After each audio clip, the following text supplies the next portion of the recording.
join. Hey guys, welcome, welcome. I forgot I just had to screw around with the thumbnail for the other stream that we just finished. So yeah, sorry about that. You're here for the rants. Let's go. All right. Well, we're going to try and get a bit of gameplay in now. We did rant a fair bit before about chaos. We will continue to discuss chaos in this stream as well, but I will try to do at least some gameplay, so it's not just all talking about rants. Let's see how we go. Just get on my screens. We can sort it out again. What do you guys think about this thing I've been doing lately? It's just because there's so much news all the time. I feel like it's kind of better to split the streams. So I'll try and do like a blog discussion stream. Then I'll like end that one and start a new stream for the actual gameplay stream. Like, do you guys think that's cool, or do you think it'd be better if I just rolled on from the like news discussion and just kept going with the gameplay afterwards? That's what I used to do, but I feel like it's better to split it. But I don't know, do you guys find it annoying when I end one stream and start a new one, or? Kolek's hammer is way bigger. Whose Warhammer is bigger, Kolek's or Thorg's? I don't know, in game, I don't know whose is bigger. I think in the lore, Kolek's would be bigger because Kolek is like, they said Kolek was bigger than the walls of Nuln or something, didn't they? Why is to separate rant from non-rant? Yeah, that's a good call. Right, what's Ungrim gonna do? I've been really enjoying Ungrim. He's just been like slaying and shit. There's some some elves coming here. They need a good killing. Or maybe Ungrim can go pirating. There's some pirate treasure. Look at this booty. Booty. Booty. Yeah, he can go for this booty over here.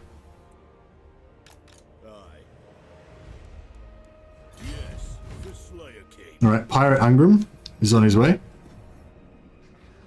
Probably better for the YouTube vlogs. Yeah, probably. Your votes for the split. Yeah, I think it is good. Yeah, I think it is good. I feel like you lose a few viewers. Like before we had like 80 something viewers, I think, when I was in full rant, and now we've only got 34 over here. But I feel like most of the people would have probably left anyway because they're just here for the, they're just here for the information, for the news. I don't know if I want to keep him as a like home defense scout or take him over here for an offensive scout. I think we need some more like offensive scouts. Is he Belegar? Yeah, Belegar's good for scouts. Oh yeah, we just got a bunch of new heroes. I just forgot about that. So these heroes over here, these are the new ones we just inherited from Karakhan when we confederated them. So we make sure they've all got students and guess guildmaster if we got any. No. Just make sure we get as much. Have we got any students left? Oh yeah.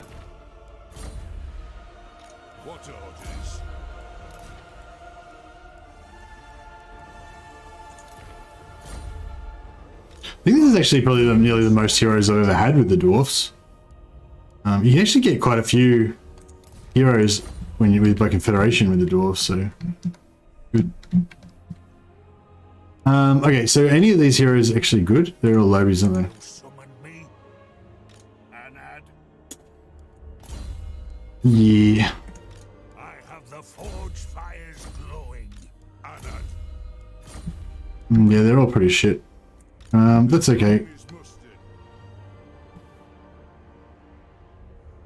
Oh, I've got Gotrek and Felix here. Interesting. How long do the Gotrek and Felix... Does anyone know how long the Gotrek and Felix thing stays for?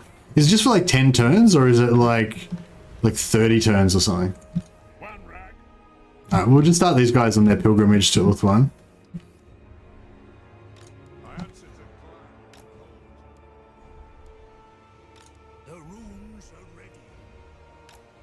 Well, we could get Gotrek to like underway them over to Ulthuan, get them there a bit faster. Carrick Bufta, we can get rid of that.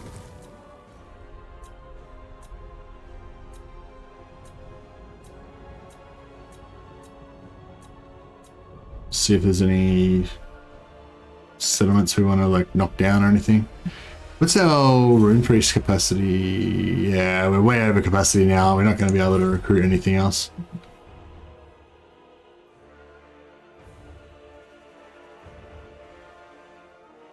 Always rant, keeps the fakes away. That's right. That's my general philosophy in life. You should try and be as like hard to get along with, like as hard to put up with as possible. That way only the people that really love you will stay around and everyone else will go away. Because who wants to waste time on people that don't love you?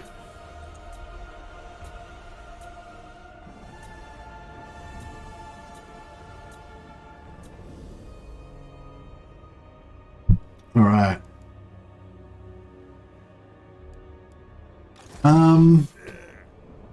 I think that we can build. I think that we can build Ironbreakers. True king. Yep. And it takes 3 turns. 3 turns is not that bad though, is it? I mean, it's pretty bad, but we can global 5 units. It costs us like a fair bit. I don't know, I wouldn't mind. Maybe we should global up some Ironbreakers. What do we need? We need a tier 4, or we could just build a tier 4 thing over here.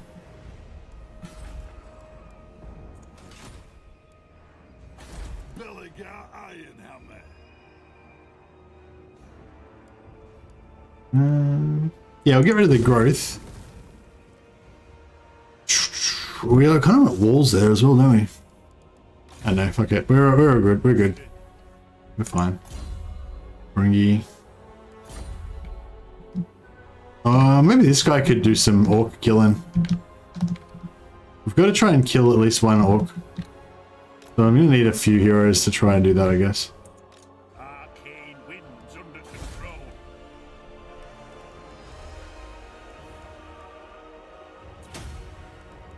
Oh yeah, the tax rate goes up to 10% now. Because we used the technology to upgrade that.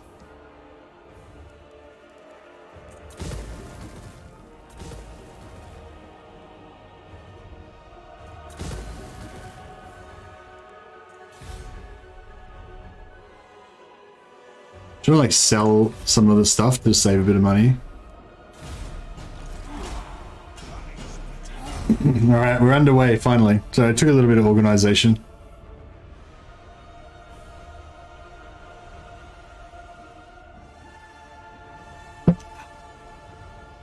I have to remember to actually trim the first part of that video off. It goes for like an hour and a half though, so yeah, I don't know. Might take a while. That's right. All right. So I'm planning on streaming for 8 hours today, so we've still got another 6 hours to go. So it's all right. We did waste a fair bit of time. Well, not waste, but we spent a fair bit of time on that blog rant. But we've still got a good amount of time left. Hey JNK, thanks for subscribing, man. Much appreciated. So I don't always see the did you ever take 8 peaks? Yeah, we took 8 peaks ages ago. We took 8 peaks on about turn 45. So I didn't rush it, but I like, you know, I got it at the appropriate time. Yeah, I don't like to take 8 peaks before turn 30, so that I can, while I'm over there, I can confederate Grombrindal and Thorgrim as well.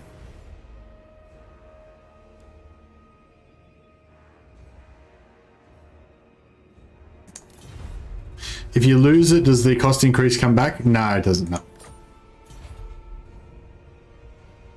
No, yeah, we lost it a while ago.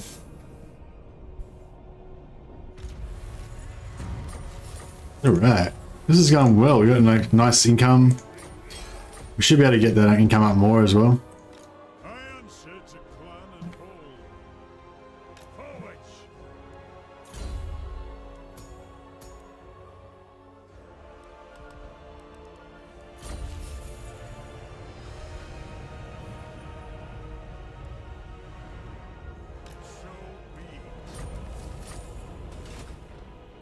Alright. Thorgrim can come over here and defeat these Chaos Warriors. Defend our new Dwarven. Oh yeah, should we get some Dwarven renames going on these when we did the invasion with the Rapans, we renamed all the Elven places with dwarf names. Should we do that this time with the dwarfs as well? Let's fight it just because we haven't done a battle yet. It's a pretty easy battle, but we're good to just exercise, you know, get those war muscles going.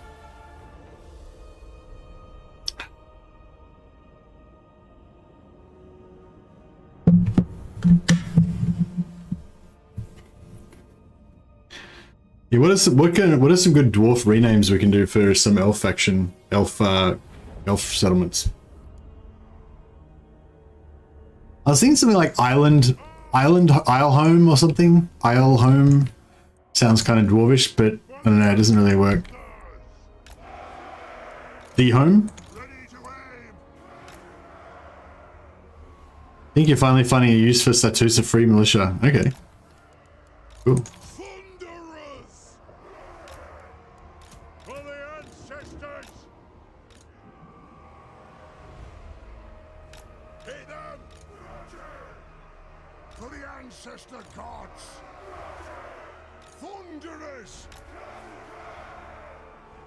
Yeah, something like that. I think it's pretty solid. Oh, I got some trees in front of our artillery. That's not awesome.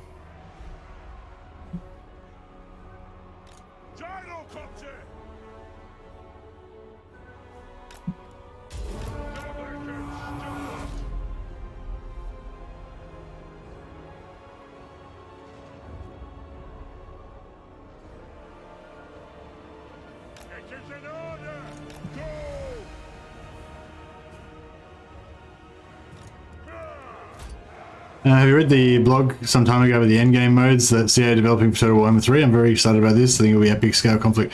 Yeah, I have read it, Simone, and I'm really excited about it too. I've been actually asking for them to do something like that for a while.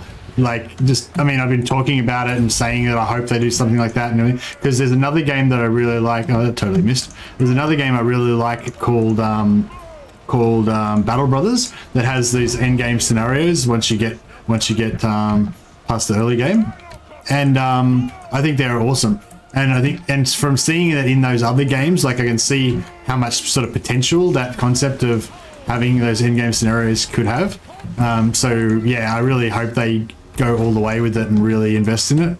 I don't, not necessarily straight away. Like I think at first they just need to focus on getting Immortal Empires right, and I'm totally fine with, you know, waiting for that to happen. But yeah, I'd really like to see. Have anyone got a tankard in this army? No, we got no tankards. Fuck, it sucks.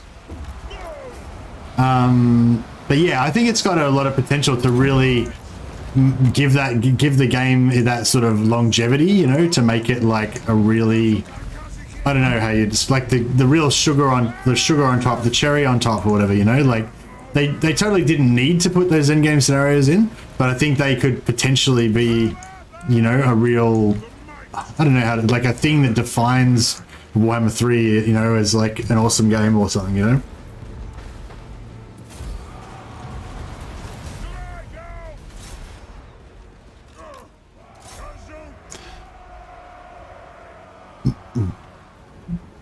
Yeah, in Battle Brothers, they it's a really kind of complex thing where it has like not just like the armies appearing, but also like related quests appearing, different little storyline things popping up, you know, other maybe existing characters doing things as well. So like I guess like how I see it happening is like just say there was like a just say there's a greenskin endgame scenario or whatever, you know? So probably part of the greenskin endgame scenario will be that a giant war boss will spawn, like kind of like Grimgor or someone, and he'll have, you know, 12 orc armies, all with all wired up and everything. So there's essentially 24 armies in a massive like horde of orcs that goes out and wipes everything out, right?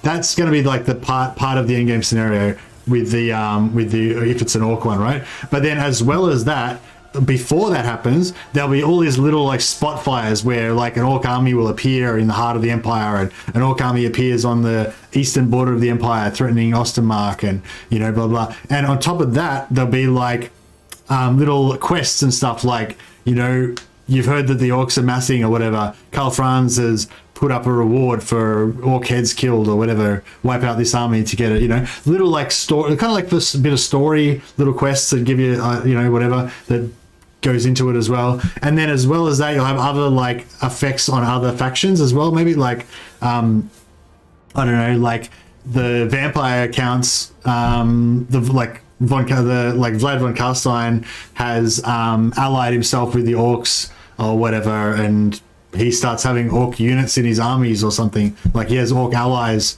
Maybe as part of the scenario, like an orc outpost pops up automatically in von Carstein territory, and he gets orc units in his things, so to show that he's thrown his lot with them. And, you know what I mean? So you can have like all these different elements, not just like 12 fucking orc armies spawning and that's it, that's the end game scenario, but have like, you know, quests, different factions being altered and being affected by it, you know, whatever. If it was like an undead one with like an undead one with Nagash, you could have like all different undead factions being like falling under his sway, like AI factions, obviously not if you're playing them, but different undead and like Tomb King's factions being like either obliterated or getting taken under his sway and swallowed up kind of and confederated or whatever, and that could be how it plays. Anyway, I'm ranting again.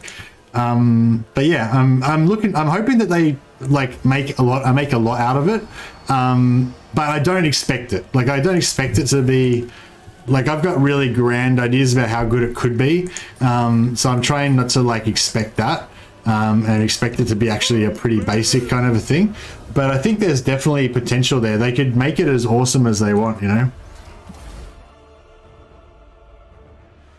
I hope I have enough time to prepare for these scenarios. I don't want it to be too random. Yeah, well, that's the thing with the way that it's done in Battle Brothers. Like, you can, like, it's all like researchable. Like you can find out in advance how it happens, and it has like, it's not just spawn 15 orc armies. There's a lot of foreshadowing. Like, it'll be like, first it'll just be a message like, you've heard rumors of a great orc war boss rising in the east. Then the next level will be, you start having these little spot fires of one orc army popping up in a few different places over the course of like 10-20 turns, you know, and then you start getting quests and stuff popping up, whatever. And then once the orc army spawns, there's other orc armies spawning as well, and there's more quests spawning to kill those armies, which gives you actually good rewards. This is like the key thing that I want them to do. When, like in Battle Brothers, when the endgame scenarios happen, they're an opportunity, right? They're not like oh, you've been doing really well, you've gotten to the endgame, now I need to punish you by making the game super fucking hard for you and challenging. That's not what it is. Like, it is super fucking hard, and it does make the game challenging, but it also gives you unique rewards and treasure and items and shit that you can't get any other way. So it's like, you know, so it almost becomes part of your game strategy. Like, you might be like, oh, I'm going to play Empire, and I'm going to choose to get the undead endgame scenario come first, because the undead scenario lets me get the Crown of Nagash, which I can put on a spellcaster to make him really powerful or whatever. So, you know what I mean? Like, so you can almost build the endgame scenario of your choice into your faction build for how you're going to build your faction. But anyway, like, yeah, like Legends talked a lot about this, like with how he was really pissed off because a lot of the mechanics in Realm of Chaos didn't provide enough reward for the player to be worth the amount of, you know, inconvenience, basically. And yeah, I think that it's like, I don't know, like, yeah, you want people to be eager to engage with the content, you know. I think that's a lot of the problem with stuff like the with stuff like the with stuff like the civil war in Rome. Why can't I go into encounter stats? That's gay as fuck. All right, well, whatever. Yeah, that's the problem with the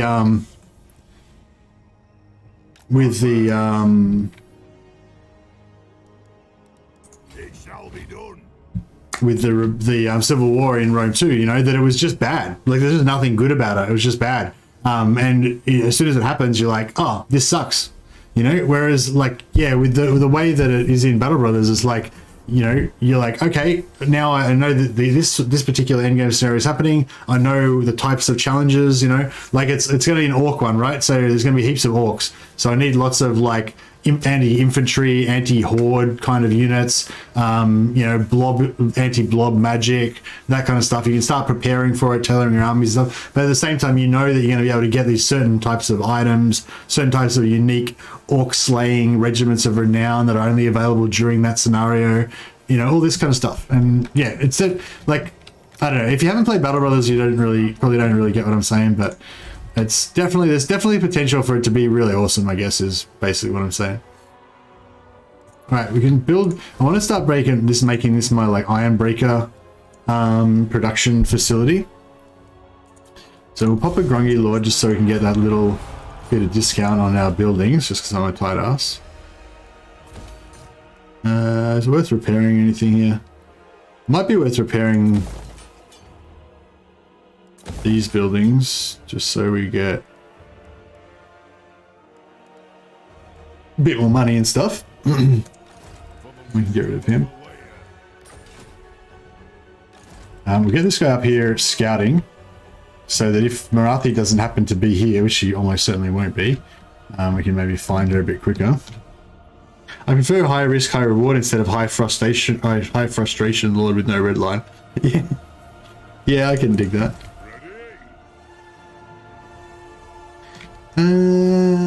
Oh yeah, so Thorgrim is now over level 18, so he can do his quest. We've got more quests unlocked now.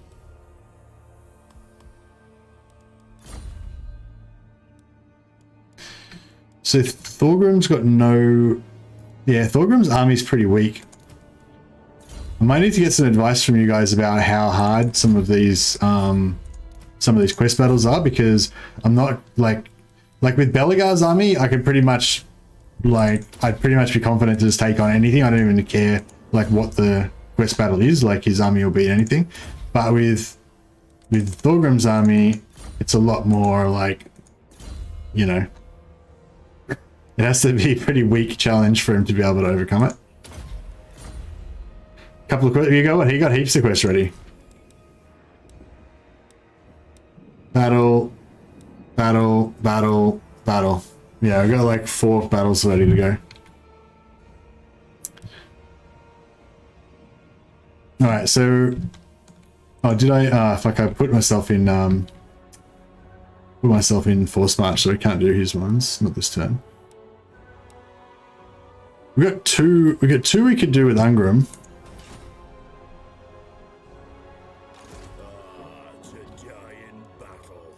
No, I don't know if we'll have enough movement.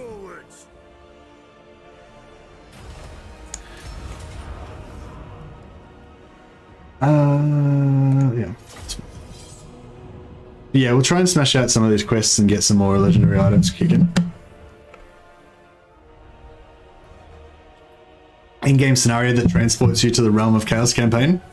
That would be cool, actually, if there was like 2 different endgame scenarios for Chaos, and like one of them was only for if you're playing as a Chaos faction, and if you do, then you get like not that you, yeah, like one of the endgame scenarios could be like the rifts opening and letting you go to the Realm of Chaos. But I don't know, I'm a bit like,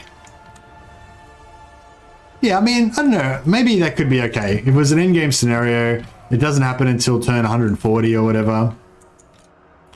Although I think they could make the endgame scenarios happen a bit earlier. Like I think that 140 is a bit late.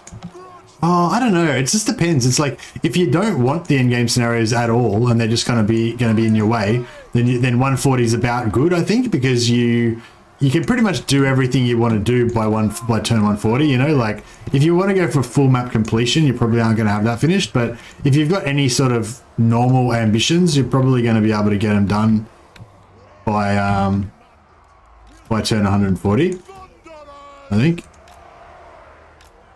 But if you don't really have any huge ambitions on the campaign map, like you don't want to invade Ulthuan as the Dwarfs or whatever, then you know you could probably deal with having the in-game scenarios come earlier. Like if I was playing as Empire, I basically don't even want to conquer anything else. I just want to occupy all of the Empire, or even just be allies with the Empire factions and play a defensive game. So for me, playing as Empire, I'd be really happy if the end game scenario started popping at turn 80, you know, so that I can like just make allies with all my Empire factions, get to like tier 4 or 5, start pumping out some Doomstack type armies, and then, well, you know, balanced kind of good armies with good mages and stuff, and then start having like in-game scenarios happen, you know? Whereas if I was a different faction, I'd probably want more time to develop my Empire and stuff. I am the Slayer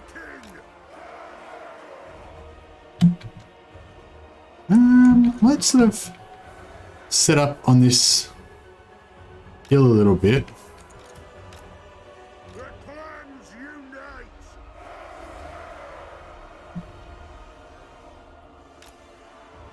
Something like that. That'll be alright. We demand blood for the ancestors! It's about time! Quarrelers! This is a really tiny army that we're about to face, isn't it? I'm just like completely overreacting. We didn't need anywhere near that much setup.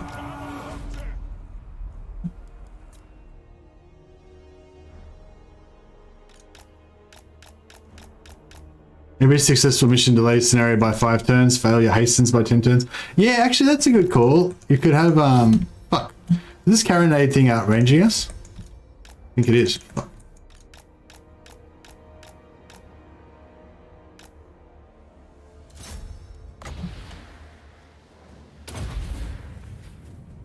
It's just shit.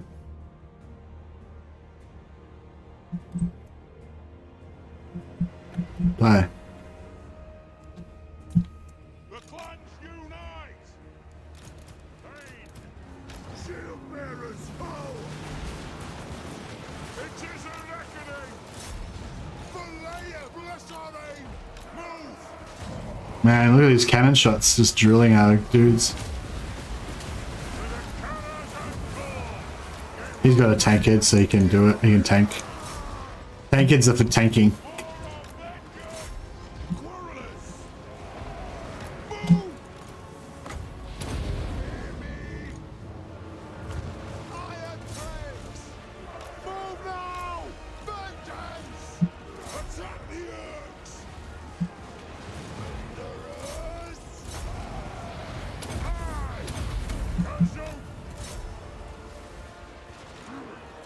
We have a fair few casualties, actually. But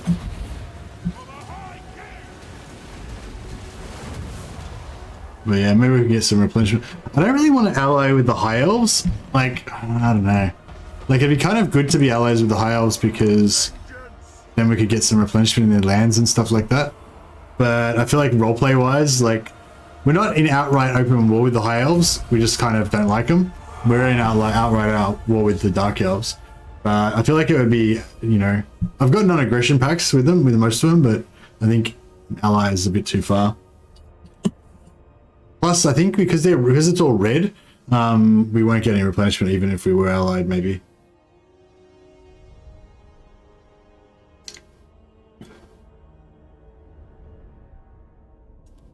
Is that how it works, or do you ignore the terrain type if you're in allied territory?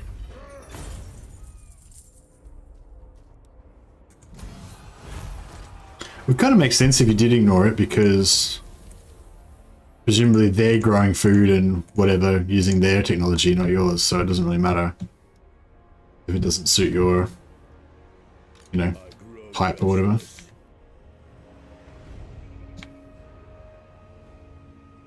Look at this guy. What's he doing? Is that Estalia coming to go to war against the Dark Elves?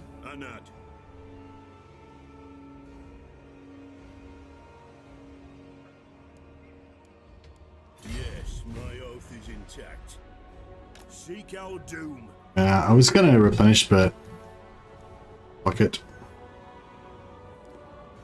Just carry on.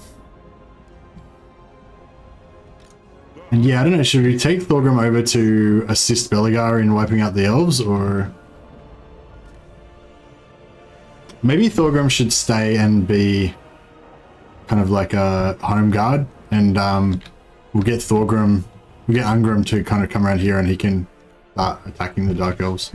Might be the way to go.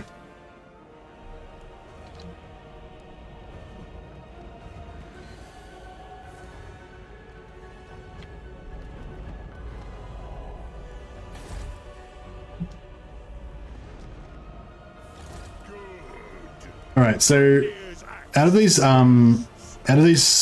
quests that Thorgrim's got, like, is this one really hard? It looks pretty hard. Lots of trolls. Trolls.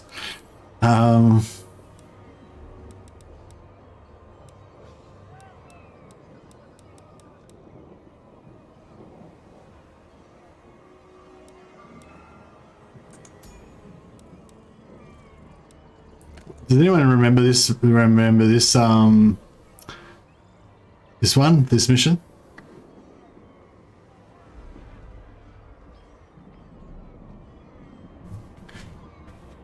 Can we do it with this army?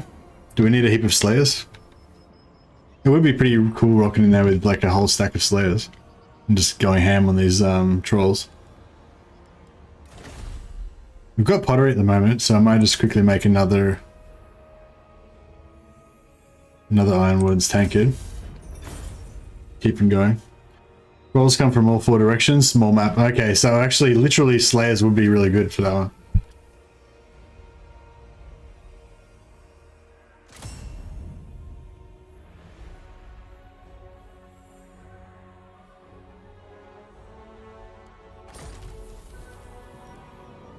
Don't play stunties except Barden. Nice. Is it the undead ambush one? No, it's like all trolls apparently. So you reckon with this army, if we just box up, we should be able to handle the trolls? If we lose any of our heroes though, I'm going to be sad. Because they're not immortal.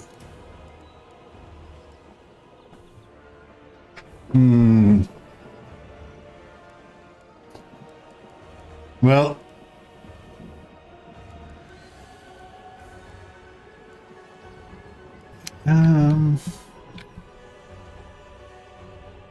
Will be more fun with slayers, yeah. I would like to do it. Well, what about if we got rid of... I don't know, if we got rid of all 4 of these heroes and put 4 units of slayers, would that make it better? Dwarf heroes of beasts? Yeah, but these are all lobies though. They're not... None of them are mortal, none of them have got Iron Warden's tankards.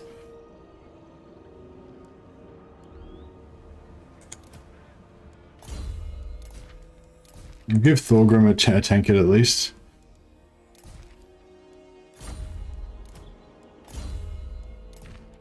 We'll gear up all these heroes. Even though they're probably all going to die and we're going to just lose everything. It's all part of the fun.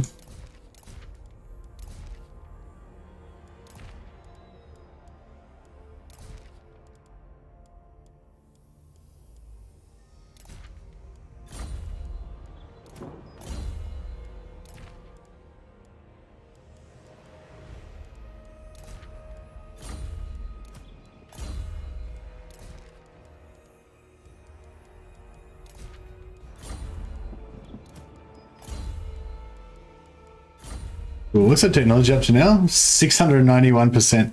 We're not quite at the point where everything's 1 turn, but we're getting pretty close. Yeah, I think I might have to just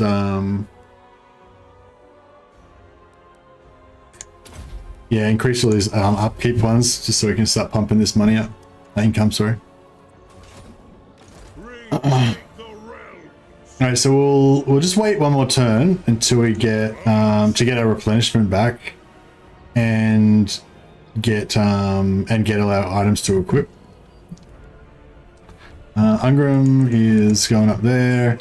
As soon as he finds some land to land on.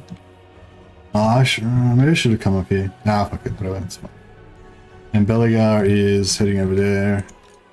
Cool, I think that's fine. This guy is heading over to Ulthuan.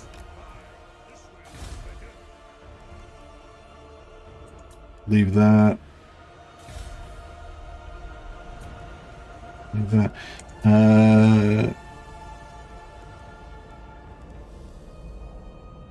Settlement upgrade, we'll get rid of that.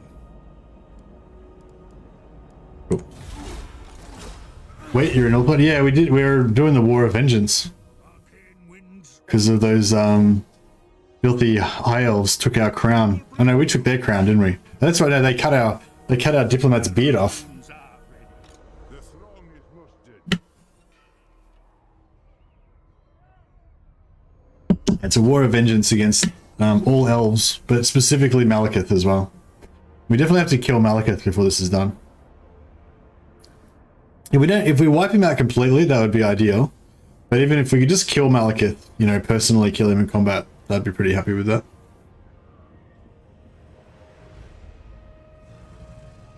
I've been really liking these longer campaigns, I gotta say. Kind of dwarf campaign you can get behind. Yeah, it's been a really good campaign actually. I've gotten to do. This is like one of my like ultimate campaigns where I get to like do everything, build all the armies I want to build. I haven't built all the armies I want to build yet, but you know, build all the armies I want to get all the items, you know, get all the characters. I've confederated all the dwarf lords already, and then do something epic. You know, like in this case, we invaded Ulthuan, kicked Marathi out of Ulthuan. We're about to wipe Marathi out probably. You know, and yeah, just like you you get into a campaign where you just get to do everything that you possibly want to do in the campaign. That's kind of like what we're about with this one. I've been really enjoying doing these longer, campaigns lately.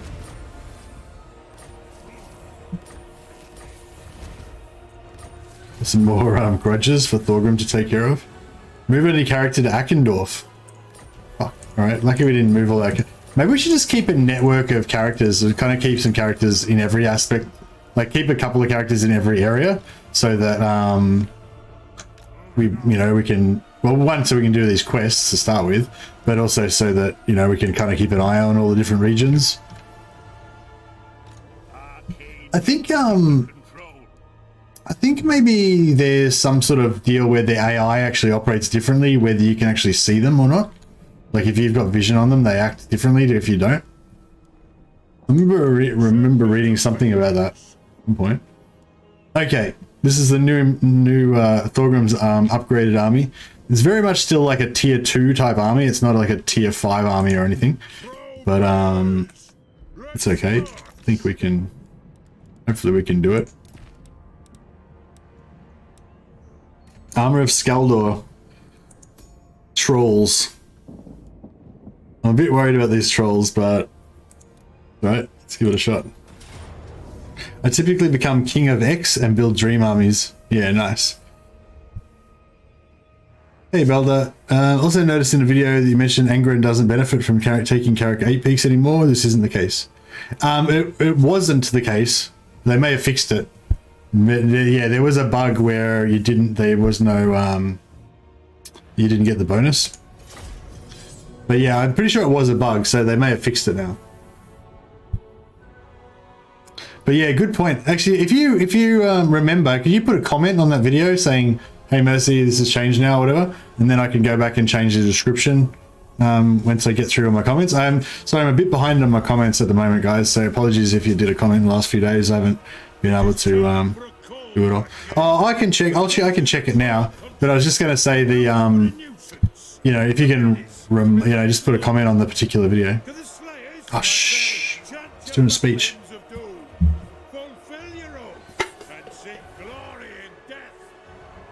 To the rest of the throng, I have studied the pages of the Damaskron and found many entries of trolls, giants, and other fell things attacking dwarfen families, stealing our treasures and destroying our holds. These creatures are descendants of those perpetrators, and the debt stands with them. Destroy these monsters. Bring them down like rotten algae trees, so we may raid their filthy lairs and reclaim lost heirlooms that belong in Karazakarak. This is my edict as High King. Kazukhan, Kazakit, ah! Woohoo! Yeah, just that thing, his big speech that he just did again, a bit like anti-troll speech that he just did, was making me think I actually wouldn't mind doing like a Grom the Paunch troll themed campaign where we just like only recruit trolls and goblins, but mainly try to go for trolls as much as we can, and then get them all buffed up and stuff. And I was thinking that'd be cool, and maybe do a Grom the Paunch troll focused campaign, so all of our armies are just trolls, and then but also invade Ulthuan, so we have like Grom the Paunch, Ulthuan Troll Island kind of campaign. That could be cool. And then I was thinking, with the whole, how we were talking about the confederations with the chaos factions and everything, and how the like warriors of chaos units kind of interact with the monogod demons of chaos units. How cool would it be if they brought in like in a few years, once they start getting more and more crazy, if they did a thing where it's like you could be playing as like Grom the Paunch and have like a troll focused army, and then you can somehow do some sort of confederation move that like unlocks if you do certain things, like if you have enough trolls or whatever in your armies, then basically what you can do is you can go and like get defeated by Throg, and if you get defeated by Throg, it'll give the option to like follow Throg as your new war leader or whatever. So basically, you know, because the greenskins, like if a greenskin boss like beats them, then they'll follow the new bigger tougher war boss. So maybe you could have a thing where like you could fight Throg, and if you intentionally lose the battle with your faction leader, then yeah, it'll come up with a little dilemma that says Throg has defeated you, you know, do you want Throg to be your new leader or whatever? And then you can like kind of confederate Throg as your new lord, then he joins your faction, and you can have like greenskin trolls led by Throg. Mercy's fanboying hard now. It's not fanboying, it's fantasizing about ridiculous things that are never going to happen. But I don't know, I don't think that level of craziness is probably going to happen, but I mean, you know, there is a lot of stuff they could do that would be pretty cool. All right. So I guess they're going to, the first lot is going to come from over here, right? So maybe what we should do is actually set up as close as we can to this side so that we can try to just really alpha strike these guys, just like annihilate them. Like rather than try to set up kind of in the middle, try and just dominate this side. And then hopefully we can try to break this army before the others come in.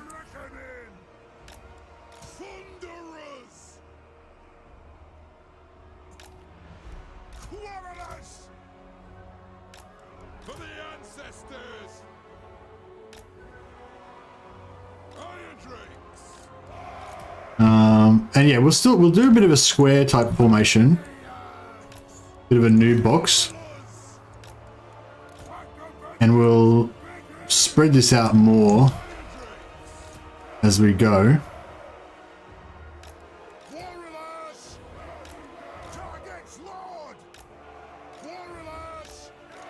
Actually, yeah, we'll have it boxed up first, and then we'll move these guys back later.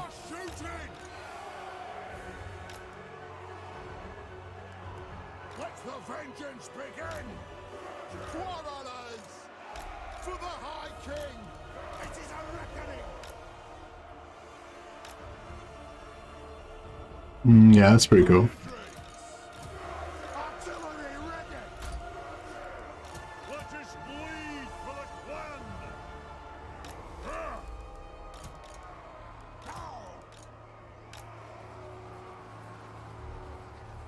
Bear in mind you got to redeploy 4 times at speed. Yeah, I think we're Mercy with my tinfoil hat on. Yeah, exactly.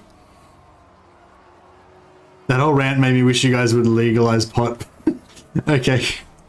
I think it's decriminalized in it's decriminalized in Canberra, which is our like main territory, and it's in, well, not our main, our sort of, Canberra's like Washington sort of for America or whatever. Yes, very good.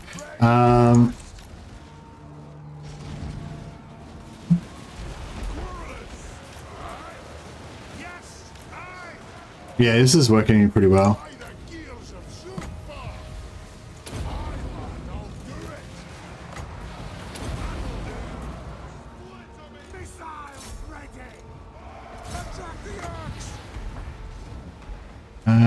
It'll come up with a message when the others come, won't it?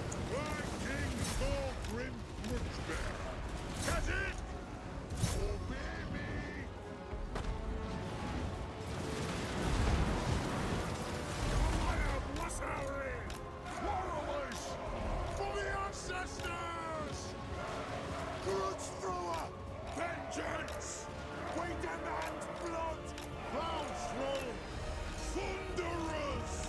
War of vengeance! All have wronged us! No! Move now! Preparing body roll! Yeah, this is looking alright actually. So far so good. We'll leave one unit facing deck that way. Thunderers! Go! Strike out! Range far! Range fast! Yes, laddie! War of vengeance! Quarrelers! Go! Attack!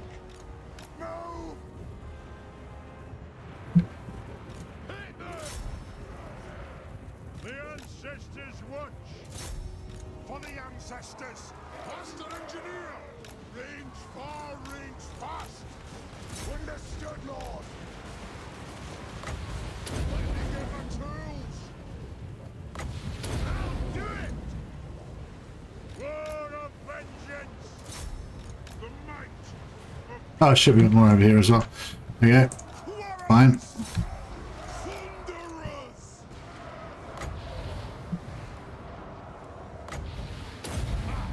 Vengeance! Trucks away! Go!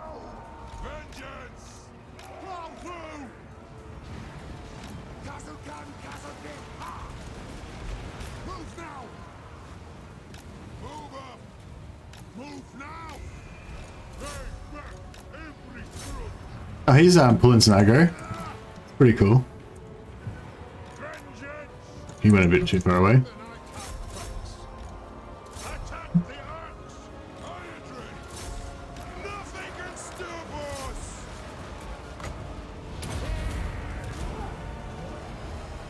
Attack! Kill orcs! Yes! By the layer's will.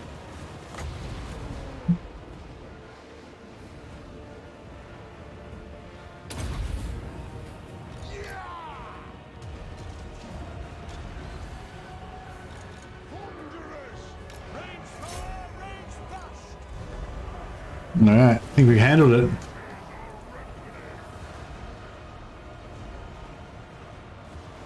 Gyrocopter! The clans unite! Ready to strike! Done deal.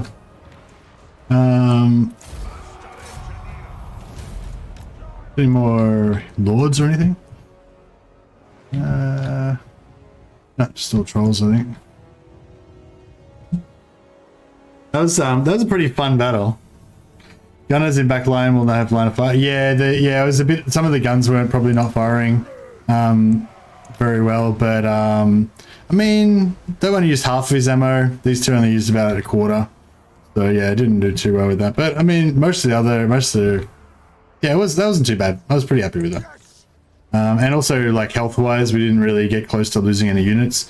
This one took a bit of a flogging, but yeah, not too bad. Gunners were giving model support. The gunners still got their licks in. Like, the gunners were fucking up the giants and stuff. The gunners could fire over the head most of the time anyway because the trolls, because they're shooting trolls. But yeah, obviously these two weren't pointing in the right direction a lot of the time, I think. But yeah, the artillery, I think, yeah, I pretty much had everything working most of the time pretty well. It was good. And it was just fun. It was just fun. Yeah, like the just having to redeploy everything, you know. Yeah, I think the original setup would have been flattened. What do you mean? I kept the original setup. I didn't change it. So the whole idea was basically to have everything focused at the starting position of the first army. So we just like alpha strike them and just delete them, which is pretty much what we did. But also have it so that I could just immediately pull it back out into a box. So the front line kind of stayed where it was. The back line pulled back to make a box, and then the guns turned around. The guns and the flamer turns around to point the direction. But yeah, the guns didn't like get the right. Yeah. Oh, the regional hexagon thing. Yeah, that was just while I was talking. I wasn't really thinking about what I was doing. But yeah, that one would have been very much weaker, I think. That was good. How much cash did we get? I wasn't paying attention. I reckon we would have made a bit of money out of that.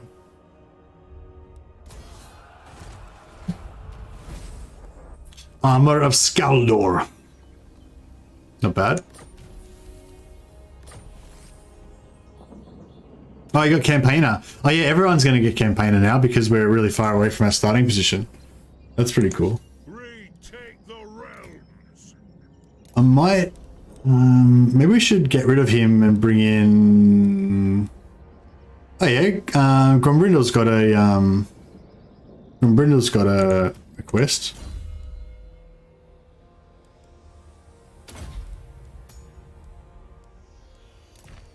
How about we take his...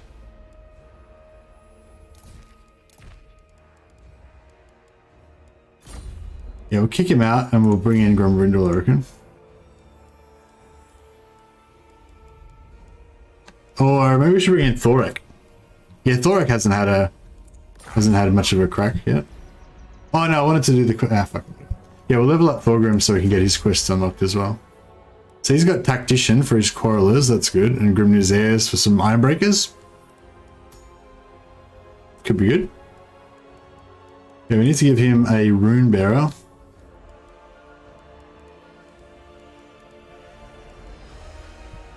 A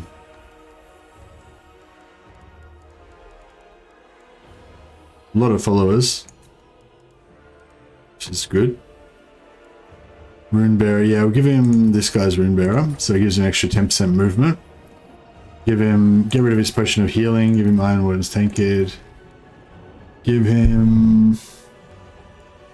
Would be good to get a better Talisman, but that's right.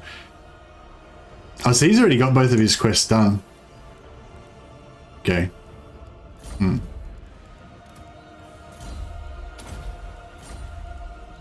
Oh yeah, this guy's immortal now.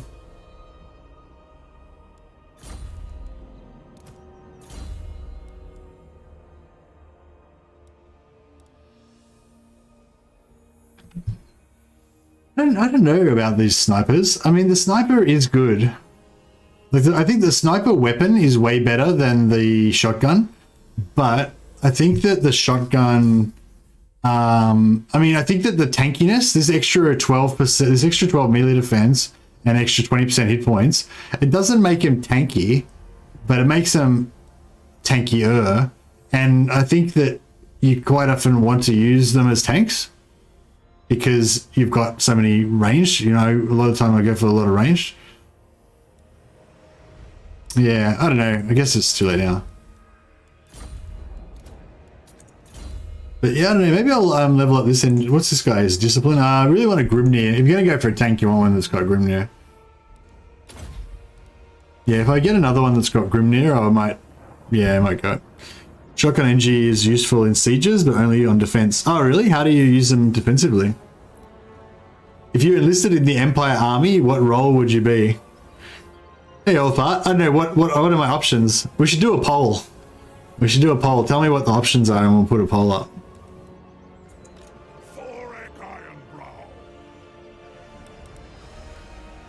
Okay, so Thorek... Can we build another army, maybe? Build a third army, or do I just stick with the one army? Always our best. Come on! Raise the banners!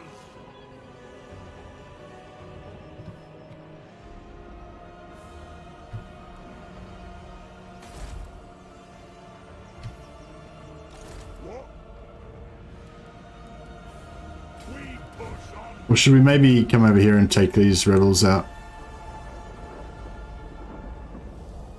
How long is that going to take? 2 turns. Okay, we may as well stay here then. If you want something done right, Because yeah, otherwise we'll just have to come back to put down those rebels again anyway, so... the Slayer in me seeks death.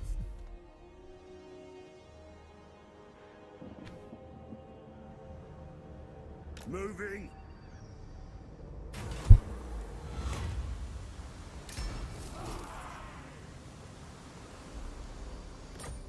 Alright, upkeep reduction. Good. Stalking Dwarf, hey? Elith and I would approve.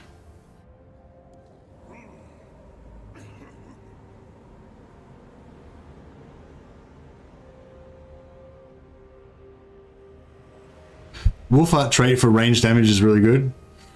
Yeah, I feel like I don't want to kill Wolfheart though just for the roleplays because, you know, I'm meant to be a dwarf and we're meant to be allied with the Empire and all that. Ungrim's just like, I don't give a fuck. Let's do it. Even if there's like 2 armies sitting in here that can force march onto me, doesn't care. Just like straight in there.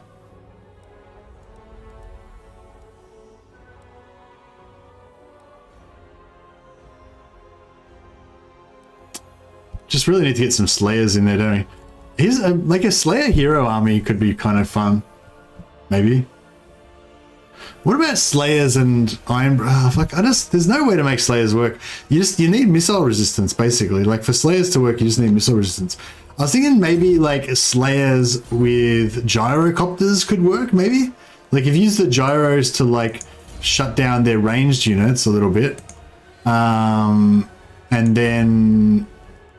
like then basically the gyros like this distract and shut down their ranged units to give time for your Slayers to get into melee, and maybe that could work. But I know the gyros aren't tanky enough to really pull that off, you know. So yeah, I can't really figure out a way to make a Slayer army work. Yeah.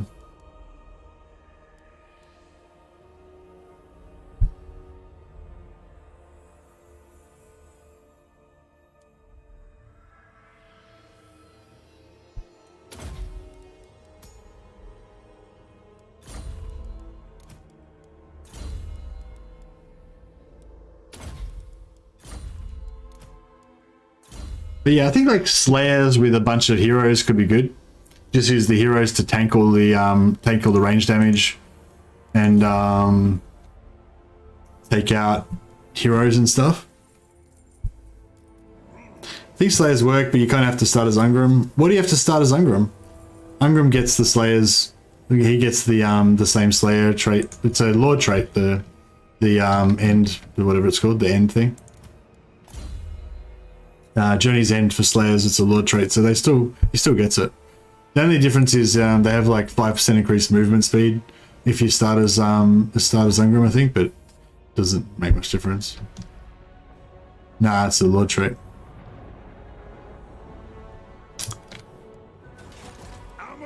Alright, let's see if Marathi is home.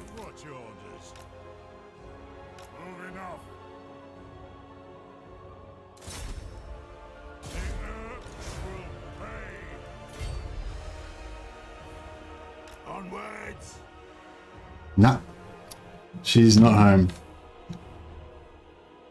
Right.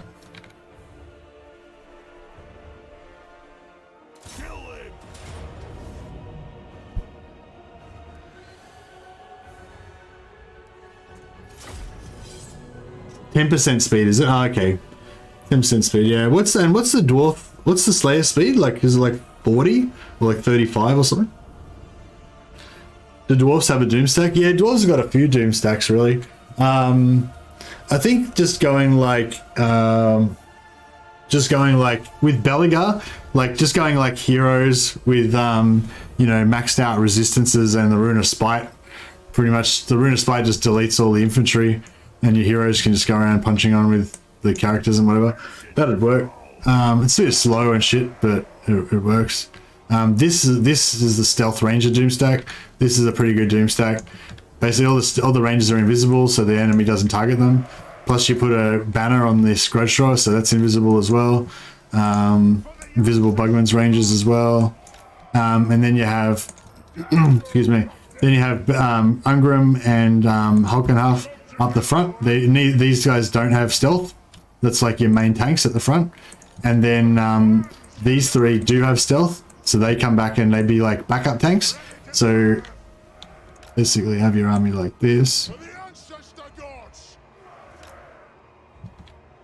Yeah, so if I was going to fight a field battle, you'd basically have this army like this. You have one thing over here, one character maybe over here, one here or whatever. So everything's invisible except for, oh, these guys are not invisible, but yeah, everything's invisible except for these two guys, right?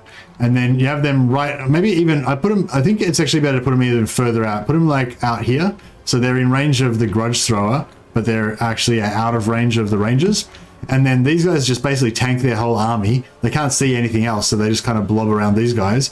And then the grudge thrower is just smashing them. And then any like stragglers that peel off, that come away, they just get deleted by all these rangers. And you can pretty much just kill nearly anything with it. It's pretty good. Wonder how it works on hours.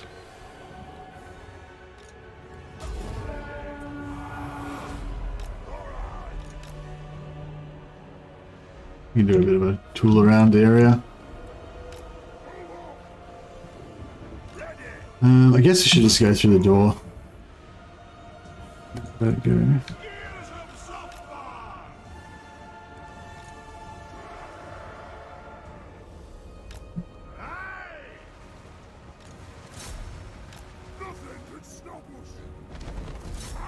We can shoot their lord down, that would be good. Oh, they got this ranged units here.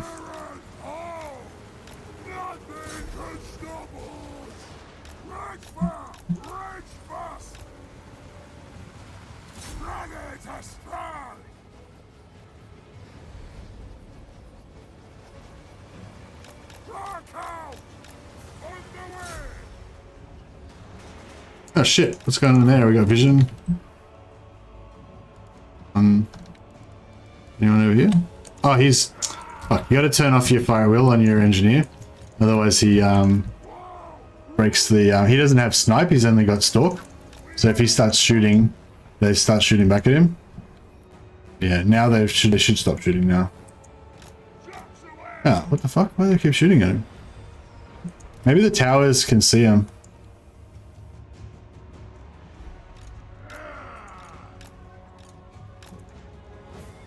Seems like only that one tower can see him though. Not sure what's going on there.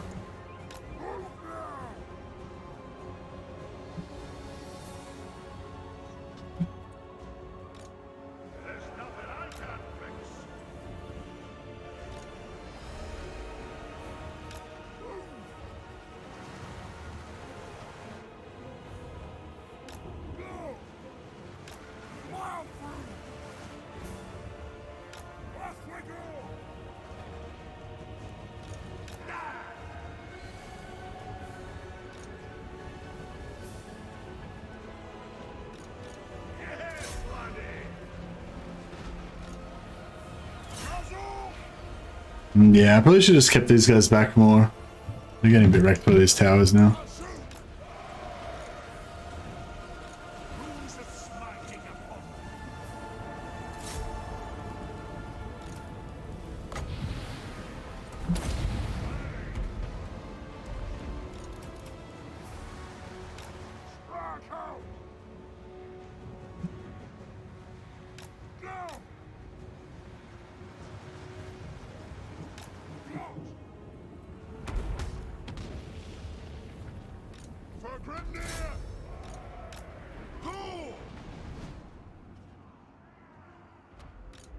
Yes! Yes! Yes!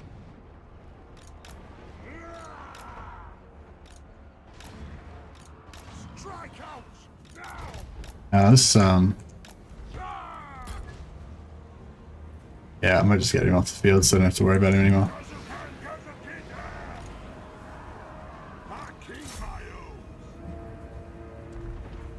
Yeah, unfortunately the stealth ranger army is not super good for sieges, but that's alright, we'll get it done.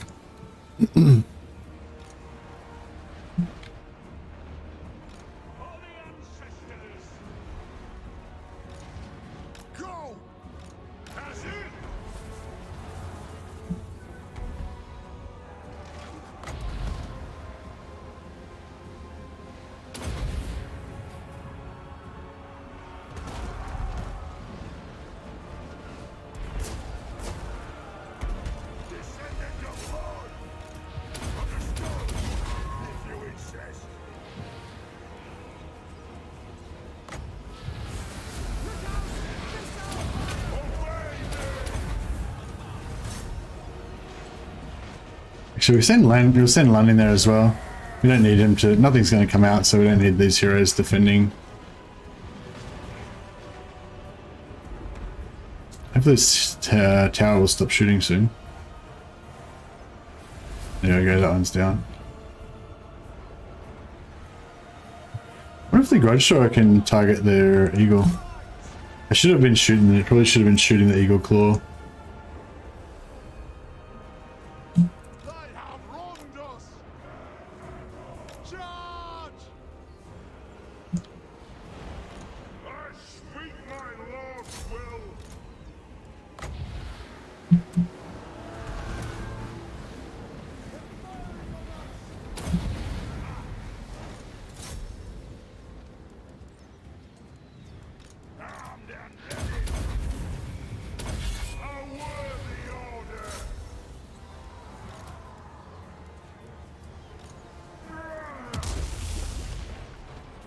I'm gonna miss. It is a reckoning.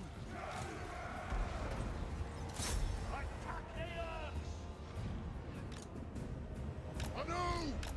Reach far, reach fast.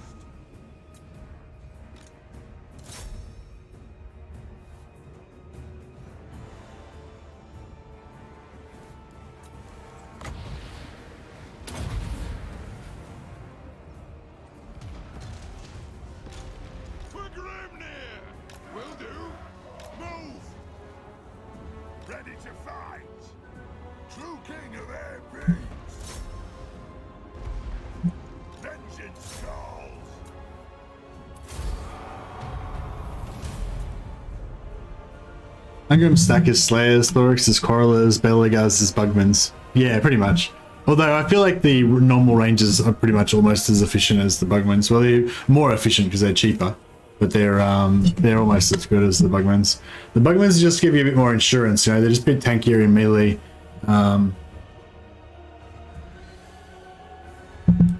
Without health regeneration. Or a bit tankier in general, I guess, because of health regeneration.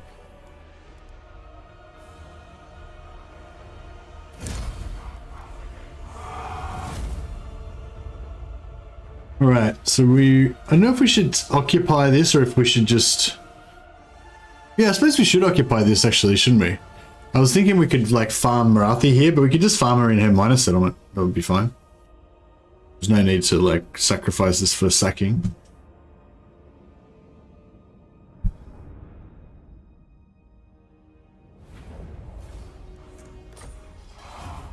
Whoa, big sack.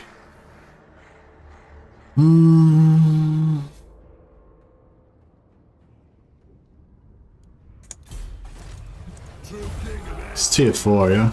Yeah. Oh, we could get Bugman's ranges. Ah, shit. If we want to sit here for a while, we could get Bugman's ranges.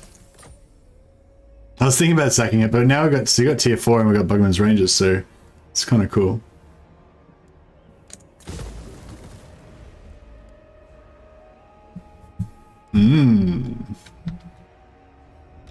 Ready.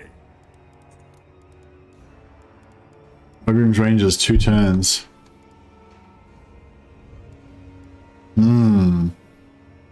Drunk stack is good. We could afford it, but I mean, these guys are all like got silver chevrons and stuff now. Flame cannons, yeah, true. We could do flame cannons. How long does the flame cannons take? Oh no, we don't have flame cannons. No, I don't have flame cannons. We could build the flame cannons, but it would take a while. If we had a tier 4 settlement that already had the engineer building. Actually, how much does the...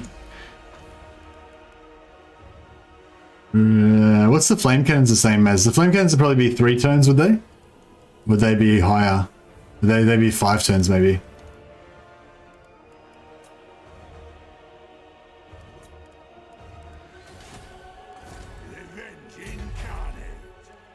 So, flame cannons are... I hear that over here. Well, Iron Drakes are like... Well, Iron Drakes are 5 turns, so flame cannons probably going to be like 7 turns or something. 5 turn global. Yeah, 5 turns is a long time. If we put a secondary... If we put like a secondary army there just to recruit... That might work, I guess.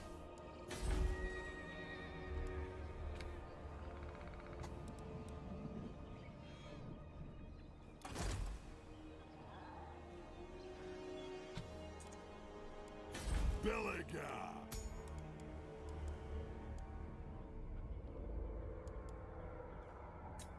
Time for a reckoning.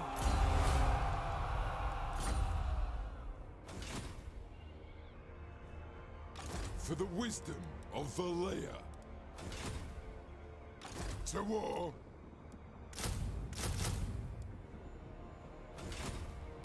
What? Lord of the Ungrim. Actually, nah, we should probably wait till we've got the global. We'll get him into here and do the global recruitment as well. We can't move these guys out yet because we need the replenish. This guy's orc hunting. Going after some green skin. Oh shit, what happened here? Did the Skaven take him out? There might not be any green skins left for us to get an assassination on them at this rate. Duty is never done. Agreed. But cast the runes. So Tozens are amazing for taking walls. Yeah, I reckon Free Company Militia are good for taking walls as well. I'm actually pretty much I'm a bit disappointed that no one wants to see Axe of Dargo. I'm a bit disappointed that no one seems to want to see Empire. I did a poll for what to play tonight, and yeah, another episode of Belegar was the winner, but second was Arcane the Black. If you guys want to vote in the poll, it's on the community. It's the community poll page thing, whatever. Oh no, just put a link up for it, I guess. Yeah, this is the poll. Oh, actually, no, that's the poll. Actually, no, never mind. Ignore that. That was the poll for what to play tonight. But I was sort of taking notice of that to like what to play next kind of thing. So yeah, it was like 40% said Belegar, so that's why we're playing Belegar. 36% said Arcane the Black, so it was very close. Only 8% said Volkmar with cavalry focus, which is what I actually was kind of wanting to play. And 9% said Grom the Paunch invading Ulthuan with troll focus. So that was like equally as important, equally as you know, equally as famous or whatever. Wasn't it famous? Equally as popular. Hey, Inquisitor Chase, there you go, man. I started an Arcane the Black campaign and it's awful. I think all Tomb King's factions are awful if you can't get past that early game. Is that pretty much the problem, Clock Monkey? The early game is just a nightmare, trying to survive and trying to get your footing under you.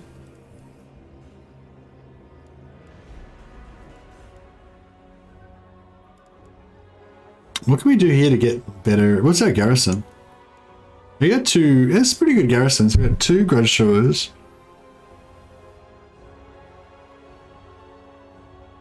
So we got 19 units in our garrison. So we get something that gives us like 1 more unit of garrison.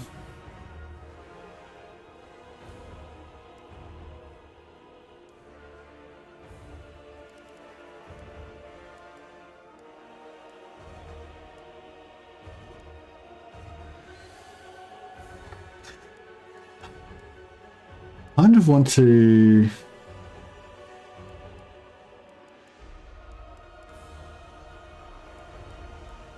This gives us 2 hammers and 2 iron breakers. If I put this down though, that will get rid of the grudge throwers, right? Which will screw us. Am I better off just leaving it maybe as it is?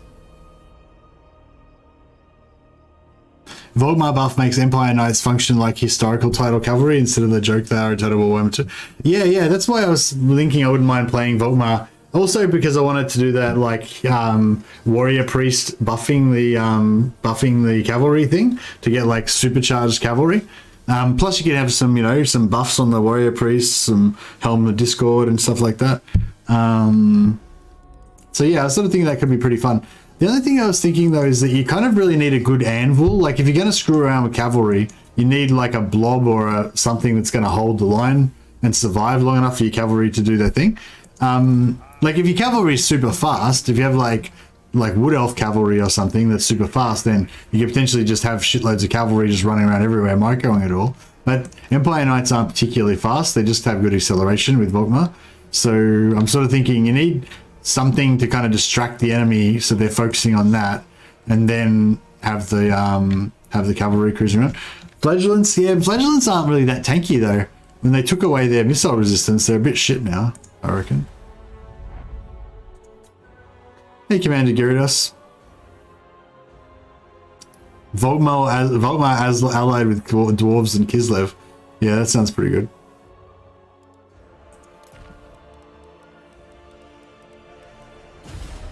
Alright, we'll keep this moving. Strength and hardship makes them stay forever. In melee, it doesn't help them when they're getting the shit shot out of them, though, does it?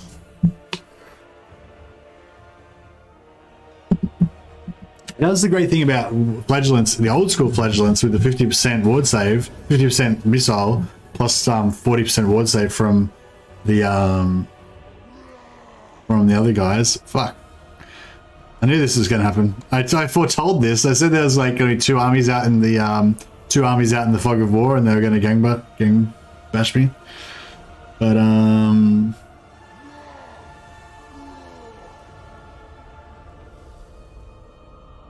it's okay. We've got like four. I got 4 tank cards. We got 4 tank cards. Got flames. How much shots they got? Artillery.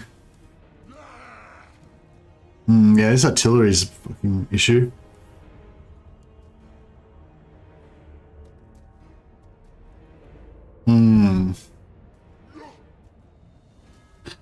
Vlad and go for the border would be a great stream to watch.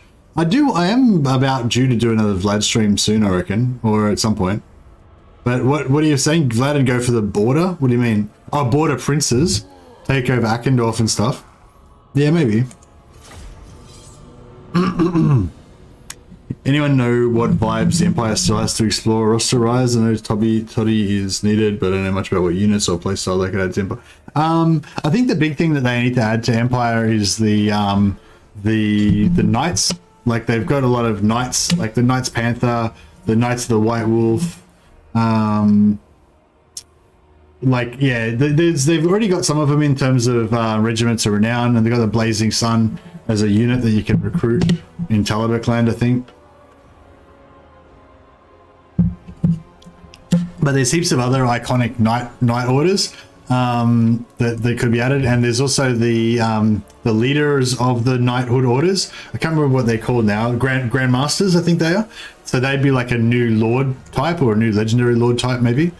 And with the Knights of the White Wolf, you've got the Teuton Guard, which are like super elite heavy foot infantry with great hammers. So yeah, anyway, so knights, lots of different orders of knights they still could put in. Grandmaster Lord type they could put in.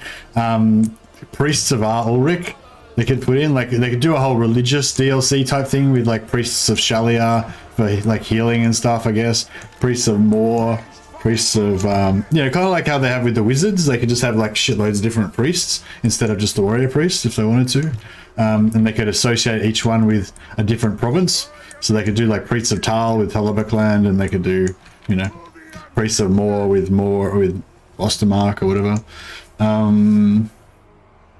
I'm sure there's heaps more stuff. Like the Empire's pretty broad and varied. Elector counts, obviously they could do elector count type series, and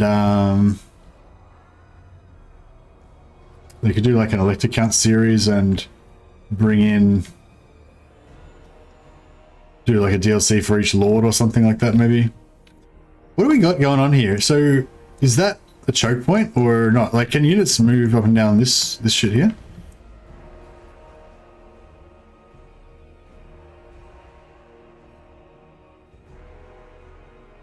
I suppose if we set up like here, that it could be, nah.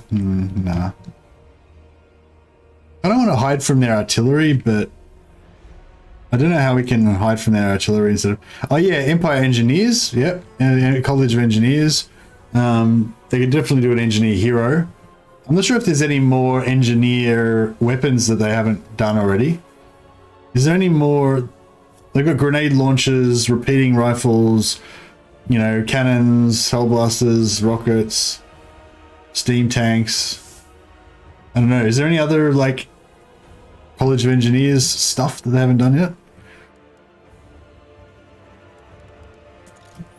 How am I gonna win this fucking battle, guys? What's the plan here?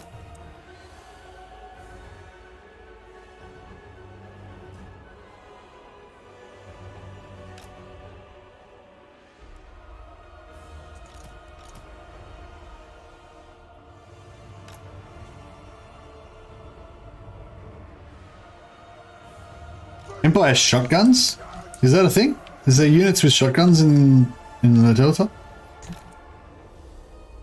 Nothing's gonna come through here, surely. Maybe, I guess something might.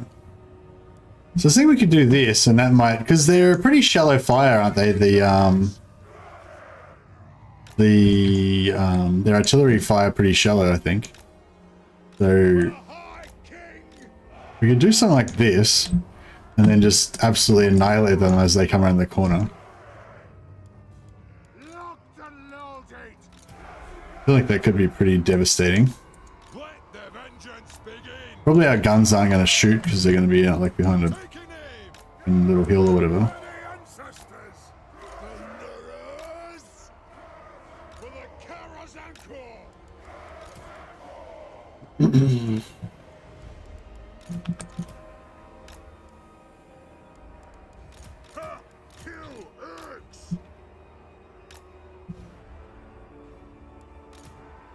This guy's a secondary tank. And these guys can sort of chill in here. Alright, I think we got a bit of a plan.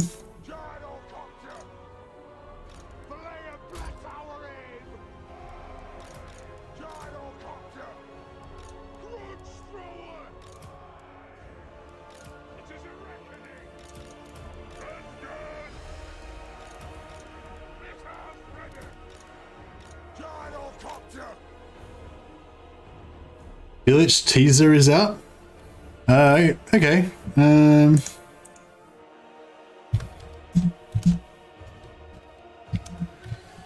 guess that Great Book of Grudges releases it before Creative Assembly as usual.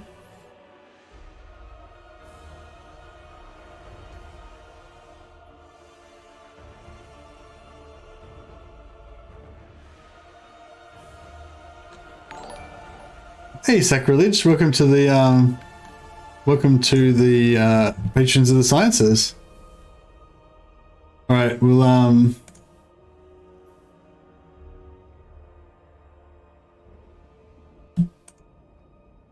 put the teaser on quickly to show that off. Hello everyone and welcome back to the Great Book of Grudges. My name is Nathan and hey, it's that time of day again. Friday means another tea.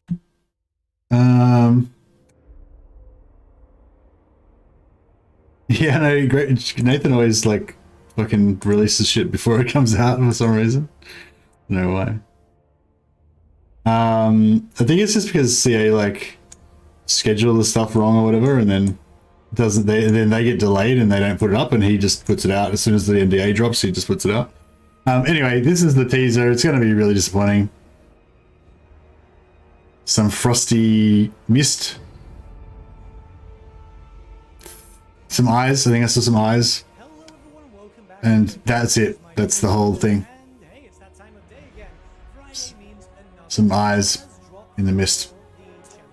So yeah, if you guys want to like repeatedly watch that trailer over and over again, I'll put a link here to Great Book of Grudges channel.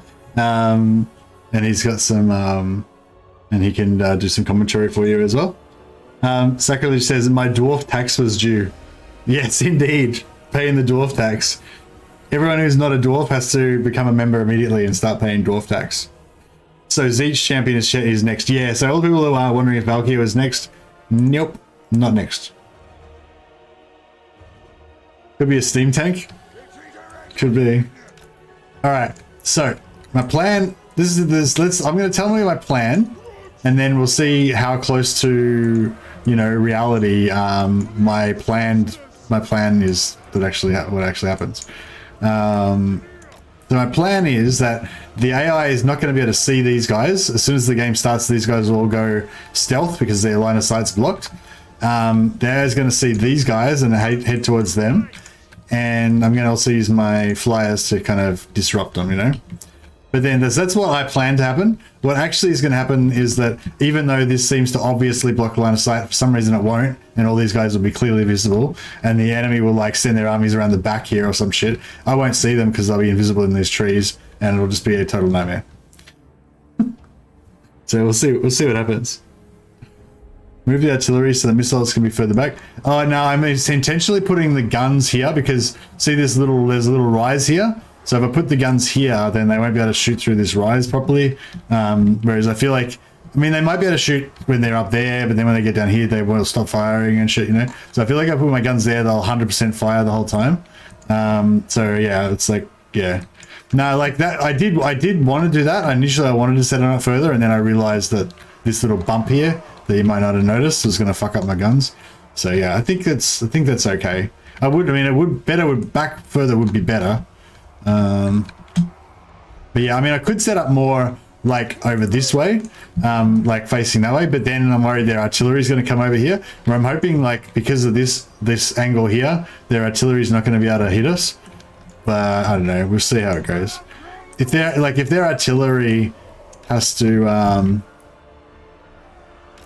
artillery has to come right around here before it can shoot us, then that would be ideal. So we'll see how it goes. Everything is stealth. Perfect. Everything's stealth. That worked. Okay. Step 1 complete. Good. Yeah, so first we'll get these guys over here. Now, where's our artillery? Over there. Okay, so we'll see if we can try to,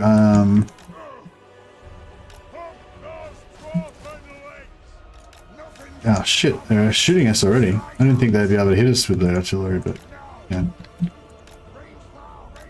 Yeah, so if I can get these guys around the back and actually eliminate some of their artillery. I think it's going to be hard though because they've got 2 units of artillery. So if I can get into a position to get one of them, and then the other one's going to shoot me. Oh, what? They're casting spells at me. In Dark Elves and their filthy magic.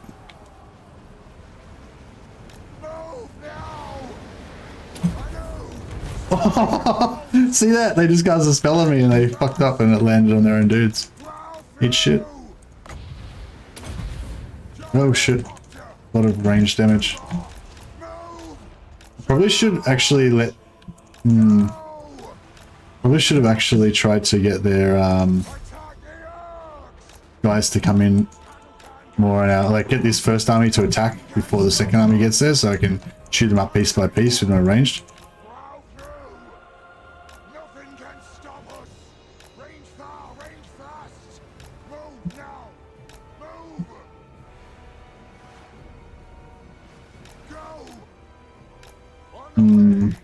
I need to get rid of that artillery, you know.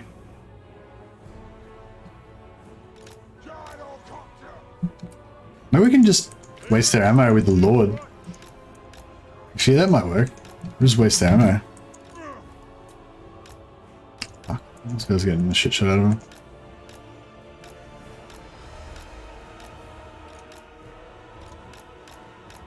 These guys low enough down. Yeah, they'll hide behind that rock.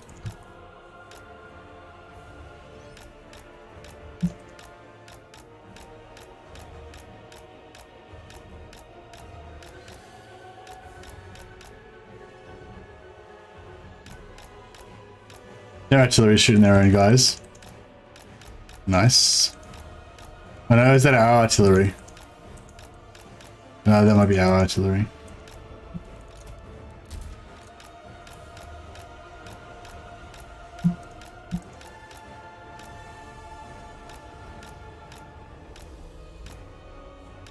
We almost wasted ammo on one of them. Alright. They got visibility up. Alright, they're going to delete them. I can move up a bit. slow down. And this guy, do I have to move that, or is that? What spell is it? Did it land?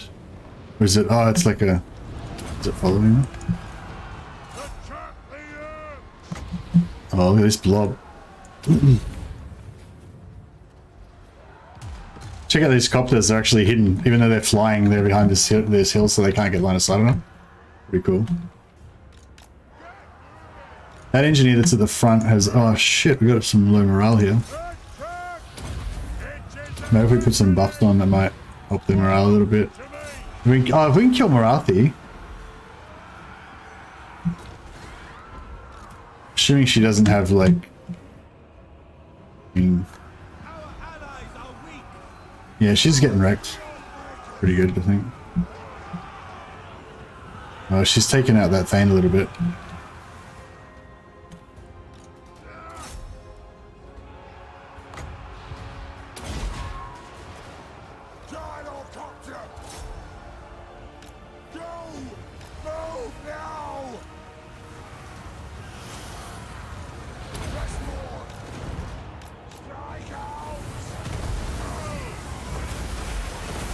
Nice. Go Morathi, kill your own dudes. Excellent. Okay, this is working out okay.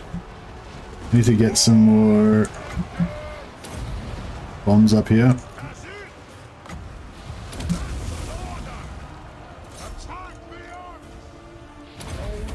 Good killer?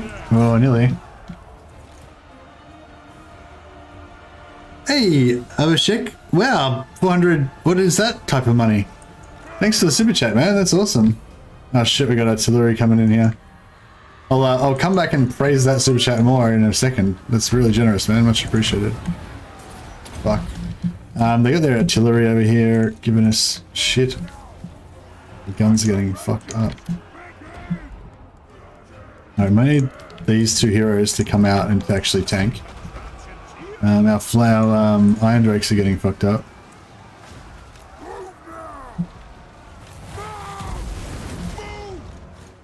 Did he get her? Where is she? Yeah, these like these heroes are struggling with their morale.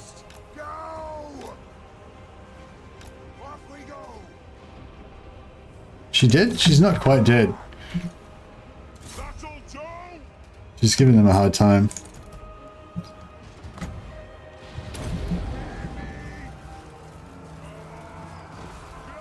He's got a tankard, so if he can get out of there alive, then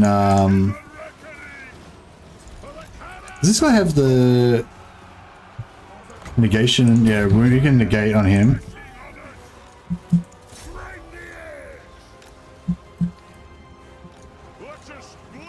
Oh, Indian rupees. Ah, cool. Oh, thanks a lot, man. Much appreciated. Like our choppers just got wrecked. I think she's down. Oh, she's not down yet. She's still fucking alive. Fucking kill her. Maybe I should have popped the accident. There we go. We got a. Oh fuck! We got another melee hero here. Alright, we'll get this guy in the back row over here. Roadshow is still going. The heroes are struggling here. I need to do a bit of evasive maneuvers. You guys need to back off. Flame, we need to torch these fuckers.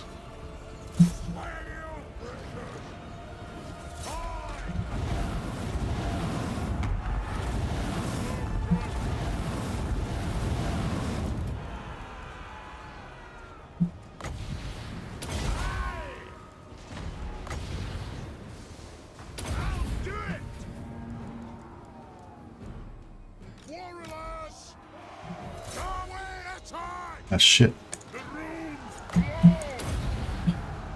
Blow them up. What's my favorite dwarf unit? I don't know. I feel like Ironbreakers are definitely one of my favorites. See if we can take her out. Man, these dwarf heroes are struggling. Nearly taken out this element over here. So the artillery can start focusing up here.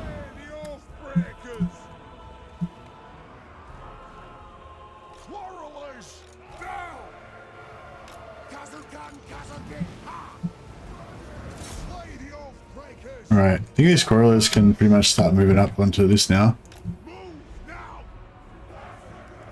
Bring 'em down! Fight! Ah, he got broken again. Walls shimmering! Let's settle some grudges!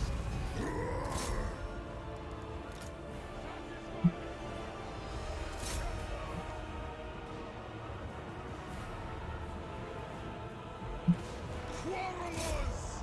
Hold those dwarven lads! Shit, you need to not shoot. Did we lose? Oh, we lost that. We lost one of those engineers. He's immortal though, I'm pretty sure. So shit. Nothing can stop us! Nothing can stop us! Move to attack! Quarrelers! Strike out! Come on them! Kazoo! Yeah, I'll try and run this guy back around here. If we can. I mean, he's going to be wrecked. Quarrelers! So you can get some more regen.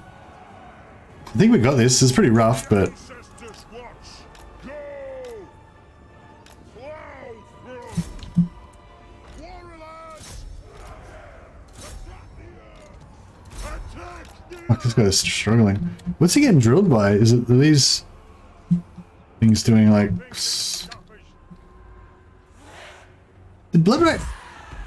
Oh, they're blood rate Medusa. Oh, okay. I thought they were like death hags on the blood shrines, but they're actually oh shit, we're getting attacked by the artillery's getting us. I'm hoping to get an army losses on them before too long, but yeah, it's hard work.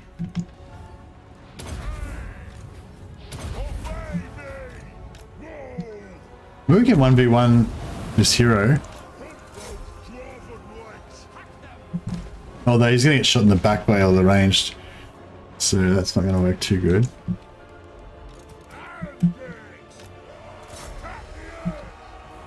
Oh, here we go. This guy got out of that. He was getting stun locked by their kind of cannon style fire. This guy's not enjoying this duel with the Dark Elf Lord too much.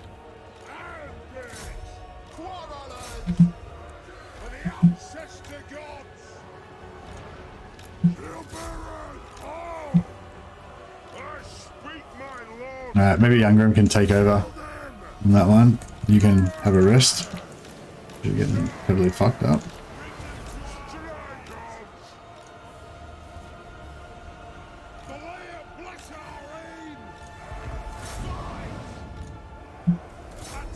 Like, we should get some AoE onto that.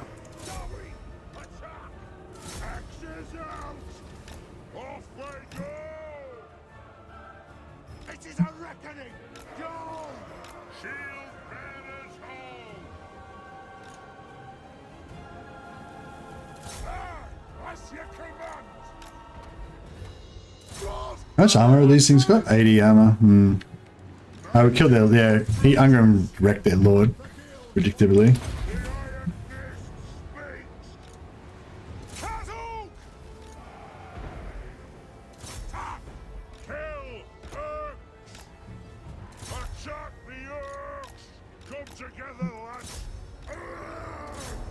There we go.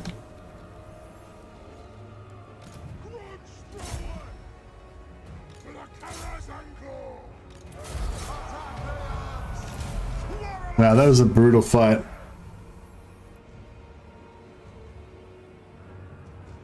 Oh, jeez. Missed that balance of power bar. That's one thing Warhammer 2 or Warhammer 3 got right. Nice. Yeah, using the cliff worked pretty well.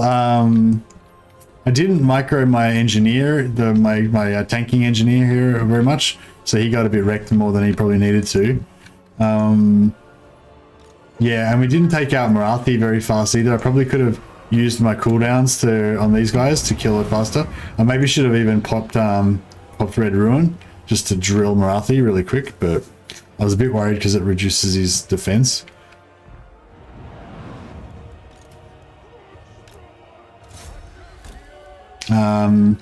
Yeah, our chopper, I think our gyrocopters got, I think our gyrocopters got away, and I'm hoping they didn't get wiped out. I think the engineer died, but I think he's immortal anyway, so it's not the end of the world.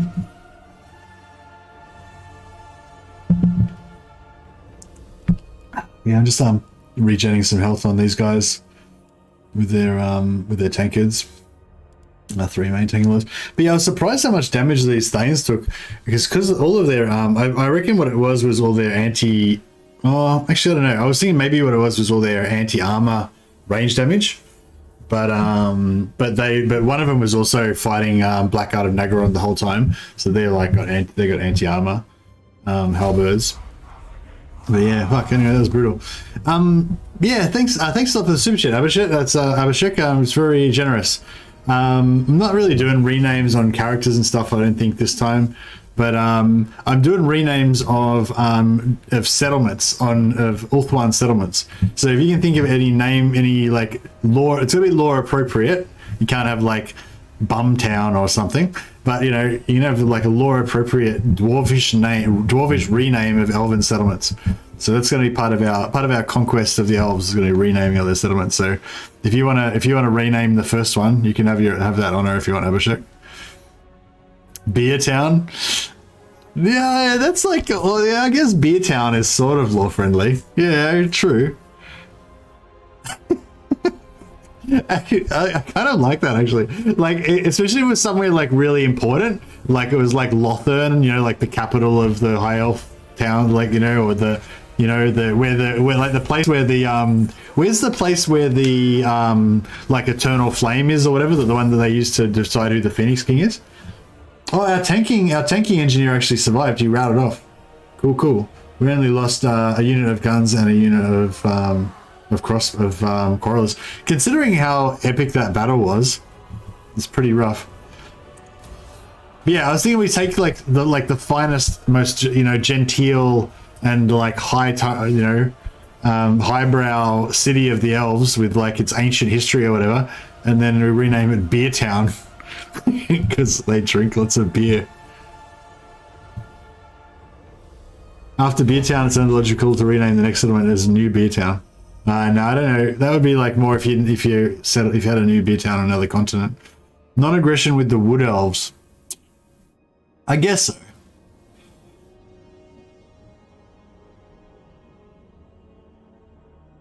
Nah. I don't want to get too many agreements with elves.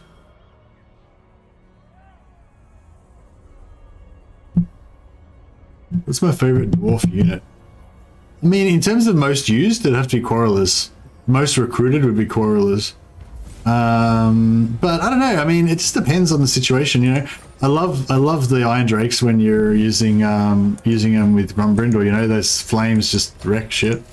But I kind of love everything, you know. Like I love when you're playing as Grombrindal and you've got that +10 melee defense and whatever it is, all the bonuses that he gives to Dwarf Warriors, and you give got our campaigner, nice, perfect vigor and +10 movement. The perfect vigor is kind of good for him as well because he grinds the armies down. Yeah, even like Dwarf Warriors kind of become pretty awesome in like the early game for Grombrindal and stuff, so they're kind of cool. I wouldn't say they're my favorite unit though. I'd say my favorite unit, like the one that's like most central to my player fantasy of dwarfs, is got to be Ironbreakers. But I rarely actually use them though. They're more just a fantasy unit that I'm always like gonna recruit one day, but I never really get around to actually using them. Thorek Ironbrow.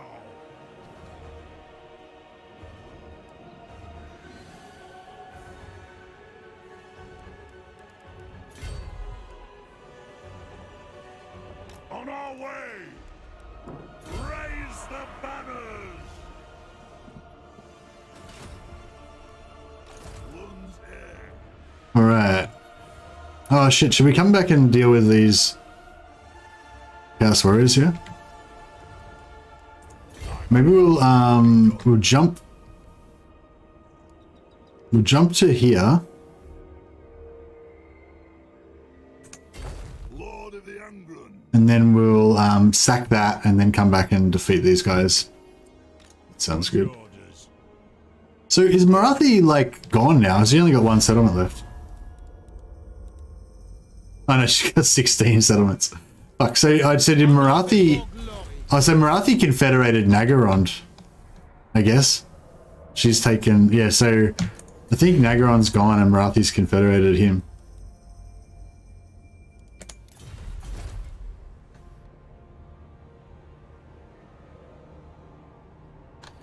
Yeah, are you still there, Abhishek? Did you have an idea for a dwarf settlement name? You can have the first settlement name rename if you want it. Or we can just go with Beer Town if you're happy with that.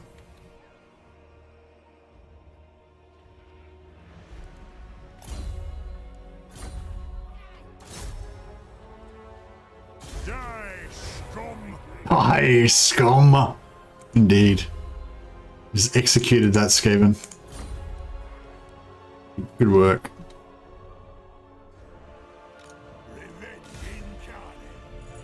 Right,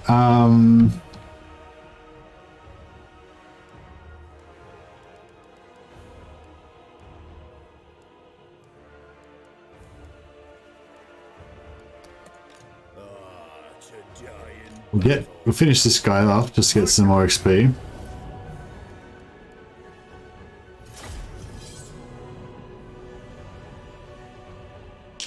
Town I was born in was christened Dog Dirt City by CD Radio Hams. Nice. Do you know why dwarves drink so much beer and ale? It's because it's such a good energy source owing to the high sugar content in their ale. Dwarves are corded with muscle and need energy. Indeed. Is Belegar's quest ready? Yeah, maybe. But I can't do it because I'm in underway stance. I have to wait till next turn.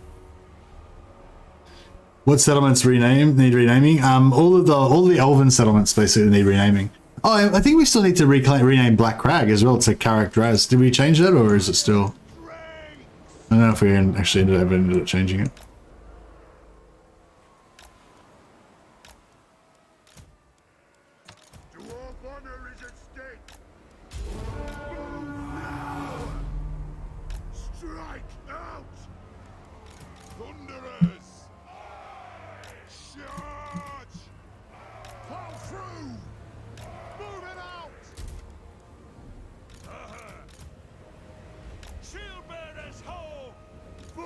Ancestors!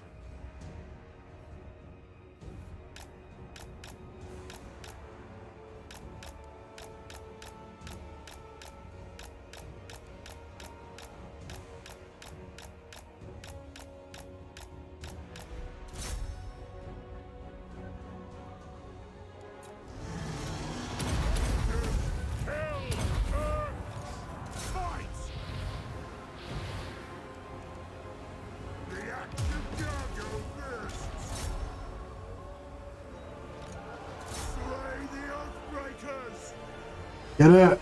Dargo her! Oh, I just took out about 20% of health in one hit. Smashed. Dead.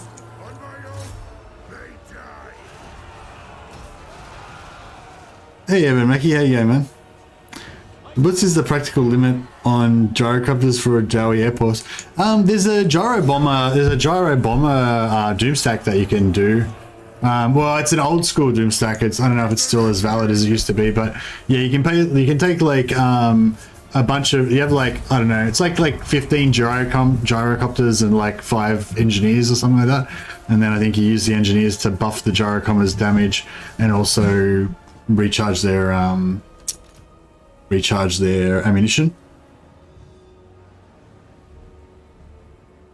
Been experimenting with the grenade launcher cavalry with Empire. 2 units can get 500 kills each. Nice.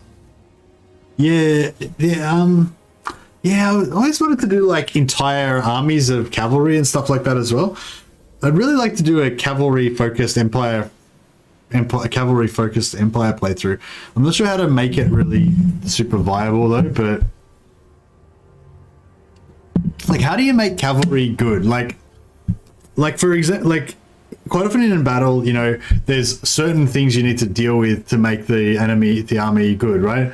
So like, let's just say I had like a hero doomstack where everyone was tanky as fuck. They've all got Iron Waters, Tankards, Regeneration, Rune of Spite, taking out infantry and whatever. So basically, normal infantry can't hurt them. The only thing that can really hurt them is like mass ranged fire with armor piercing, or maybe like a really powerful hero or monster or something that knocks them over and does single target damage. So you would like focus on trying to kill those targets or neutralize them, and then you guys are just safe. Like if you get you guys into the middle of a big infantry blob, enemy can't shoot them with range, they're safe, they just do their work, you know. If it's like ranged units, like, and you're focusing on ranged, you just need like some way of keeping their infantry away from you and making sure that their artillery doesn't shoot you. As long as once you take out their artillery and you got some tanks or something to keep their infantry, you're safe. Then your archers just do the work, they kill everything, you know. So I'm just sort of wondering, like, is there something like that you can, like, how do you go about making cavalry good? Like, does cavalry, like, what's the counter for cavalry, I guess, is the first thing, and then how do you neutralize that to make your cavalry safe, you know?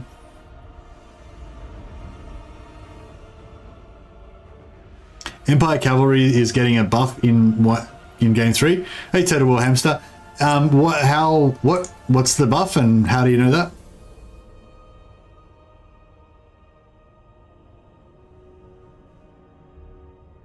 Ranged murders cavalry. Well, yeah, I mean, range does murder cavalry if the cavalry sits still to get shot. But I mean, cavalry is the sort of counter to ranged. Like, basically, you have to protect your archers from ranged. Like, yeah, flanking with cav is how you counter ranged, you know, in a classic Total War. Big speed buffs. Zerkovich posted it. Most up to 77 speed. Okay, so Empire cav and like Empire Knights and Reichsguard are like 77, whereas before they were what, 66.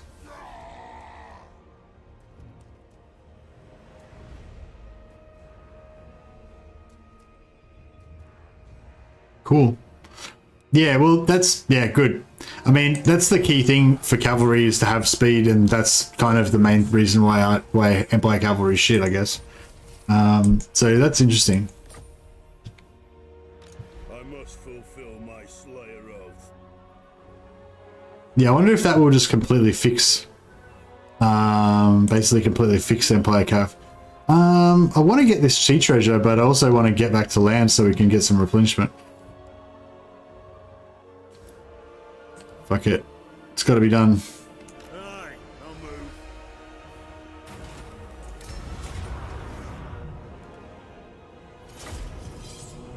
Cav needs mass, I think, like Slanesh Chariots or Ogres. I mean, I think they need the appropriate amount of mass. I don't think they need the amount of mass of Slanesh Chariots or Ogres. Because, like, Slanesh Chariots are, like, you know, single entity or 4 entities, and Ogres are, like, how many are in an Ogre unit? Like 12 or something like that? You know, whereas a cavalry unit's like 30 or whatever. Just a bit more. Yeah, I mean, maybe, yeah. Maybe a bit more. I think that the acceleration Cav needs to not lose 20% of their units because of getting stuck in melee.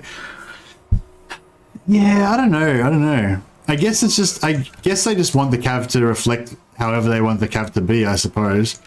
If you want Cav to be fairly shit and you only really want them to be there to like finish off units that are just on the verge of breaking, then, you know, I don't know, I mean, that's not very fun, but if that's a design choice, if that's how you want to do it, I guess it's okay. But yeah, if you want Cav to be powerful,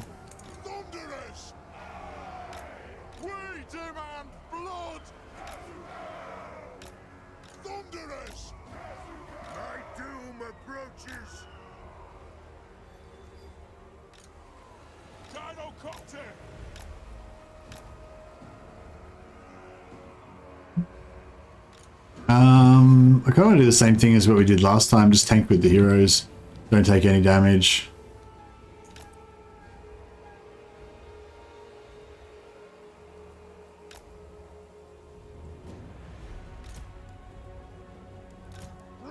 Might just stick this behind here.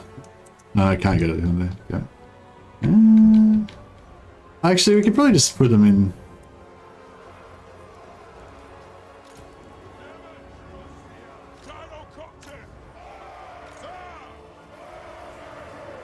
Probably put them like that. Hopefully that'll hide. That'll be hidden.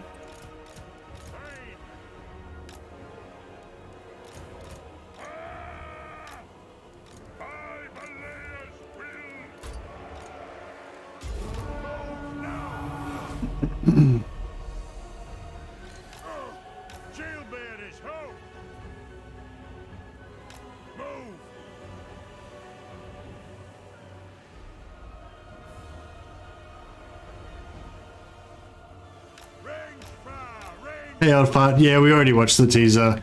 Great Book of Grudges put it out about half an hour before it dropped. Classic Great Book of Grudges style.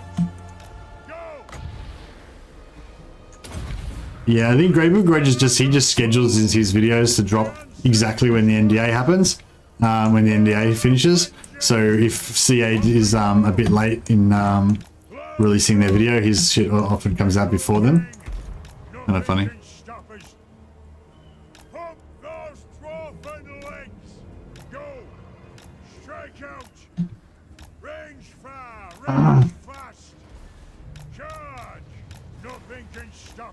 Is there any melee? I hear some melee. So yeah, if we get in on this guy... Oh shit, we should turn these guys around, shouldn't we? Yeah, let's get on this guy and just fuck him up completely. Drop some red ruin on him. See how quick they kill this thing. 20%. 30%. Still haven't taken any damage really.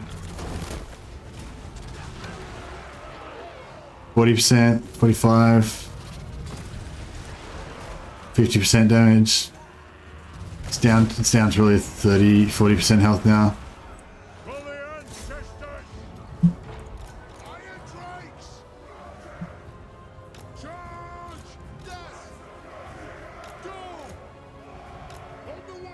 Artillery's not going to be too good.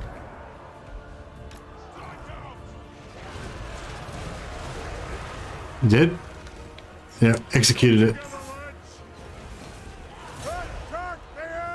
Oh no, it's still alive. It's still alive. We've got 20% health. I think they got distracted and they stopped attacking it.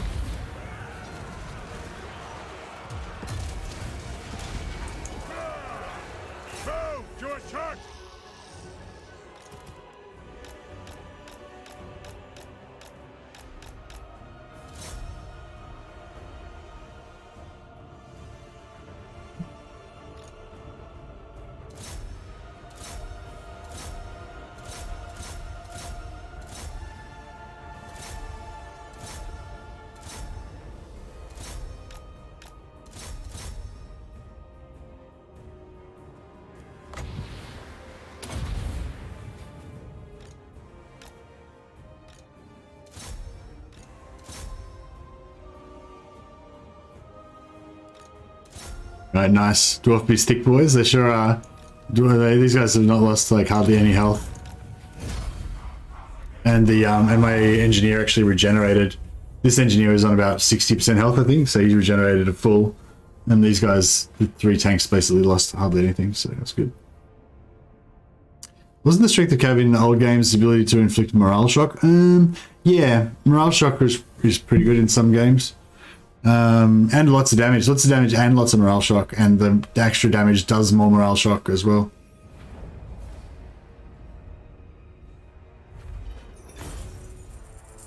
Because you get like the recharge and you get the big damage, which causes the extra morale drop. Hey soldier, how you going, man? I just saw one of your I was just looking at some comments or something the other day, and I just saw one of your super thanks that you did on one of my old videos, and I was just like, ah, soldier, what a dude. So, thanks, man.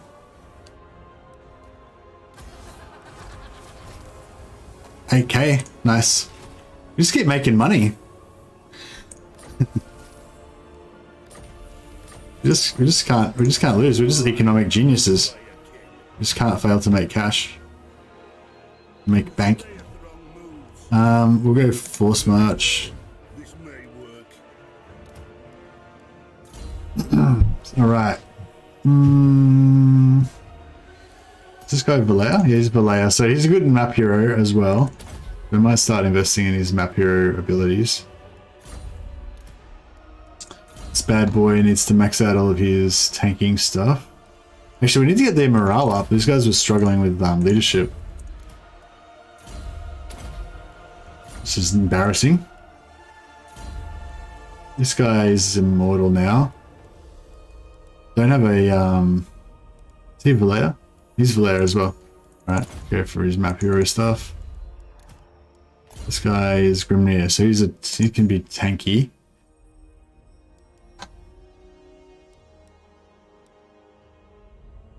They don't get their runes anymore. Those runes that they used to get that gave them the items.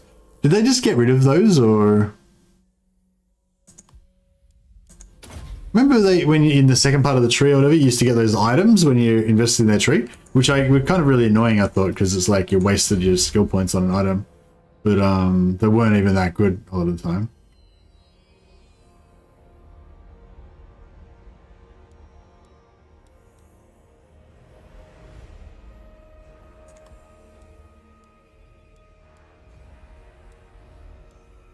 Alright, now he can pop this and he can pop that at the same time to get like mega damage. They got rid of him? Okay, it would have been kind of cool if they had have... I suppose they got replaced by the runes, yeah.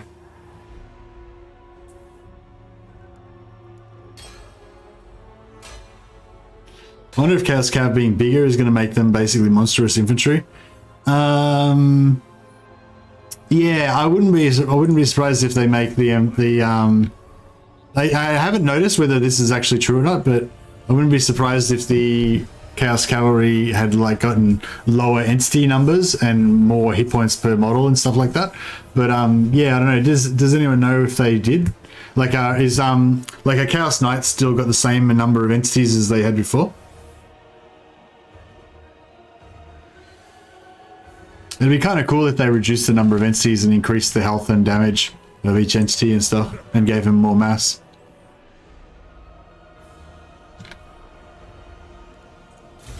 Okay. We're starting to get pretty, go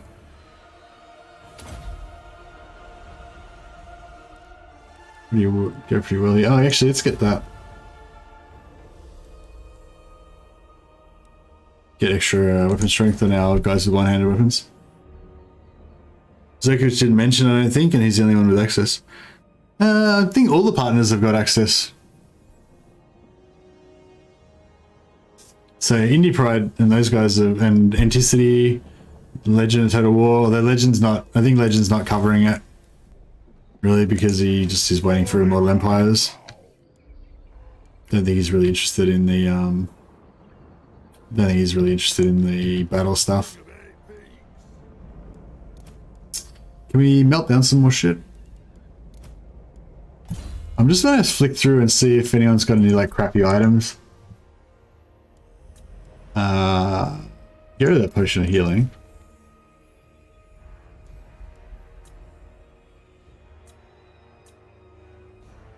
Spell shield. No, that's sort of good, I guess.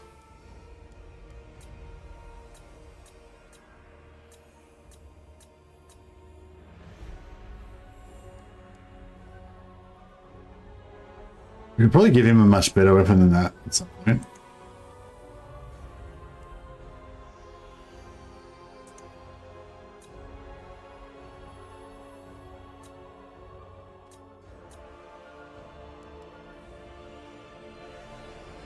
Actually, I might melt that down. It's not bad, but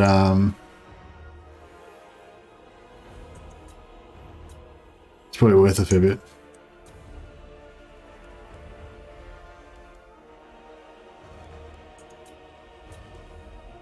Alright.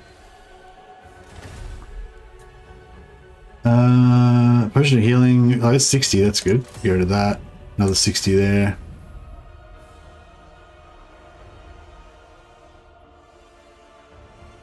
Should I keep that sort of anti-heroes or melt it down? It's not bad for only 20 Earth Gold, but fuck it, we'll get rid of it. And then we can get another Pankid.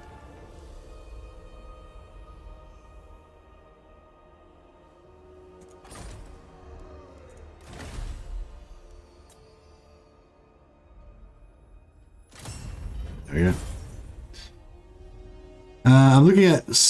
I'm looking at still from Festus gameplay. It has 3 units of Chaos Knights at 60 models per unit. 60 models per unit. That must be the same. They can't be lower than it was before. I definitely don't think they would have had more than 60 models before. Naked sex. Naked sex is the best type of sex, I guess. Wait, what's this saying? I haven't got enough oath code. Oh, because I spent it already. God damn it. I really don't understand why they do it. Why? Like, what possible advantage does it give to them? It's not like anyone ever clicks on that shit. I suppose they only have to get like one person to click on it, and then they get to steal all your credit card details and shit, and then they've made their money, and they can make this spam out to like millions of people for like at no cost to them. So it's like good value. My moderators leave me unprotected. No one defends my streams from the evil bots. I'm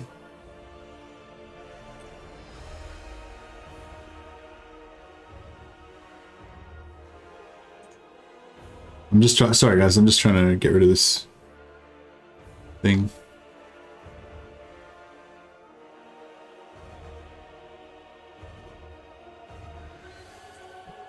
All right. I've added the name of the. I've added the name of that thing to my blocked list, so I think that'll stop them from being able to do it anymore.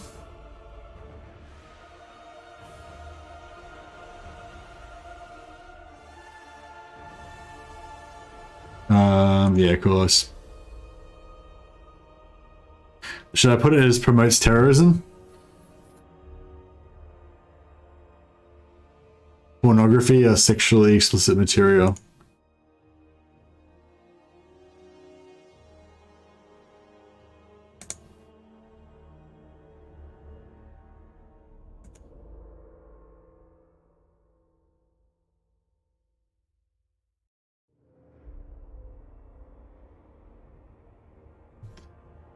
Alright, we've deleted them. Thanks, Evamaki. Good work. You've cleansed.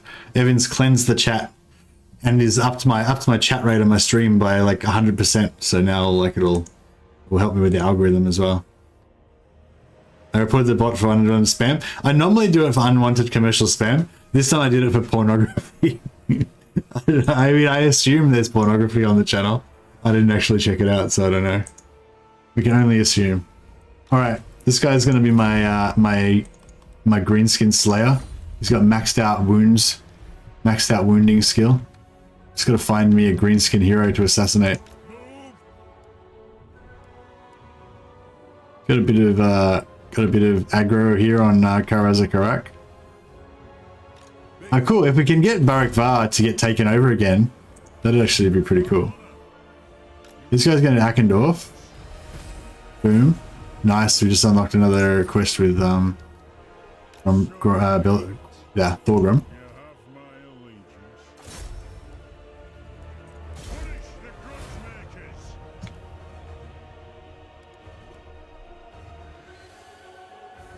Black Oak big bosses are pretty good for assaulting units. Yeah, they are. And I noticed like when I used my Thanes to assault units, it was like really pathetic. And I was like, ah. Because I'm used to like Black Orc big bosses with maxed out assault units, and they've got the extra skill one orc army that gives them extra assault units, and they've got the trait that you get from like repeatedly assaulting units, and they just like two of them together will take out like, I don't know, like 40% of an army's health or something. And if you have two of them, I usually go with two of them, and I attack twice over successive turns. So you hit them once, the one turn, knock them down to like 60% health, and then you hit them again the second turn and knock them down to like 10 or 20% health or something. And it only takes like 2 orc heroes. With Skarsnik, it's super awesome. Just going and wrecking, because your orc big bosses will be like level 40, so they can both attack the same army in the same turn and both land it, and it's pretty good. But yeah, I don't know if it'll be as good with Grom, but yeah, I would like to try as well with Grom.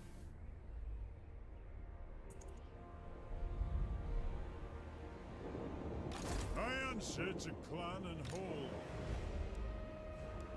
Alright, I think we're good.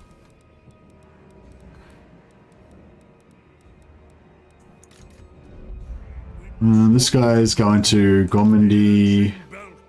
Hasn't quite made it yet. This guy's... Oh yeah, let's see what our quest's doing. So, assassination, we're working on that one. Grombrindal, we're going to get that in a second. We're going to get that in a second. Battle, battle, battle, battle. Okay, all we need to do is get to Grombrindal and we're good. Oh yeah, what's our biggest money maker? Black Mountains. Yeah. Is there anything else that potentially... Black Coast 800. It's not very great, is it? What about Quintex? 400. I kind of wanted to build the I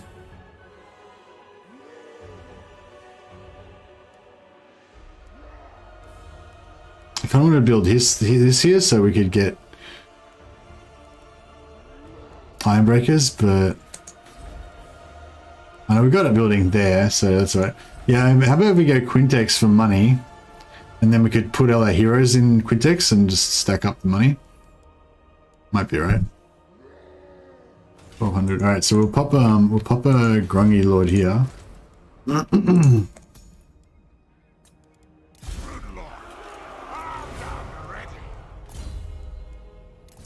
And we can give him some money making.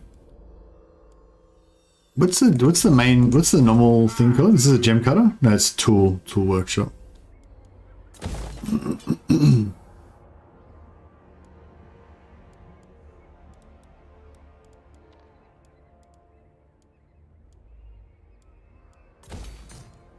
And we can eventually replace this as well. And then we'll give this bad boy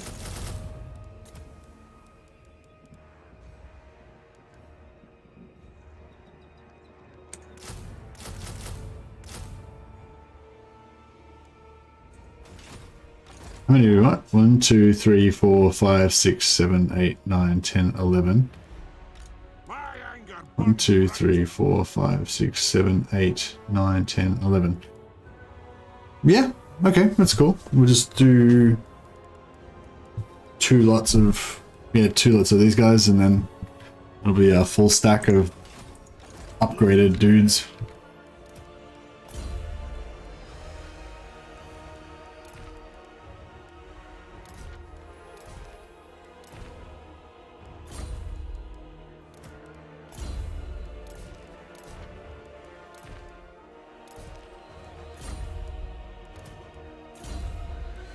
Woody, last point.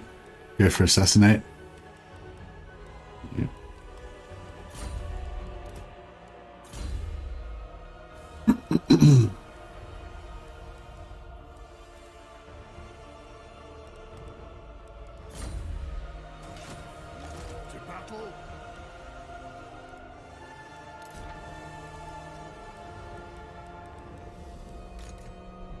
I think we're nearly just about done here.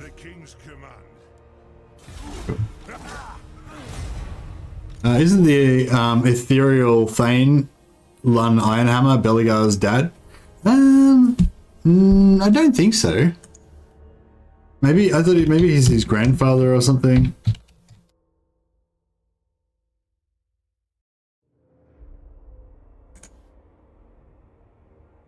King Lun Ironhammer is a dwarf melee infantry. Blah blah. Many dwarf leaders who fought to protect the Carracks.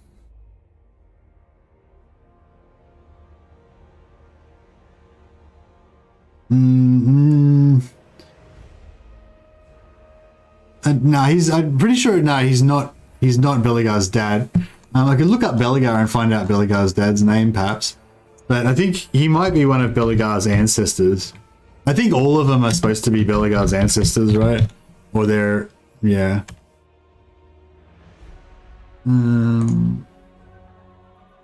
Who's Belegar's dad? History. Blah, blah. I don't know, maybe somebody else can figure out who's Belegar's dad is, but no, I'm pretty sure that Lun Ironhammer's not Belegar's dad. He's just got the same name. Maybe he's like a he might be an ancestor of his or something. Somewhere in the family tree.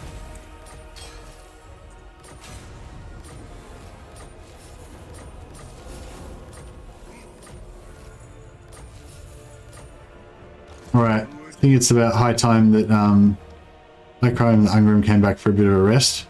We'll be in range to get that one after we come home. Seek our doom. The slayer in me seeks death.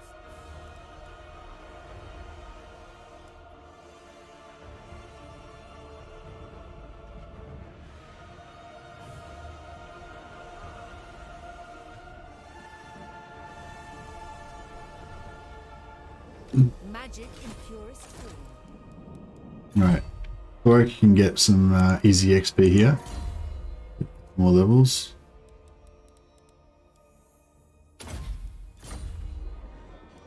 Did we give... Yeah, he's got a tank good. I'm listening. Is Grombrindal an actual dwarf or some sort of ethereal being god? It's weird in the end times how he just comes and goes. I don't know, yeah. I kind of feel like he might be a bit of a god, hey? Is he a bit like an Odin sort of character where he appears as a mortal man, but, you know, yeah, he kind of like mysteriously comes and goes. Or maybe kind of like King Arthur or something, you know? He's like a king that returns kind of thing or something. I don't know, yeah. I don't know. Like, I'm pretty sure there's something magical about him. Like, he's not just like a normal dwarf lord that kind of goes off on adventures and then reappears whenever he's needed, kind of in a real way. Like, he's not like a Robin Hood type character who just pops out of the forest every now and again and helps everybody out. He's like yeah, it's like he doesn't exist sometimes, but then he does, I think. It's kind of a god, yeah. Yeah, well, yeah, I don't know. Is he like a living ancestor, kind of, or...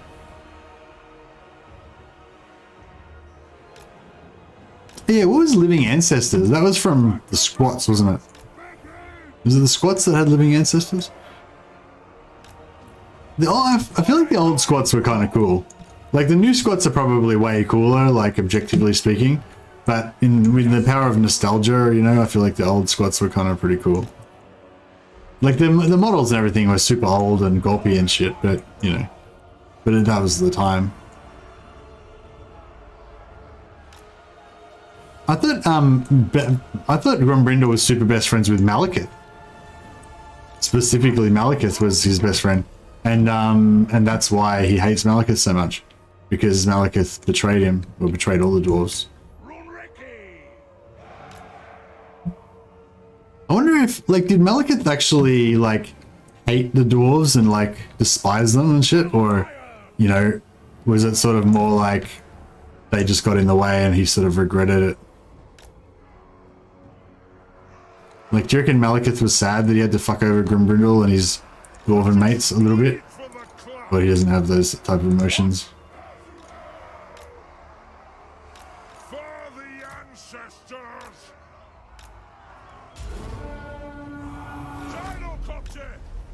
Move now! Hey, Lemmy.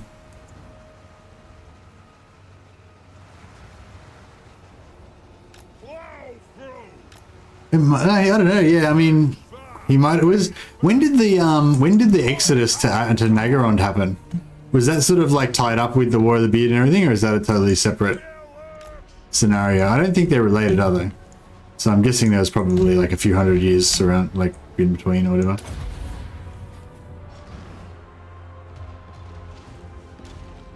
Oh, they don't have any range, do they?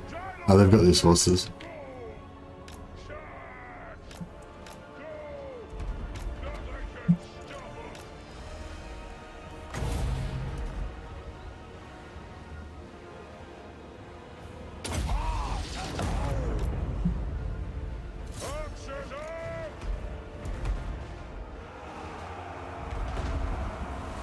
What happened to his lightning? Did it happen?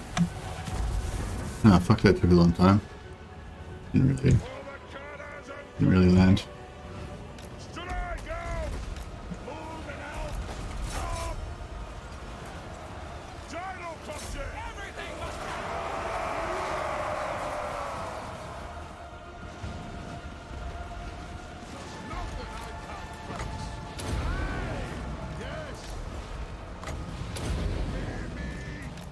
Move to attack! Off we go! Aye! Open steel! Quarrelers! Attack!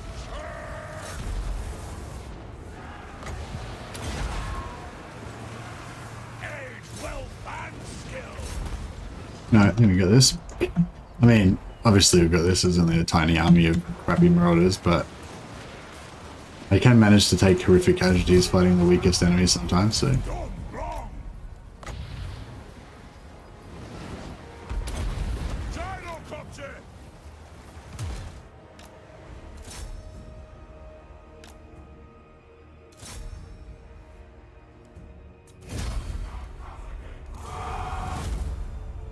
War of the Beard happened because Malekith had mummy issues. Yeah. But was the War of the Beard like close in history to when Malekith did his whole like poison the Phoenix King thing, or was it like totally separate? Because yeah, I'm pretty sure. So there was another. So during the War of the Beard, Malekith was not the Phoenix King. There was some other dude who was the Phoenix King, and then Malekith made like, you know, like set up some like ambushes of dwarf caravans or something like that, and blamed it. Basically, made out like that it was the High Elf main faction doing it, but it was just his like splinter raiders or whatever. And then the dwarfs sent an envoy to the Elven King to say, hey, why, you know, some of your subjects are attacking us, we demand justice or whatever. And the Elven King was really arrogant. This is not Malekith, this is some other Elven King. He was really arrogant, and he cut off the dwarf's beard that they sent as an envoy, and that's why it was called the War of the Beard, because then the dwarves were really pissed off about that, and it was a grudging, and then they went and kicked the shit out of the elves and took their crown, as I recall.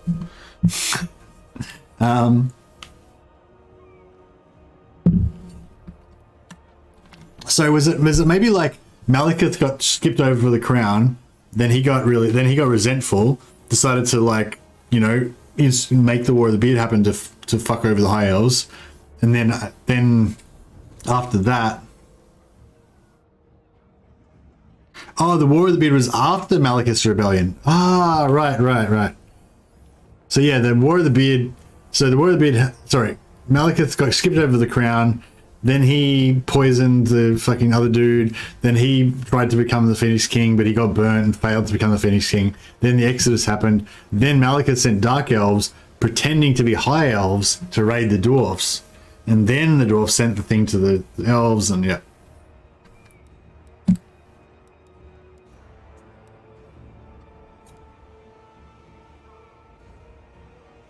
You should write Warhammer stories or better recordings of them. I'd listen to that 6 hours per day. Yeah, I would like that. That would be pretty cool to do, actually.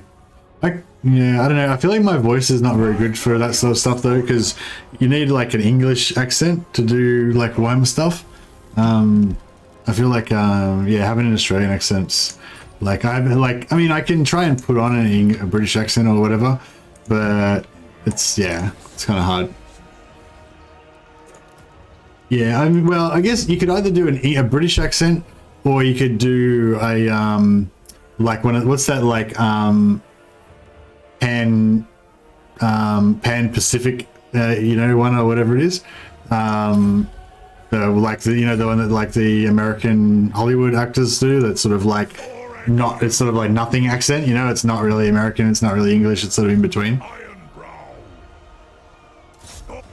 Something like that would be fine, or either that or or a British accent. Fight for your own. But and if you're doing the British accent again, you'd want the sort of no accent style British accent. You know what I mean? Like Your end is nigh. not like a really strong Cockney accent or anything like that. Just the like kind of generic I'm listening. no accent style English accent, British accent. No, English accent. Sorry. You find English accents to be triggering, that's why I can't listen to many ebooks.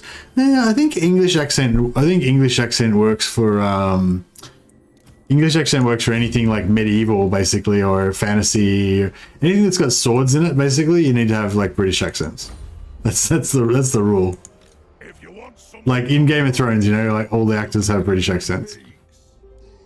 my anger burns bright. True king. All right, we better get down here and Very well. I will do as see about this rebellion.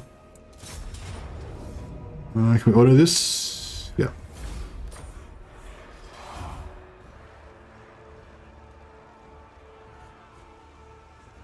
Give us your best American accent. Oh, I don't even know how to do an American accent. I've never, yeah, I don't think I've ever done it. Tried to do it. Like, I've never even thought about the things that you would do to make an accent sound American. Yeah, I don't know. Like, I could probably do like one of those, like, you know, when people are trying to give shit to like people from the southern states and like pretend that they're rednecks and shit. Like, I mean, like pretend to be a redneck and have like that whole like that exaggerated redneck accent or whatever. I could probably do something like that, but that's not what we're looking for. We're looking for like the no accent American Hollywood accent, you know. I think it's what do they call it? The Pan Pacific accent or the Pan Atlantic accent or something like that. Y'all.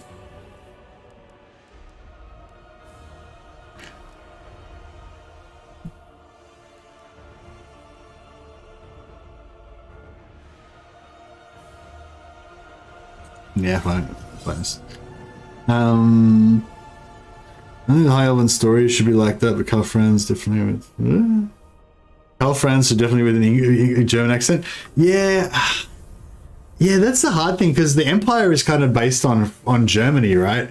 But if it was a movie like made for like American / English speaking audience, then they wouldn't actually give him a German accent because German accent would say you don't have to say redneck, you can say bogan, some of us understand. Yeah, we Australians have bogans. It's like it doesn't mean the same thing as redneck, but it's sort of like we don't have rednecks in it. Oh well, I suppose we do have rednecks kind of. But I don't know, yeah, we don't really have rednecks in Australia. We have bogans, which is sort of like a redneck, but it's not the same. It's like we've got our own specific type of thing.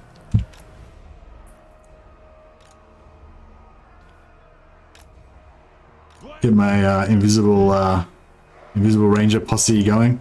Even though this is like a super easy battle where we're not going to take any casualties anyway. But I just thought I'd set up the invisible ranger thing just to show for anyone who didn't really get it before.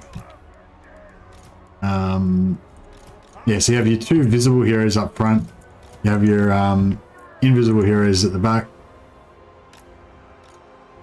I like to usually put a ranger on the side for in case they get flanked. And then usually put your heroes like yeah, I figured this out before. You can, depending on how big the enemy army is, if it's a small army, you can just put your heroes here, and then as they come in to tank here, they'll get the shit shot out of them by these rangers. If it's a big army that you can't really control with your heroes, you put your heroes way up front at the edge of the artillery range, and then try and tank part of their army there, and then the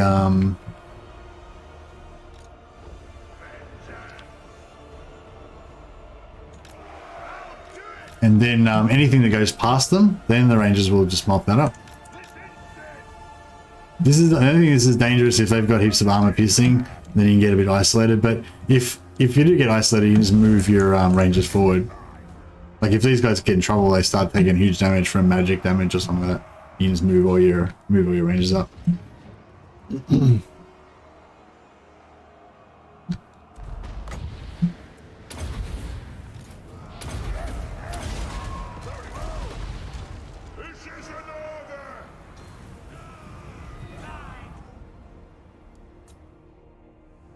Hit that like button, don't be lazy. Yeah, thanks, John. Okay, here we go. So we got these flankers just spreading out, trying to find us. For mountain and home! Rage far, rage fast! I'm guilty!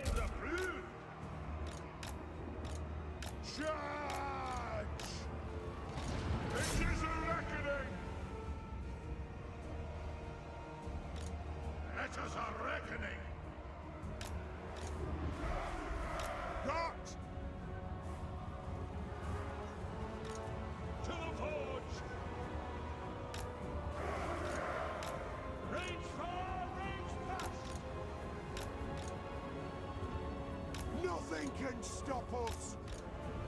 Cause you can't, cause you can't, ha! Go! Battle ready! Move to attack!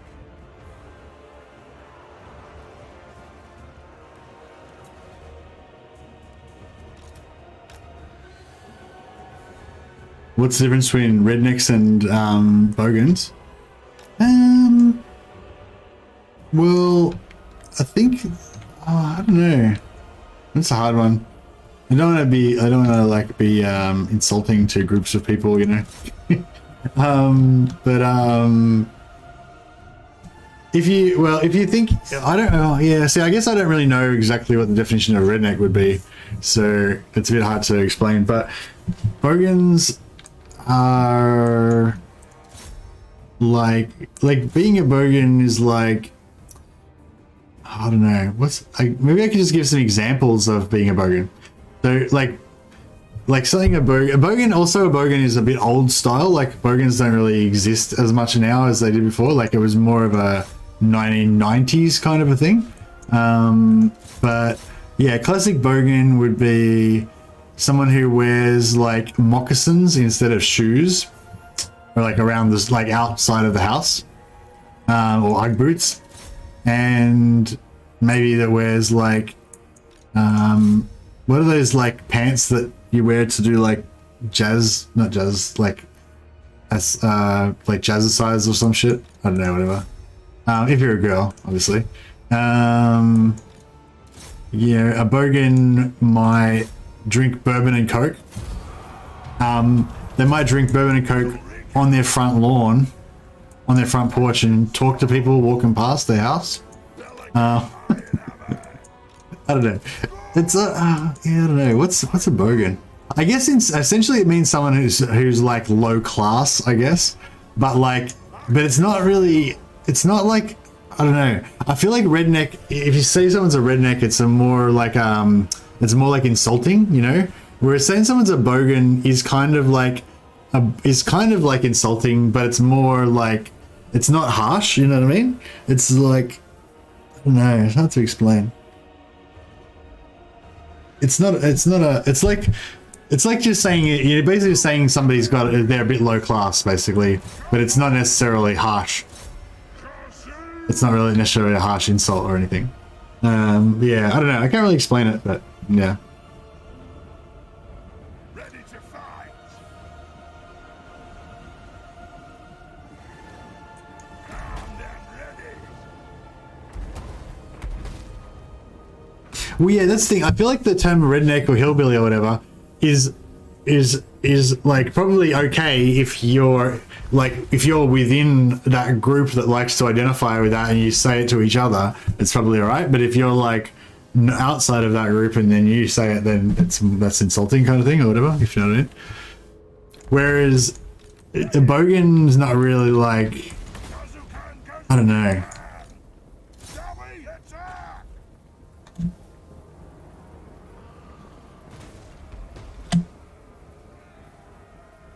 It's kind of like calling someone trailer trash, but doing it gently.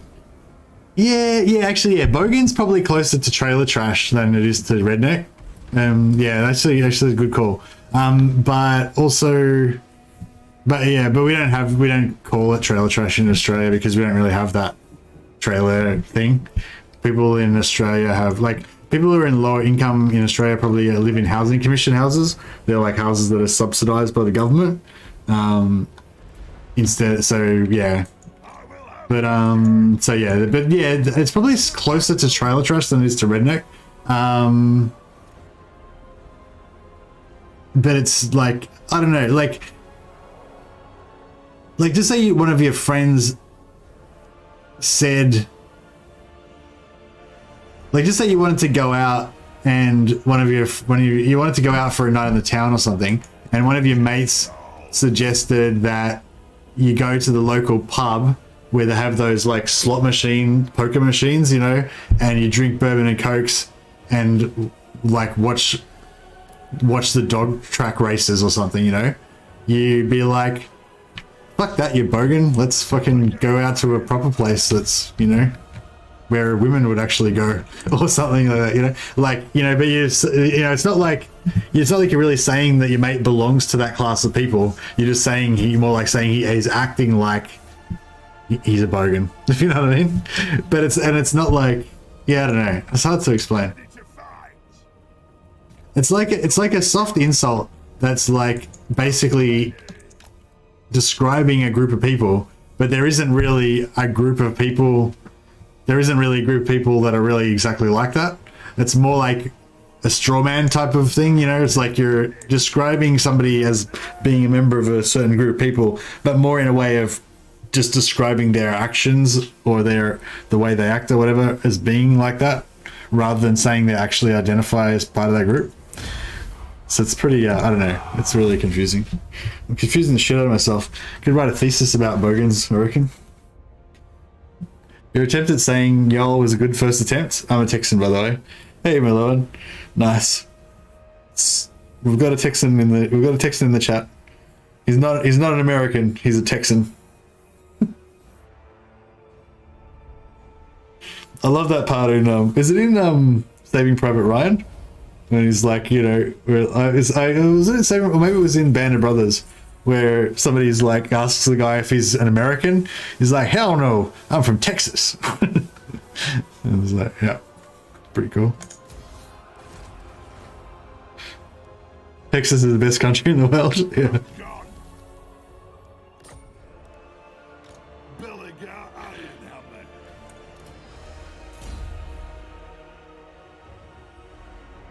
Yeah, I don't know. I feel like Texas might be one of those. Well, I don't know. I've never lived there, obviously, but I feel like it could be one of those places that's like, you know, pretty conservative, I guess. And that if you're on board with the culture of the place, then you probably would feel a really good really good feeling of like community and stuff like that. But if you like don't fit in with the culture of the place, then it might be a pretty unfriendly place. Is it a bit like that?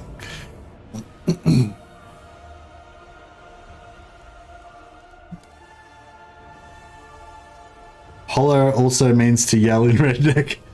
Nice. Texas has steers and beers. Indeed. Bogan, a person whose speech, clothing, attitude, and behavior are considered unrefined or unsophisticated. Yeah, that's accurate, I would say. But I don't think that tells the full picture though. Is it California or Texas who fought hard for succession from Mexico? Oh, this is one of Marathi's quest battles.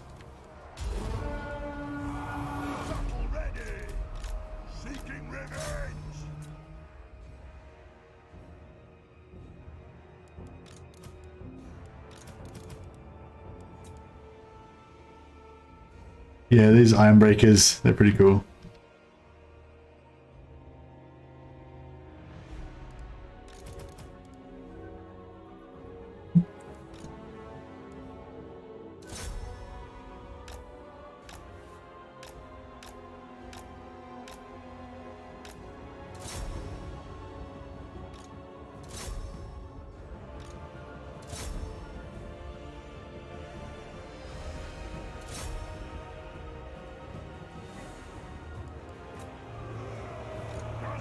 Is Dallas a pretty what's it called?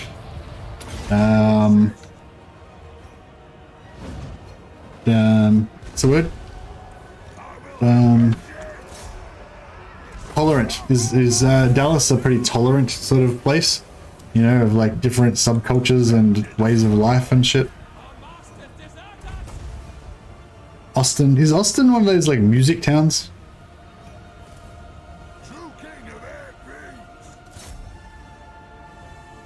Yeah, I come from a pretty small town in, well, no, it's a pretty small city. So it's like a super large town, or it's technically a city, but it's very much got like a town mentality, you know. But yeah, I come from a large town / small city in rural New South Wales, and yeah, it's probably full of full of bogan slash rednecks, you would say. Yeah, and not so tolerant, you know. Whereas if you come to the city, like basically no one cares. Everyone just does whatever they want, does their own thing. Everyone minds their own business. I think Texans are generally more open-minded than they're portrayed in the media, but the kind of people who represent Texas poorly are really bad. Yeah. Well, I was just gonna say as well, like, I don't know, it's hard to say, like, because I don't know, there's different people everywhere, really. There's different types of people everywhere, really, and if you, like, whenever you generalize, you always kind of get it wrong to a degree. But I was gonna say, like, the place where I was born was pretty renowned as being very, like, closed-minded, kind of low class. Like, there's like videos on the YouTube of, like, just random people from my hometown, like, just all different videos, like, super cut together of all different people just being, like, total fucking bogans, just having drunken street fights with their pants falling down and shit like that. You know, that's kind of like where I grew up. That's where I was born. I did grow up there though. That's where I was a little kid. And then I moved to Melbourne, which is like a big city, one of the biggest cities in Australia, and it's much different culture. You know, very cosmopolitan almost. So no, maybe cosmopolitan's a bit rich. Not cosmopolitan compared to an actual European city, but pretty cosmopolitan compared to where I was born, you know. But having said that, like, when I went back to my hometown when I was older, a lot of my mates that I'd had when I was like 10, you know, like when I was a little kid, before I had any kind of culture or identity of my own, a lot of those guys actually grew up and got into like punk and hardcore and like indie pop and everything, like the same kind of music that I was into in the city. So yeah, it's pretty interesting. But I imagine it was a lot more different experience for them, whereas for me, being in that music scene in the city was like, you know, fine, you know, whatever, you're just into your music, that's cool, everyone does their own thing. Whereas for those guys growing up where I was born, they probably were kind of got persecuted and just got bashed all the time by people at school and stuff for being into those bands and dressing that way and stuff like that, you know. So yeah, I think it's probably like more like a small town type of thing, you know.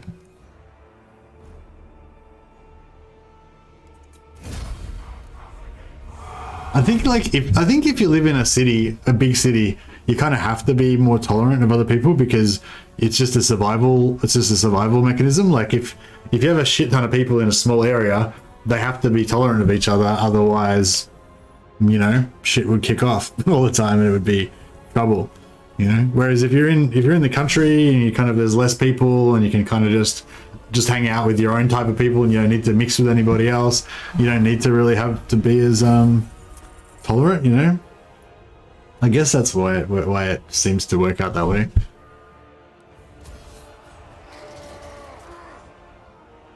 Seeking vengeance. Southern hospitality. I've heard that people in the US are generally pretty nice and pretty, you know, just, yeah, nice and good, basically. I feel like internationally, like a lot of you know, it's pretty popular to, like, you know, diss America and stuff, mainly because of the, you know, foreign policy and all that kind of stuff. But it seems like most American people are like pretty, like, just really polite and nice and shit, basically.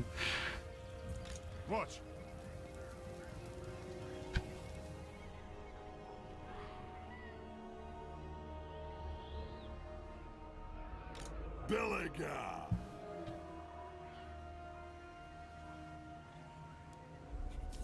All right, what are we doing here? Waste of good firewood. Thorek iron. Is it a waste of good firewood? What's he talking about? What firewood? Somebody wasting firewood? If I find out who's wasting this firewood, I'm gonna get to the bottom of this.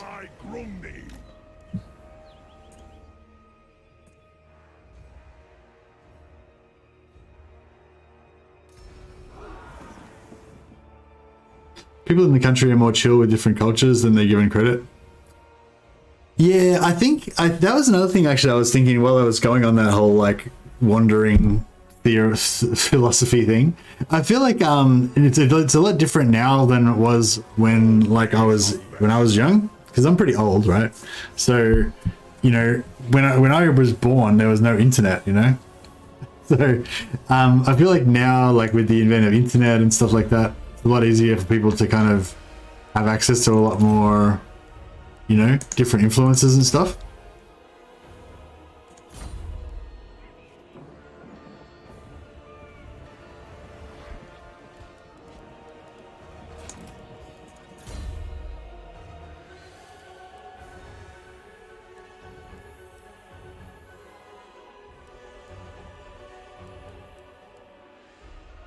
Yeah, I guess that's what I was trying. That was the point I was trying to make about my mates, actually, that I got distracted about. But my friends that I sort of grew up with when I was a little kid, they it was really surprising that I went back there, and like I was into the same music as them. Like, you know, like the music the type of music that I was into was only a very, very small, very narrow subculture. You know, that I reckon like probably much less than. I don't know. Yeah, probably less than 1%, I reckon, of the population would have been into, of the like young people would have been into that specific type of music that I was into. And the guys and my friends that I used to, you know, hang out with when I was a little kid were into like exactly the same shit. You know, it was just really weird. I don't know.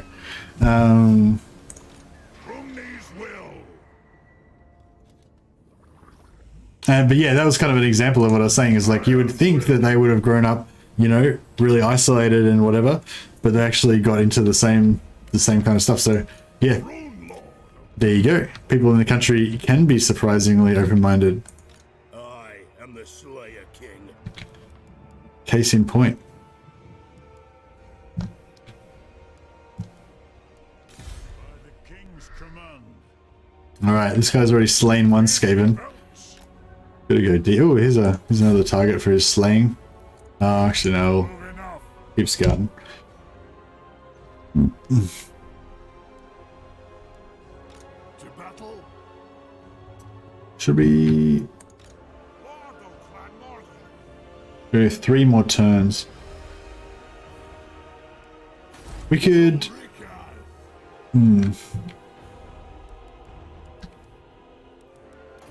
So we'll pop another Grungy Lord and just build this up to tier 4, just so we can pop some Ironbreakers later on if we want. Oh yeah, we can do some more. Have we got another Belegar one? Yeah, we got another Belegar one. Let's do another Belegar quest. We'll smash some of these out.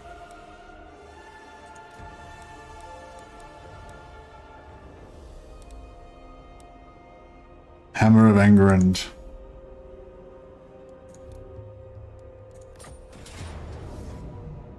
I've got some grey going on, yeah. Great Book of Grudges auto timer just went off. What's an auto timer?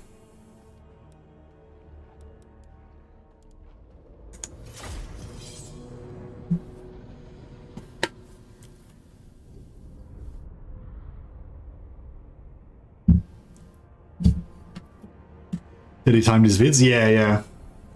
I think he just sets his time, like his CA tells him when the NDA ends, and then he just sets the video to go public at exactly that minute when they say the NDA ends. So then if Creative Assembly doesn't get, you know, spread the village. No, we watched Great Book of Grudges Village Siege thing like 2 hours ago or something. No, we do not. Let the grudge be settled. Let vengeance begin. Roar!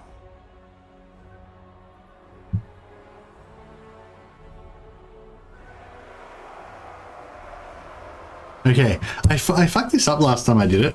I used to do it a certain way. I think I like setting up on this side. Can you take out those? So, well, we can bum rush forward and take out these guys. But I think I like to go for these guys. Did you know the J key performs an about face? Just learned that the other day after 1400 hours played. Hey, Elite. Yeah, it does. And it also does like a weird like return to start type of thing. So if you like, so you can use it for cavalry. So like, so just say I press J here, these guys turn around, right?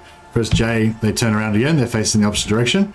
But also if I had them here and then I attacked this position, like if it was a cavalry unit and I attacked that position, if I press J, they'll actually return to where they were before I issued the order. So you can use it like you can charge your cavalry and then press J to make your cavalry run back to where they started off before the last order that you issued. It's pretty cool.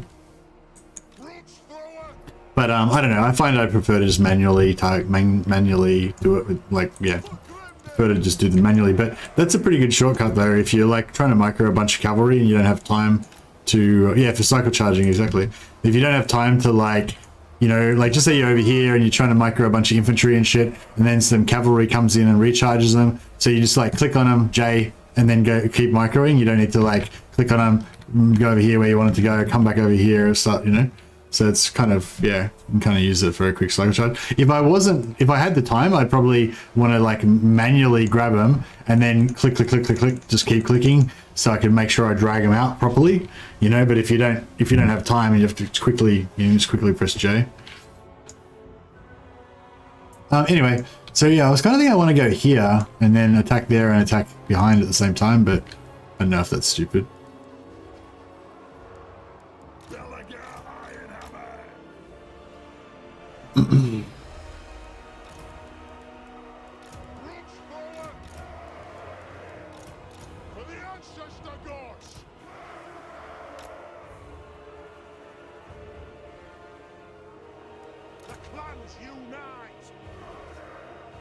Oh, we can just set up over here.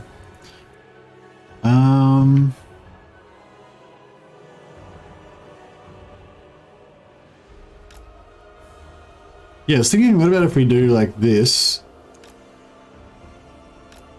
type of thing?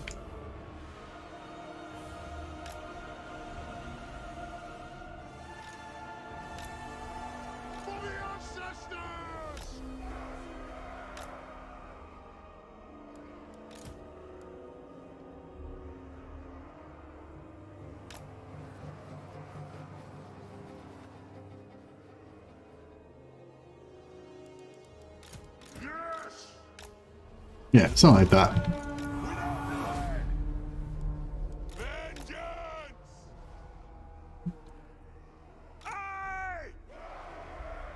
Very well. Killers. They're moving. Dwarfs shooting.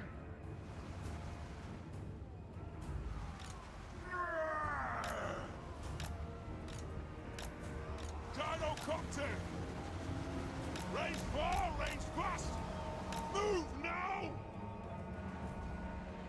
Move! Strike out! Go! I'm pretty sure there's someone going to come in right behind us down here, but that's okay. Let us bleed for the clan! It's about dwarves conquering the world, is so memey. Yeah, well, I don't want to conquer the world. I just want to kill all the dark elves. I was actually thinking the finale, if we get that far, the finale would be that we'll basically kill all the dark elves, slay Malekith, and then we'll realize that in our mad lust for vengeance, we've actually lost everything, and we've lost Karaz-Karak and the Dwarven homelands, and all of our like dwarf wives have been slaughtered and stuff like that. And then we'll have to try to rush back to the Badlands to like save the remnants of the Dwarf Empire. So yeah, I don't think we're going to make it that far. I only got like 4 hours left, but see how we go. This thing, it's not even like a plot twist. It's more like I've got a whole like play in my mind that I want to like play out, you know, and I just have to like get it all to happen.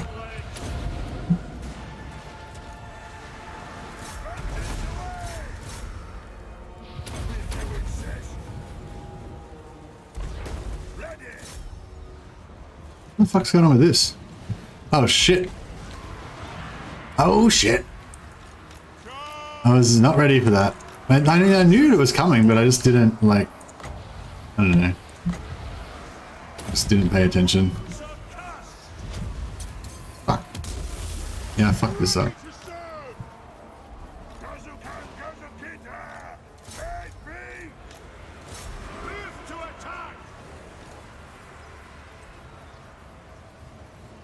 Like, how are we gonna fix this? How are we gonna fix this? I do not know. Nothing can stop us! For mountain and home! Go! Move! For the ancestor gods! Nothing can stop us! Move now! Oh, fuck how, oh, I should have been to blow that up. Oh, that's right.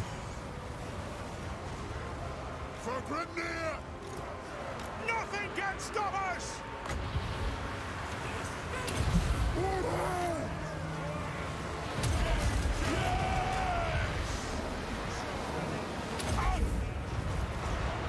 Nothing can stop us! Wow, I keep fucking this up. It last, I'm sure I've done it before and I did alright. But yeah, not this time. I'm gonna delete all these ranges, so it's not super a big deal, but yeah. It's more like just a point of pride that, like, I feel like I should be able to not screw this up, but I keep screwing it up.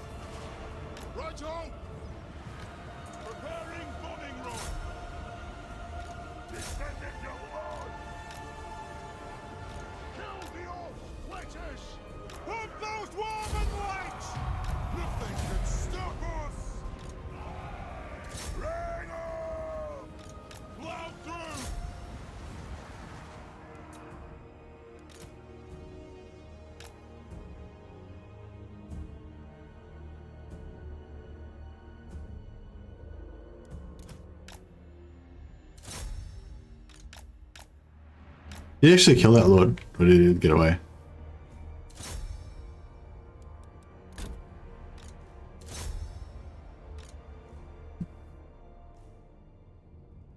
Some cav could clean up in that chaos? Yeah, sure.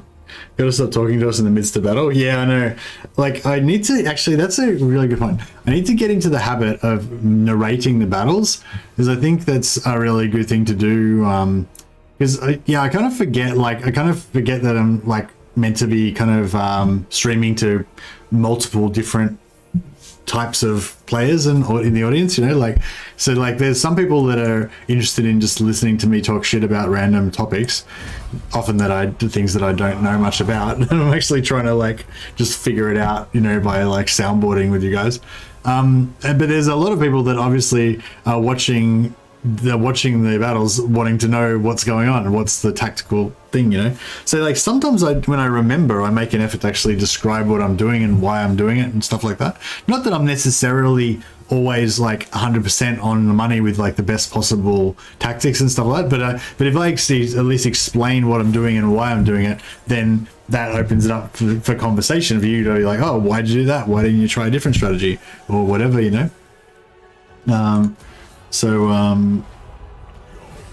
Yeah, I think I don't know, it's pretty traditional to describe what you're doing in battles, and I think I definitely need to do more of that. Logic EU is superb at battle narration. Yeah, he is, yeah, and I think all of those multiplayer guys are pretty good at it, you know, because that's what they do, that's their bread and butter, because they don't do anything else except battles, you know. Yeah. To be honest, I've got into that mindset since I started doing co-op campaigns with a buddy. Oh, because you're always, like, cooperating to, well, like, what you're going to do in a battle or whatever. Wait, this is still a stack with normal ranges? A bit surprising. Yeah, well, as I was saying, you don't really need, like, normal ranges are fine. They get the job done, and they're cheaper. This goes 310, normal range is 205, so saves me about, like, 1,000 gold per turn by having normal ranges. But I'm just about to upgrade them now. Belegar iron helmet. We can... We can go up and start sack farming this. Or should we? Yeah, we'll smudge up here and we'll start back sitting this on this for a little while.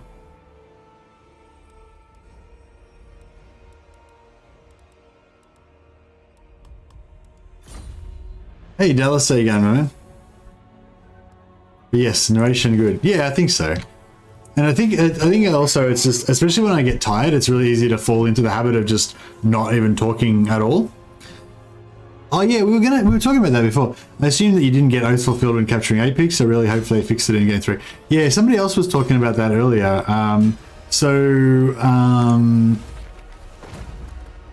If we look at our oaths, I can't remember what it was called.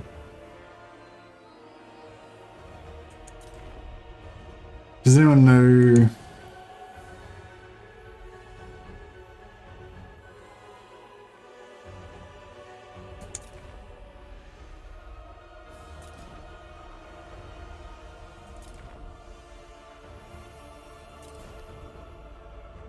Greatest of grudges, here we go. Reward, nothing. Yeah, so you don't get any reward. Yeah. I think there's supposed to be a reward, but maybe it's bugged or something, yeah. So we don't have it. And there's nothing up the top here. Like if there were, like, normally there'd be a buff up that would sit up here, I think, if we had a permanent buff from it. But we don't, obviously, so yeah. 4 armies. Oh, that's right, because we've got a recruiting army at the moment. Oh yeah, one more turn we can confederate another faction as well. It is a great day. That's what I like, knowing your train of thought opens up interesting strategy developments. Yeah, I think so. And also it's also good for me because it gives me an extra check, because I could be like, oh, I'm going to do this and maybe that'll work. And quite often somebody will be like, why don't you just do this, which is the normal strategy that everyone does. And that would work really easily. And then I'm like, oh yeah, I totally forgot about that. You know, that happens. Reward is that units cost normal amount instead of like double. No, that's not the reward. There's like a penalty, and it gets rid of the penalty. But there's supposed to be, or there used to be, like an extra reward on top of that. Like, yeah, like, I mean, yes, that is the reward. Like, and that's the most substantial part of it. Like, the most important part is that you don't have that extra 50 or 60% upkeep cost, which is basically crippling. And yeah, the reward that you used to get, it was, I can't even remember what it was. It was nothing compared to that. Like, the 60% upkeep is the thing, the killer, right? But yeah, there used to be some other bonus as well, but they took it out. I don't know if it was taken out by accident or what. Okay, have we got another Thorgrim one, or is Thorgrim's done already? I know Thorgrim's got the Dragon Crown of Karaz, whatever. Should we do that? How hard is it? Oh no, Thorgrim's not here anyway. We've got Grombrindal now. Gromby's got Armor of Grimwall Scales. Yeah, this looks pretty easy. Fuck it, let's do that. Oh no, where is Grombrindal? He's not on the field at the moment. We've got Thorek. What's Thorek got? Thorek hasn't got shit. Alright, we've got to level up Thorek a bit more. I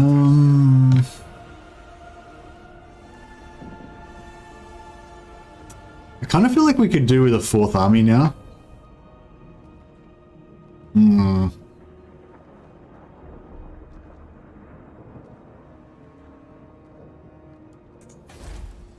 What about if we get Grombrindal? That's pretty good. We've still got enough. He's got an Ironwood's tank get equipped already. Give him an act. Oh. How much? Oh, we nearly got enough to, can we melt some shit down? No.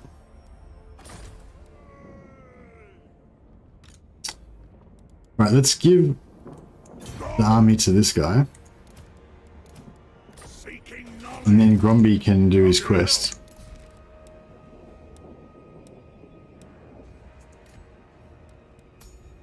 Right, this looks good.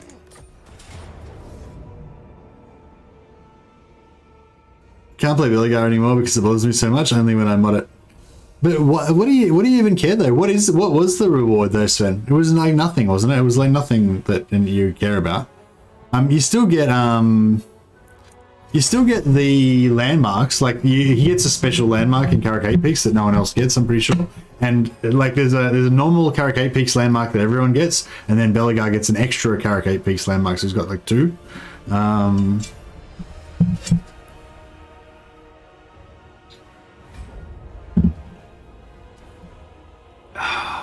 Wazak! You slime-worshipping Ungi filth merchant! Get your ass and that pit reptile over here! Yeah, I feel like 40 is a lot younger than it used to be. Face to face, so that I lop off its claw and reclaim what is mine. Those scales are from my armor, and no. It's kind of weird as you get older and you notice how people age at different rates in different ways and stuff like that. Like I've got a mate who's Is my oath, as my kin Grimnir is witness. yeah, I've got a mate who's like really good mate actually. Haven't seen him for a few years actually. I wonder how he's going. Anyway, yeah, I've got a mate who's 2 things. Like one is that he's very outdoorsy. He's always into skateboarding. Not sure if he does surfing maybe as well. But anyway, he's outdoors a lot. Also, he does a lot of outdoor manual laboring type work. We used to work together on setting up marquees and stuff like that. And he gets a lot of sun, right? So his skin is quite like leathery and tough, you know. And he looks like older, you know, a lot more like manly than me, a lot more like weathered and shit. But he's actually the same exact age as me. We were born. No, actually, I think I'm older than him. I think I'm actually a bit older than. Maybe I'm a year or 2 older than him. Anyway, whatever. We're pretty much the same age, right? Actually, our birthdays are only like 2 days apart, or something. And yeah, but he's all like kind of leathery and shit, and like muscly and stuff.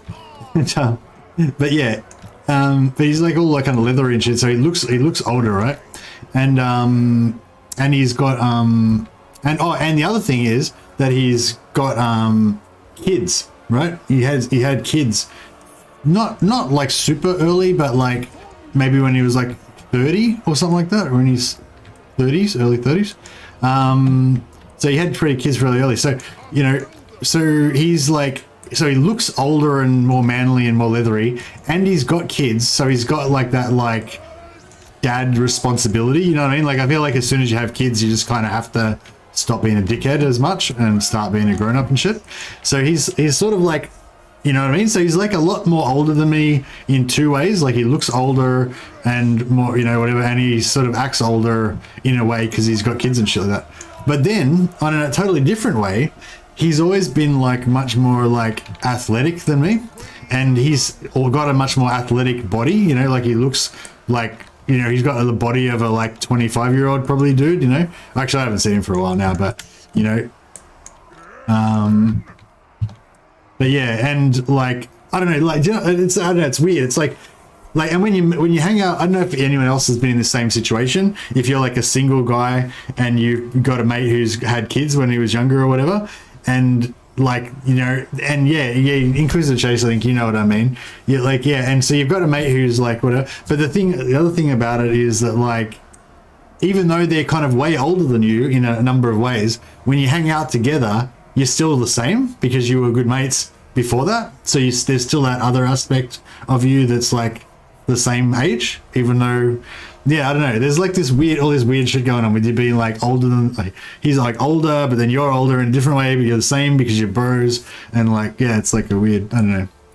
Okay, the thing about me concentrating during battles, exactly. All right, so yeah, so and narrating the battles as well. So chaos is going to come from over there, where we've got this really weird terrain going on here, and then later on, I think it is 2 or 3 units of bunches of chaos spawn and stuff is going to come from behind us. So we're going to have to fight, you know, turn around and fight behind us. Well, I've never actually done this before, but I'm thinking what I might do something totally different with this, which is actually push forward and fight out here. Normally I wait for them to come through and kind of use this shit as choke points, but I just realized then that you don't need to, because they aren't that They aren't that tough. Like the guys that are coming ahead of us here are not that tough that we need to like hide behind this choke point. But I was thinking if we just push forward into where they are, then we'll be able to smash them, and we'll be able to get a nice choke point behind us, so that when the spawn come, we shouldn't have to worry too much. Let's try that. Really different way to how I normally do it. So I'm basically going to get this whole army, move them to here, and then after we destroy that, I'll just turn around and fight back this direction. That's my strategy. Let's see how that goes. Have we got any other tankers? No. The clans unite. Power of the ancestors. Hey, to arms. They've got a dragon. If we can try and lure the dragon out earlier. Oh shit, these guys are coming straight away. I thought that was... Oh fuck, I thought it was going to be longer. Oh well. But so these guys haven't actually aggroed yet. Hmm.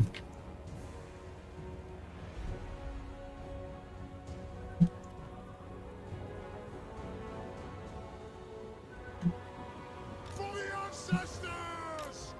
Quarrelers! For the Karas Anchor! Now! Go! Move now! Shielbearers bow! Vengeance! Nothing. Okay, no, they're coming. Alright, let's get the Thane back there, I guess. We need these guys to lock up there. Get moving! Select target! Dwarfs, ready axes! Move! That's an order! Let me get my tools! Gyrocopter! Alright, we've nearly taken out these.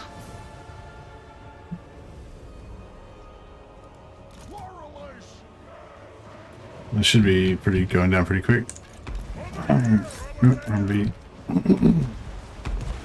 Wonder what this spell is that we're going to take here. Alright, cool.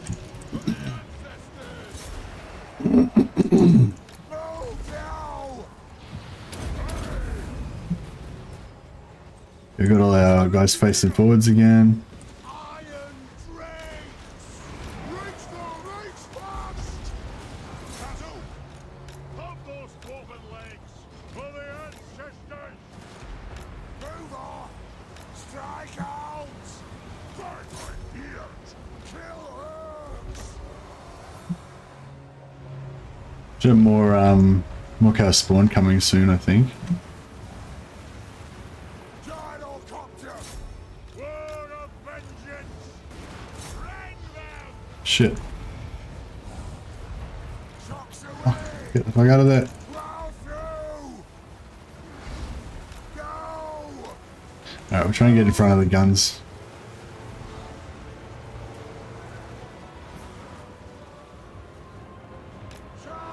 Yeah, we get this guy in front of the guns. That should be pretty good. Yeah, there we go.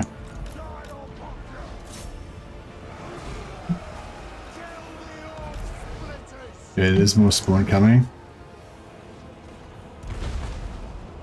Okay, so if you're doing this actually next time, you'd want to set up this way, facing that low spawn first, and then kill them straight away, and then you can just sit in the corner and tank everything else. That'll be the easiest way to do it. Gotta wait a little less than a month before you can bust your dwarfs into Model Empires. Actually, for me, it's going to be a lot less than a month. I'm not sure if I'm allowed to say exactly when I get access, but they've told me when I get it now.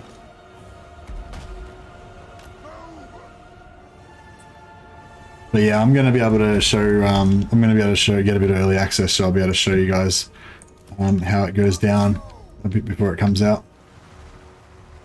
See, I was actually thinking, so it's actually not too much longer before I get access now. So the partners should be showing, I imagine the partners will get access before we do. So, so yeah, I imagine we should be seeing stuff from them really soon. Did Gromby get some more regeneration? May as well run the timer down. Fast forward. How was that? Did I do a good job of narrating that battle? Discussing the strategies and stuff. Oh, get him! Oh man, that was so nearly. If I had just shot one more round into him, then we would have got. Oh shit! We haven't even finished the battle yet. I forgot that I had to kill their spawn.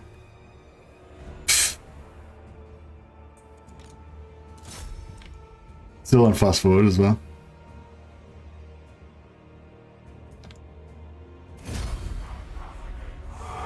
Well fought and well narrated. Cheers. Maybe move into the riverbed to the left to give less blockage of your missiles. Maybe. I'm 24 and my little brother has kids. Holy shit. He's got started early. I'll see you, Sven. Sorry I didn't see you. Say goodbye. Is it even possible to be more manly than Mercy? Well, exactly. I don't know.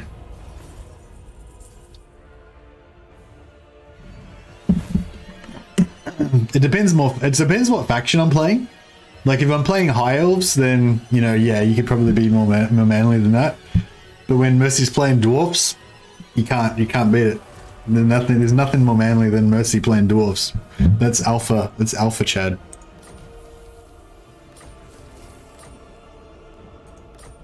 All right, got some more. Can we do another quest? Has he got more quests? Grombrindal Mountain. Actually, we might be nearly in Grombrindal Mountains. I think we can do that now.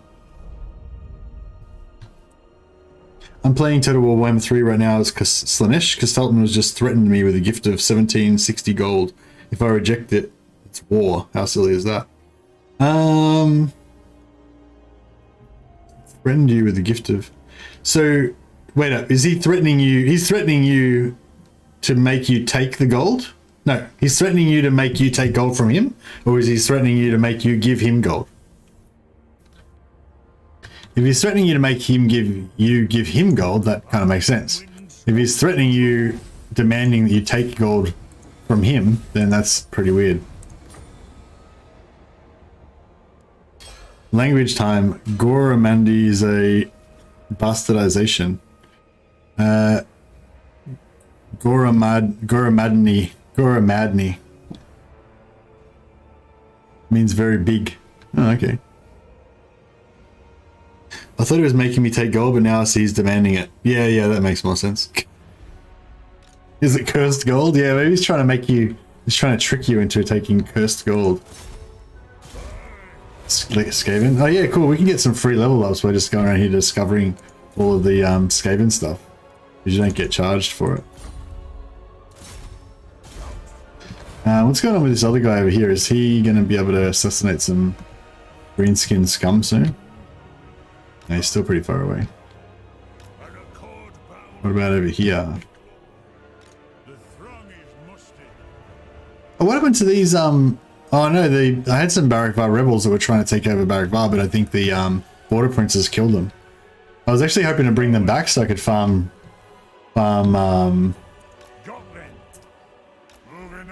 confederations on them and get more heroes, because I'm over hero capacity at the moment.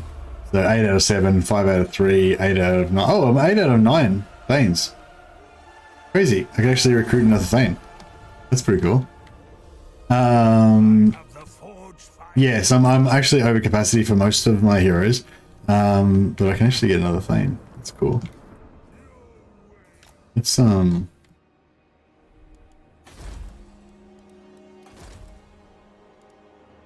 we're getting to the Belegar one, I reckon.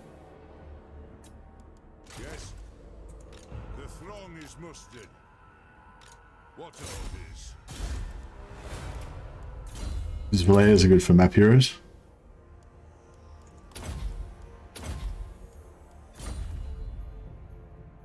How does bringing them back give you more heroes? Well, I can be at maximum capacity. So see now I'm like 8. I've got 7 capacity runesmith, but I've actually got 8 runesmiths. I've got more than I have capacity to hold. Engineers have got 5 out of 3. Thanes have got 9 out of 9. So I've got the maximum amount of heroes that I can get at the moment without building more shit, right?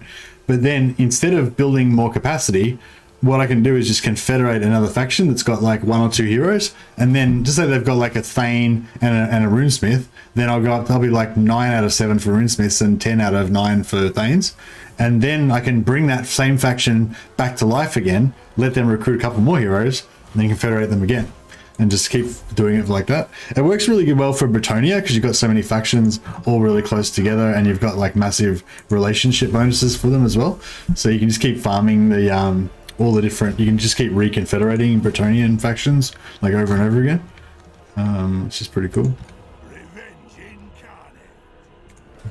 Thought you'd found a way to increase capacity. No, you just recruit them without having the capacity. Yeah. All right. Let's do his other one as well. These are going to get pretty hard though, aren't they? Which one's the harder one? So armor, it's armor, then rune, armor, then axe, then cloak.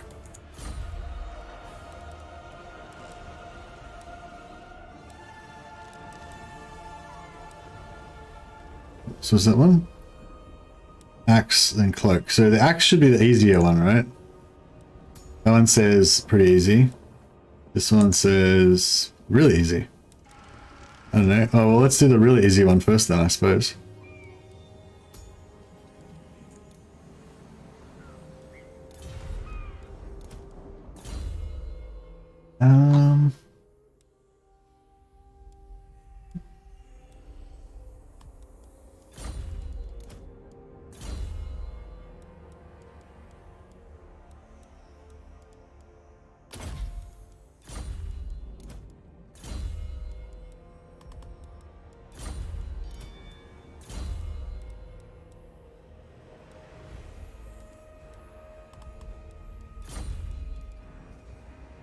The Dwarfs need me.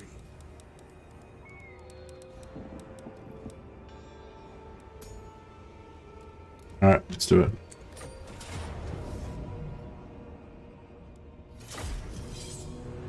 Should I say maybe should I save some of these should I save some of these quest battles and do them later so we don't like waste all of the fun. Alright, what's this quest gonna be? I mean the speech. Our goddess has spoken to me. She who prepares the hearth, who secures our holes. Escalar have been caught sneaking about like ratmen filth, trying to gain access to our mountains unseen. Well, I see you, scum, and by Valea's cloak, I'll have every last rotten one of you back in that ground, pushing up your tombstones! Pretty good. Wise words, wise words. I mean, inspiring words. Which race is due for a new legendary lord? Tomb Kings? Nah. Tomb Kings would be low priority, I'd say, Elite. I assume you mean Warhammer 3 DLC. Yeah, I don't know. What do you think? I think, I don't know. I wouldn't be surprised if the next DLC was the race pack for Chaos Dwarfs. But I don't know. I mean, they could do another Lord pack. But, yeah, I feel like race pack is really what it should be. Like, because normally they do race packs. For Warhammer 1, the first DLC was race pack, wasn't it? Wasn't it the Beastman DLC? I think.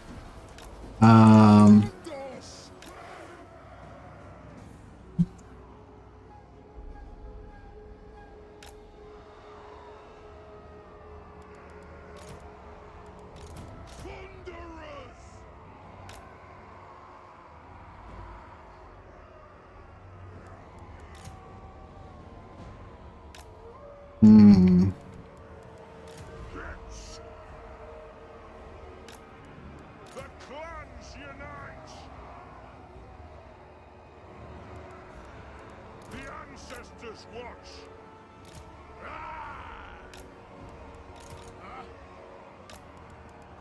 For the Keratin Corps! Tell us what you're doing. Yeah. So So I'm doing a bit of side camping. Basically just, you know, back to the side here, back to the wall here. We could go all the way back here and try and corner camp back here. Which might be better if they're going to bring in reinforcements. I don't remember this battle like at all really. So there could be reinforcements going to come on from the side. I mean, there's almost always reinforcements, so I guess there'll be reinforcements coming from somewhere. I'm just choosing to like set up on the side here.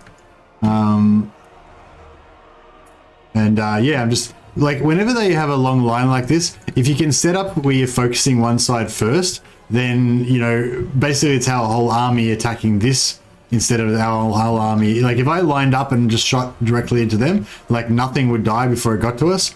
But if I set up all focus on this side, I might be able to kill like these 4 units before they make it to us. And these ones are further away, so, you know, then we can just kind of turn and keep shooting them. That's the plan. Not sure how well it's going to work, but let's see how we go. There's always reinforcements, yeah. Hopefully they don't come like immediately on right at the side of us here, but you know. Alright, should be opening up. I wouldn't have minded moving a little bit, but we would have lost a little bit of that DPS because we're basically in range straight away.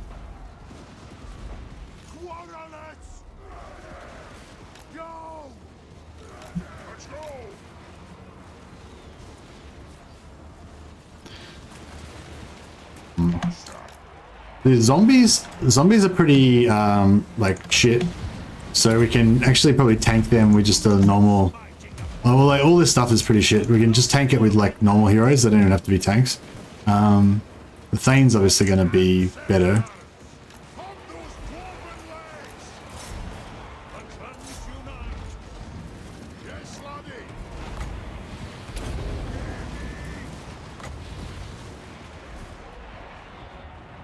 Alright, where's this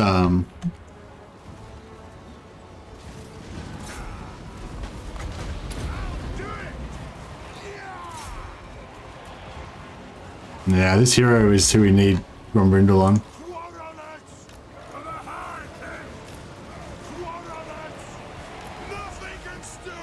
No, where's the there they come. Look. Alright. The clans unite! Come on! War of vengeance! Oh shit. Right on top of us. That's bad. Let's turn the tide! Move! Vengeance! Come through! Kazoo!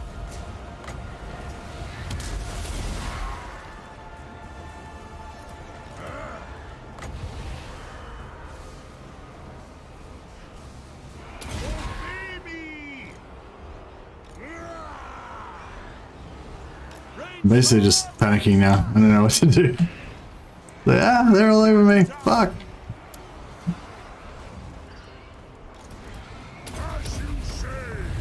The Lord's over there. Yeah, it's all these flyers of the fucking. I mean, over here we're kind of good. Yeah, it looks like we're gonna free up this side pretty quick, and then we can just start wrecking shop. Just try and free up this side, and then.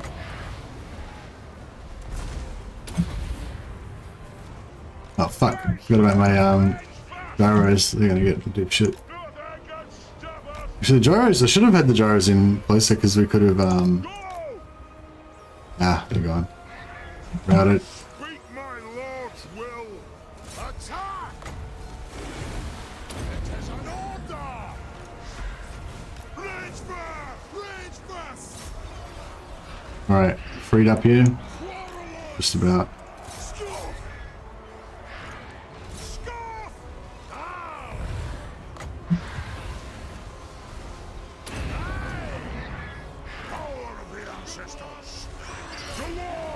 He's struggling against this this beast. If we get some guns onto it, it'll be fine.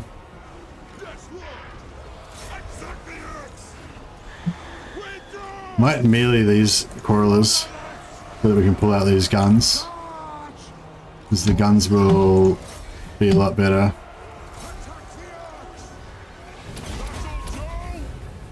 the Thane can try to 1v1 their lord.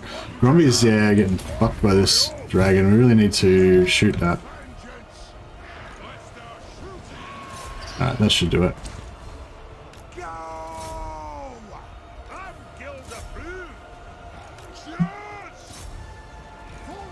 Yeah, he's done. Whew.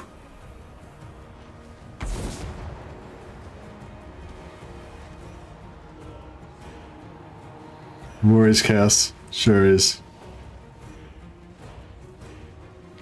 Alright, there we go.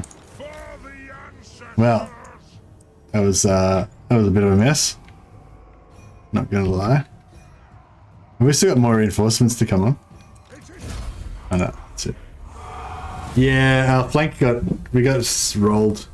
And that was like really bad. Like I set up in the worst possible spot because the second lot of reinforcements appeared directly over my army. Like I didn't even get a chance to shoot them. They were just into my army straight away.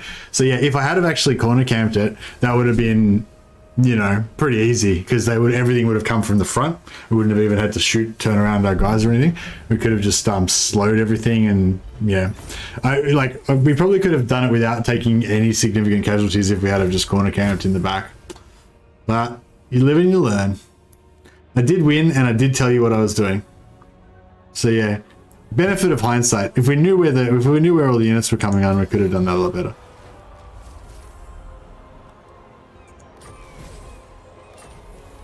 Nice. Got me some Cloak of Valea. Not the best legendary lord item, but it's pretty cool. So have we done alright, so that was the easy one. But well the thing, like see, it would have been easy. You can sort of tell where the reinforcements are coming because the map has sort of side roads. But they're all flyers though. But yeah, but only if you know that they're coming in from the side roads. They could have come from directly behind us as well. Rune Axe of Grombrindal. Chaos. I really want to do all the Empire quests now. Quest battles are pretty fun, aren't they? They're pretty cool.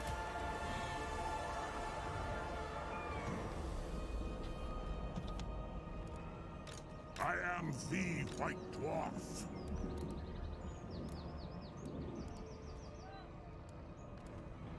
Armed and ready. It's gonna be like 3 more turns. Thorek Ironbrow.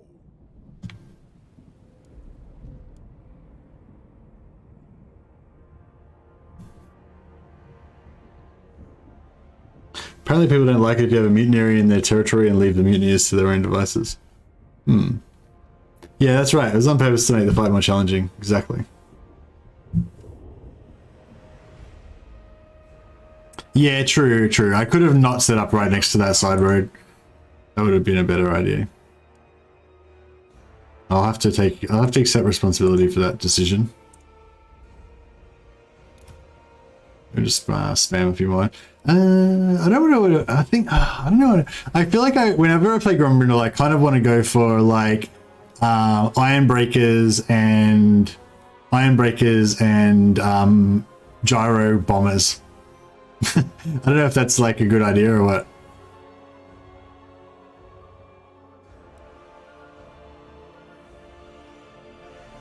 Or maybe no iron breakers.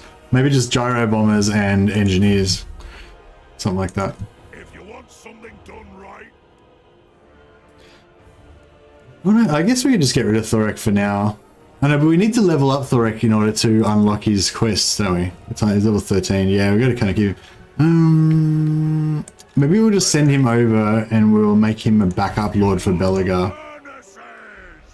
For clan honor. Kind of works. Okay, Carrickzorn's about to get a rebellion.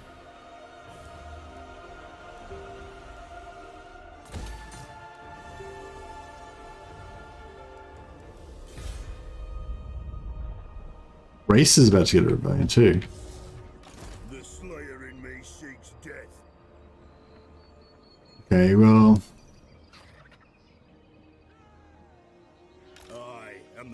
if Estelia doesn't deal with the rebellion for us, then Ungrim can do it.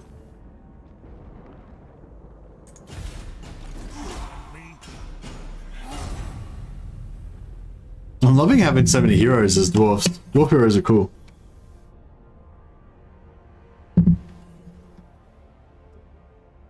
Empire quest battles in Warhammer 1 were what made me think, oh, this game is actually cool. Yeah, they're pretty good. They are pretty good. Like, I feel like if you, especially if you haven't played them before or whatever, I feel like the pacing is quite good. If you kind of like doing the stuff on the campaign map, and then you have the quest battles come in and you do them kind of as they pop up. Like the quest battles, like unlike the kind of pre-quests you get for the quest battles, and then the quest battles themselves, they give you quite a good pacing to the campaign, you know, and make like it kind of, you can imagine a bit of a storyline more into it and stuff.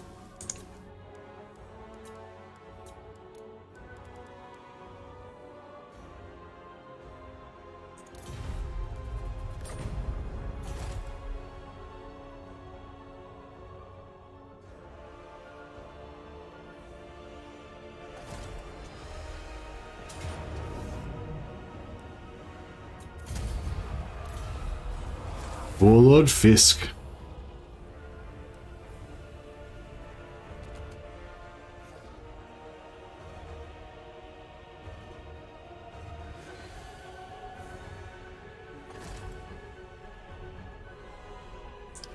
I feel like somebody said something about Warhammer 3 before that I was wanting to talk about, but I forgot.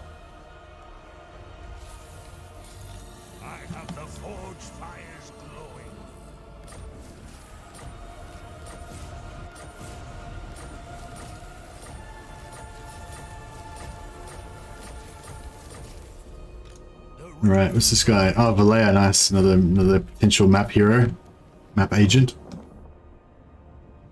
What happened to this one over here? They took it. Yeah, that's fine. We're gonna send this guy out this way.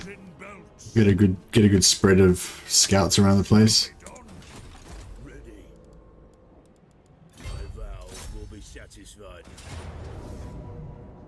I can really just auto resolve this one. Pretty easy.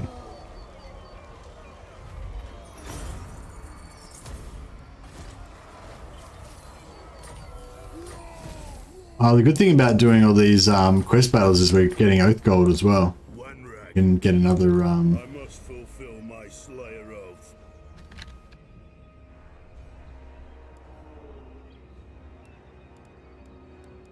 Yes, my oath is intact.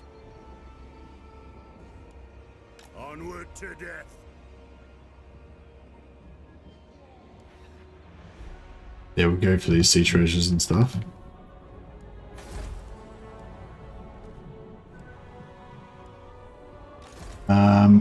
Cool. So yeah, if we just recruit 3 more of those, that'll be 11 altogether. 1, 2, 3, 4. 1, 2, 3, 4, 5, 6, 7, 8, 9, 10, 11. Yeah, perfect. And we can replace them all with Bugmans.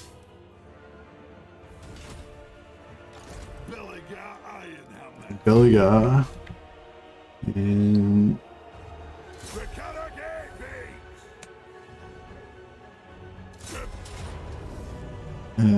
probably can auto that. Beautiful. Now we'll just sack it.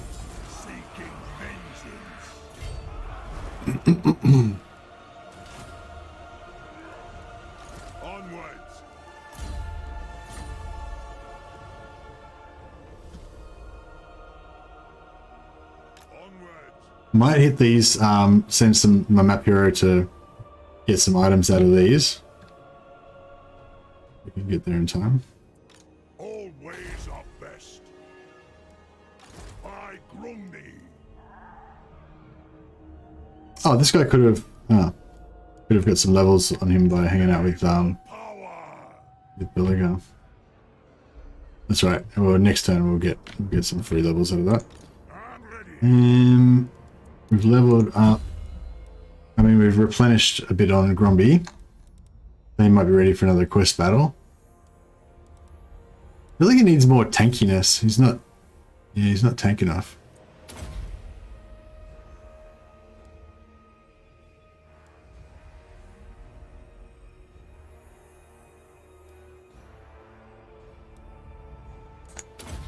get his yeah, so we got extra movement range, and I got this gives me actually, when you do the quest battles, is it like, are you attacking them or are they attacking you?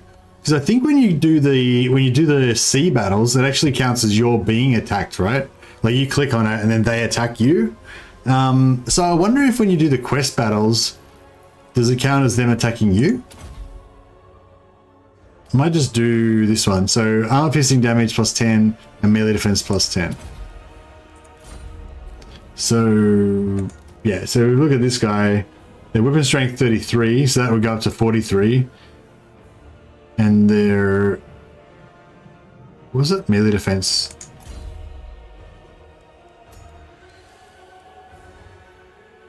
Yeah, melee defense, armor piercing, weapon damage. So these guys would go up to 45 melee defense and 43 weapon strength.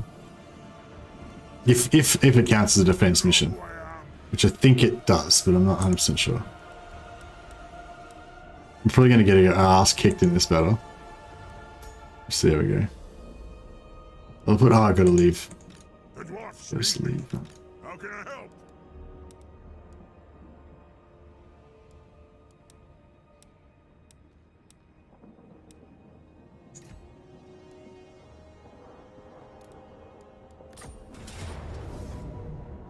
Oh, you are attacking chaos, so no. So we're attacking, we don't get the bonus. Unfortunately. Well, I should have taken the other option.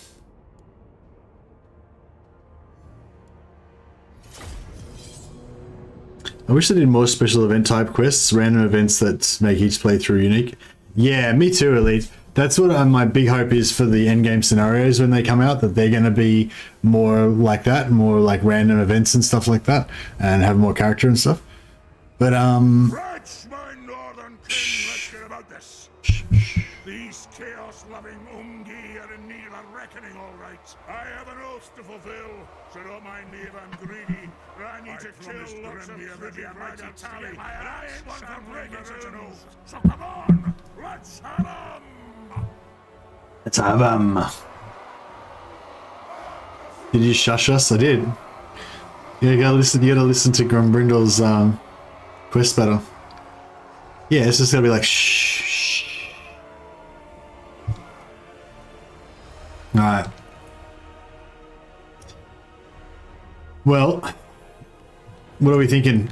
I'm thinking we need to take the high ground, Anakin. Get up in here. Now, I mean, I guess in theory they could, like, their armies could just appear out of here.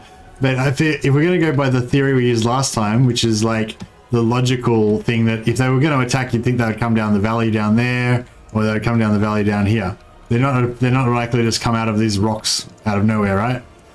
But having said that, there is this little chaos portal hidden in here, so maybe that means they are going to come out of here.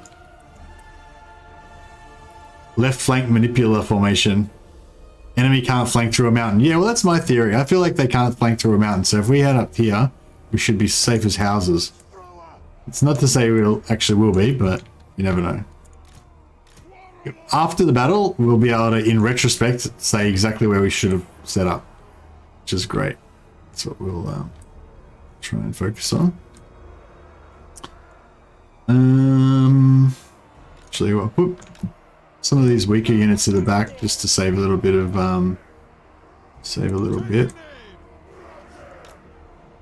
We'll box up a little bit more. So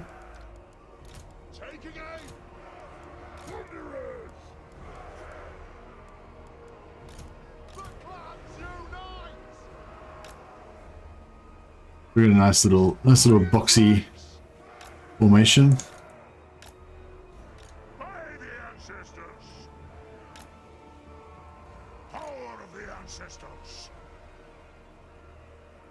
Legend recently said one, what was it? It meant to have a tantrum. Chuck a wobbly. Yeah, chuck a wobbly means have a tantrum, yeah. I don't usually chuck wobblies. Sometimes I panic. I panic a fair bit, actually. But I don't usually crack the shits.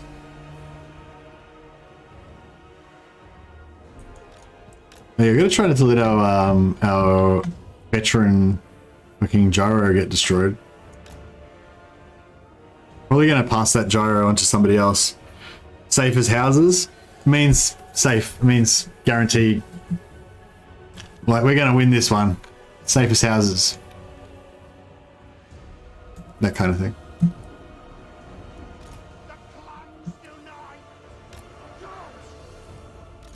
Yeah, Gromby's definitely not as tanky as like Belegar and Ungrim. Not yet, anyway. We'll get him some better gear. I think we're gonna have to, if we want him to be at his optimal, we're gonna have to dump out some of his legendary shit. This is not very good, I don't think.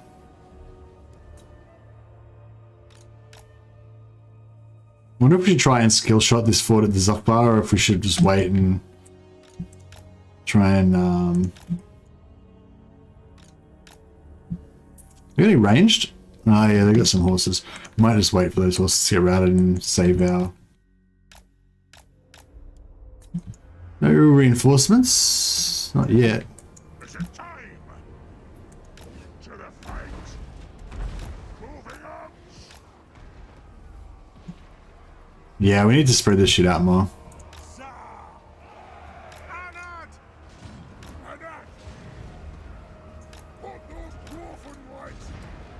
Understood, Lord. Understood, Lord. Aye, as you command. Aye, as you command. I'm just ignoring him.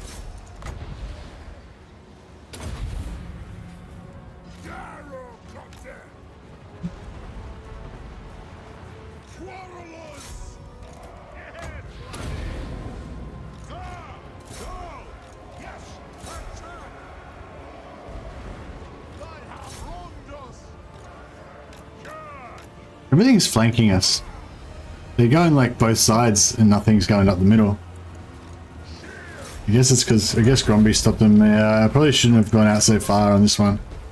I was trying to use that same kind of theory, I guess. Oh, that was wasted.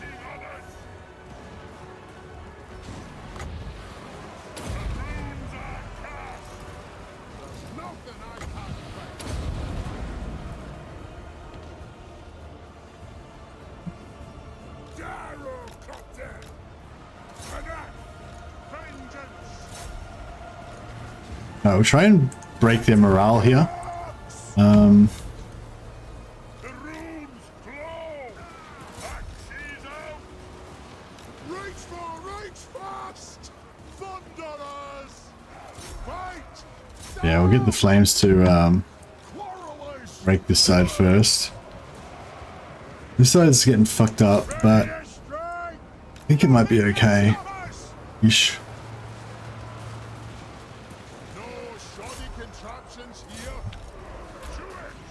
But,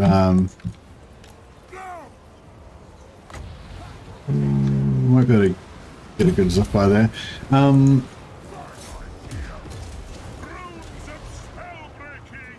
Bro. I hate it when enemy troops get onto my Iron Drakes. My Iron Drakes are my pride and joy.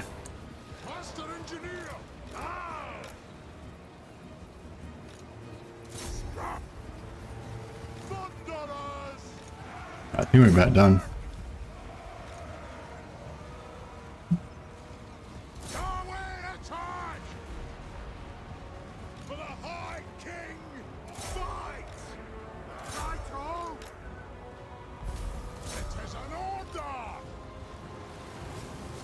Who's that Thane? Is he dead? No, he's still alive.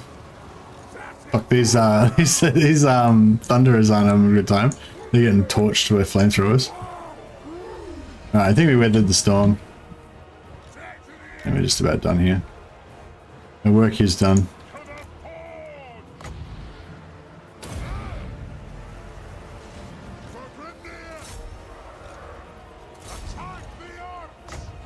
Put a little bit of slowness on their lord. Help us assassinate him. No, that's it. I got one more unit, one more set of units coming in there, but they're not gonna cause us any problems.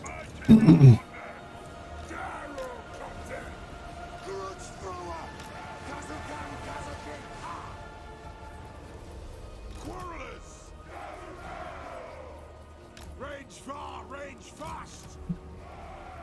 Nothing can stop us! Fast as you're able! Strike out! Whew.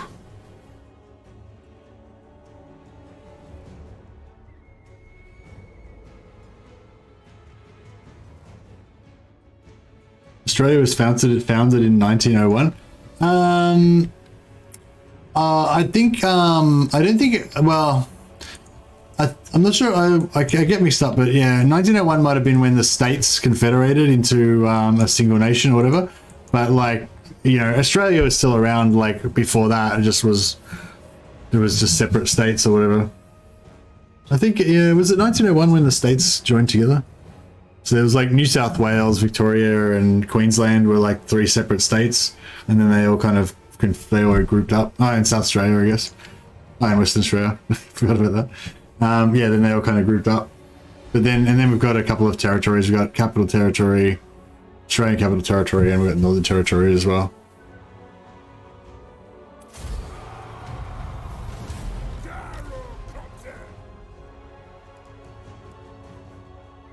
Yeah, it wasn't too bad. It wasn't too bad. They'd yeah, I put Grombrindal too far forward in that one.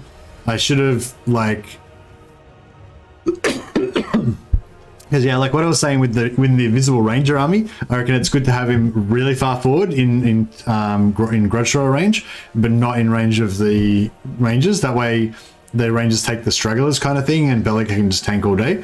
Whereas with that one, it was like Grombrindal didn't, because these guys aren't invisible. Grombrindal didn't really get much aggro because most of the force was at the back, so they just kind of ignored Grombrindal and walked past him.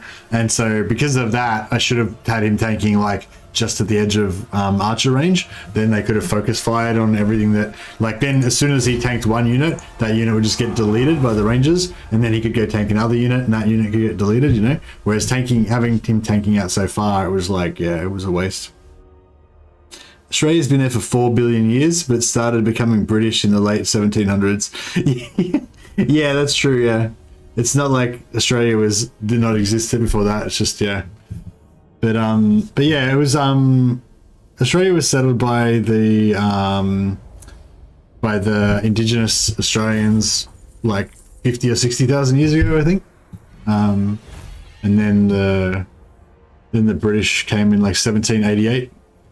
Yeah, Dirk Hartog, the Dutch explorer, found Western Australia, but Western Australia was all like desert and shit. So basically, Dirk Hartog like found the western part of Australia, which is all like just desert and shit. And he was like, "Oh my god, this place is a total hellhole. It's like a demon land full of fire and destruction. Just never come here again." So then they fucked off. And then later on, the British came to the east coast, which is all green and verdant and beautiful and shit. And they're like, "Yeah, this is sweet. We should send all our convicts here."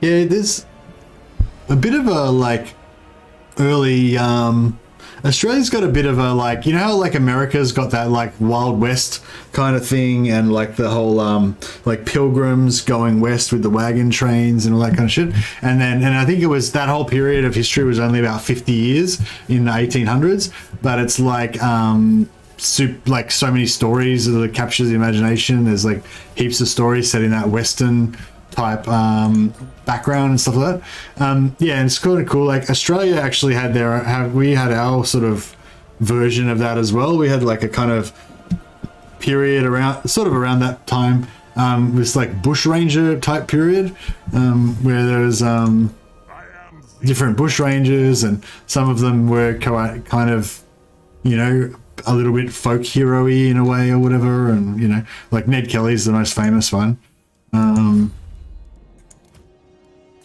You know, there's some of these sort of semi-charismatic kind of bushranger characters, and kind of a bit like the Wild West type thing of America, but it was like, yeah, that was in Australia. Yeah, there's a gold rush in Australia as well, exactly, yeah. I guess is that sort of the central thing about why the kind of Wild West existed, because of the gold rush?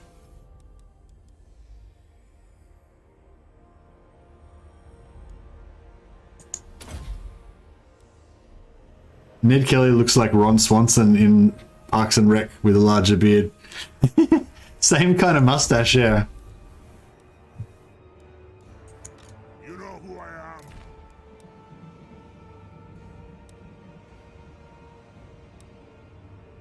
am. Yaks of Dargo. Wild West was cattle? Okay.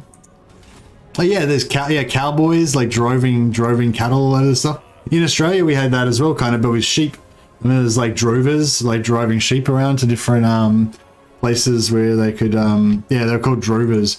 And also shearers. There's also like this thing about shearers, because I think also in the Depression there's this sort of thing about like, so there'd be lots of sheep and like cowboys versus sheep boys fight. Yeah, so there's lots of sheep farmers, and I think it was maybe during a lot of it was during the Depression as well, and there'd be like wanderers and stuff like that. I think they had the thing like that in America as well. We had like guys that would like wander around from town to town, just kind of like itinerant, you know. They'd get a bit of work here and there, but not really any permanent jobs, you know. Maybe this is in like 1900s, not too sure.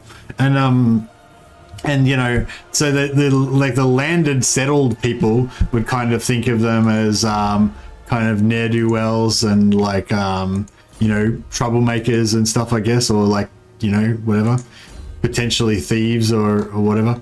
But there was also like a bit of a like culture of like these wanderer dudes, you know, like yeah, like you like life on the road, I guess, or whatever.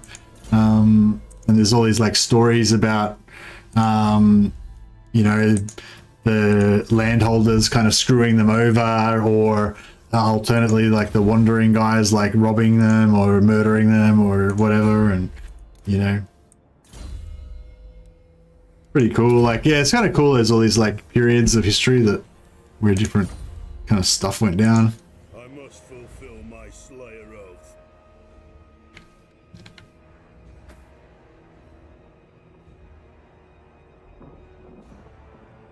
The Midwest of the US was colonized at the start of the car age in the early 1900s. Oh, okay, crazy. I grow restless. All right. We never get another rebellion over there. Oh yeah, we never bothered to recapture this, did they? Oh, they took it over. Gain Vale's tier 5. Maybe I should I break my non-aggression pact with Alariel and then kill her and take her settlement? Because it's already tier 5, so even though it's red, like it's already built up, so we don't need to like, you know, worry about it too much. Income from building minus 50%. Yeah, that's pretty bad.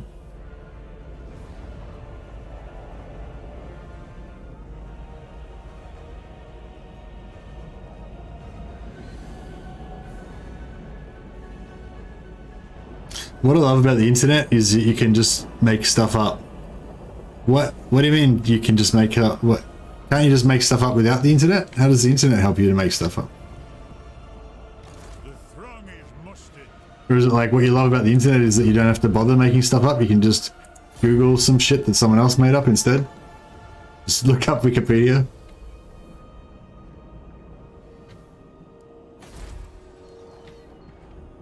Should I... Moving off.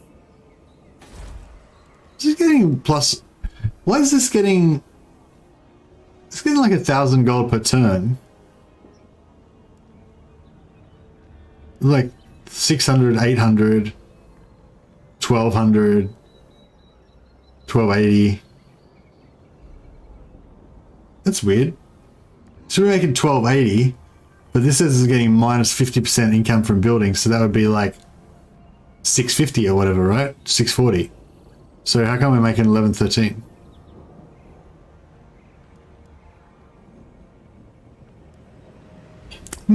I'm thinking that the minus 50% is not actually giving us minus 50%. Is this going to Toy on Rock? Alright, pop another Grongi alert here and we're getting double Grongi.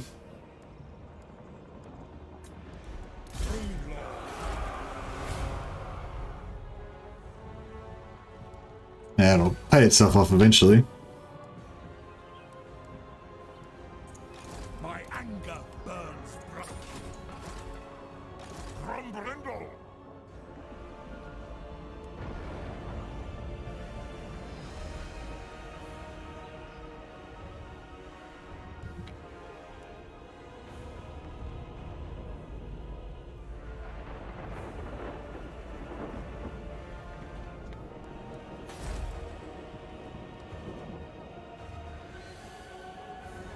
Yeah, it just says 1113. Access time 100%. Doesn't say. Yeah, I don't know. Sure, what's going on there? Headed out.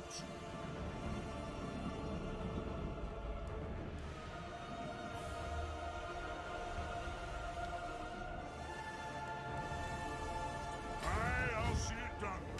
I'm here now.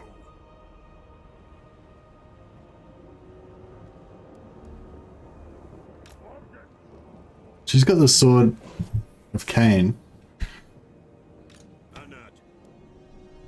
No, should we gank her?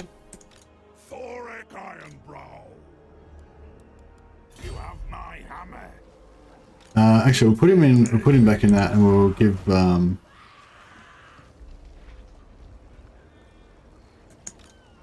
of the Ungrim. Yeah, that's fine. Okay, Grombrindal Mountains. What am I doing? I'm looking for orcs to kill. Oh, there's some more free levels to get over there.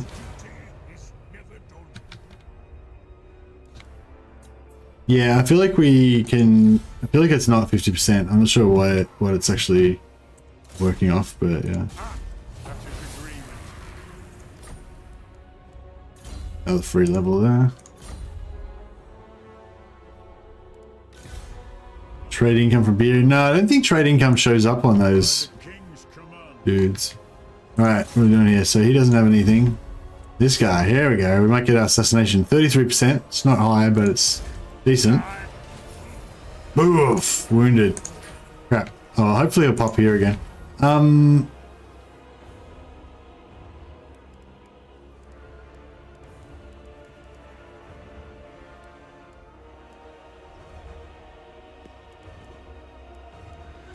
I don't know if I should build this or not. I really want to, but... Hey, Snetta. Oh, we got bots. Thanks, Clock Monkey. Clock Monkey the Vigilant.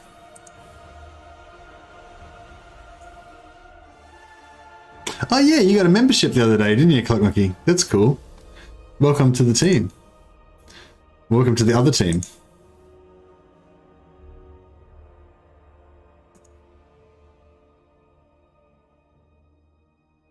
Oh yeah, I made a new flare for the Discord.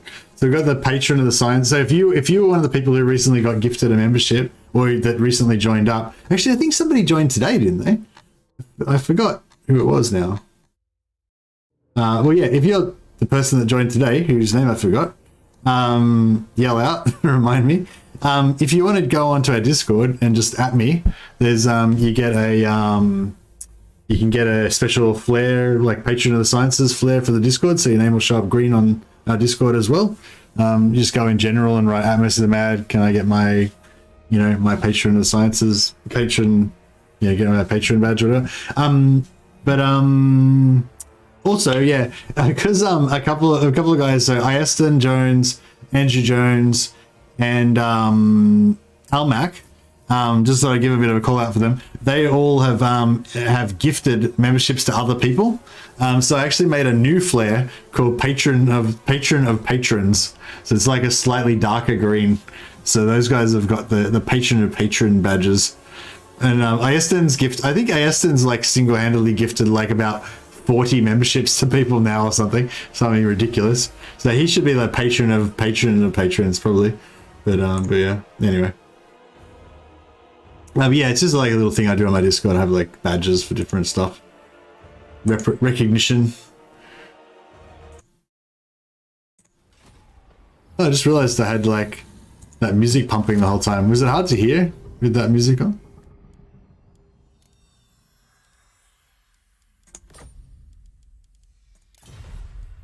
This is just the regular music of the game.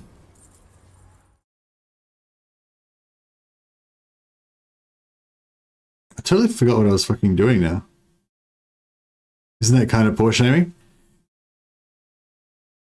Saying like telling the guys that no, it's acknowledging the fact that they were generous.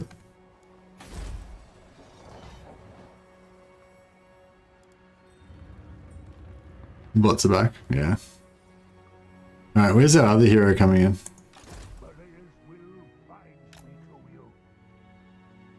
The patronizer, yeah.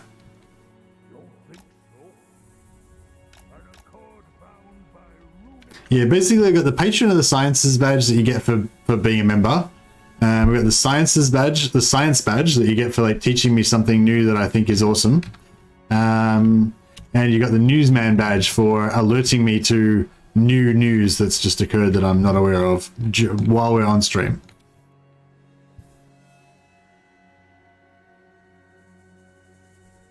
It's alright. Benji just likes to challenge me. Challenge my misconceptions or my preconceptions or my conceptions. It's good. It's a useful service. It's good to have somebody that kind of plays the devil's advocate, you know, rather than, you know, just I mean it's good to have people who encourage you and say, yeah, good on you, and if you make a mistake, they're kind of understanding of that mistake and be like, yeah, it could happen to anybody and all that kind of stuff. But it's also quite useful to have at least one person that's like, that was shit what you did, or whatever, you know, or maybe you did the wrong thing there, or whatever, you know. Let's go to, you know, you need a bit of everything. Was like the Mournival. Who was the guy in the Mournival that was like the one that always the naysayer or whatever? How did they just say it in Horus Rising? I can't remember. Still, I remain a fan. Unbelievable, isn't it? Yeah, no, I know you're a fan, Benji. I appreciate it. You just like to give me shit all the time, but I appreciate it. I appreciate it. It's quite often constructive. Like, it's usually when you criticize me quite a lot, but it's almost always got pretty valid, you know, or it's quite often pretty valid.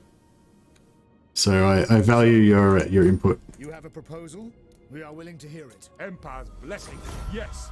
But I also value the other people saying "shut up, Benji." So I value both sides.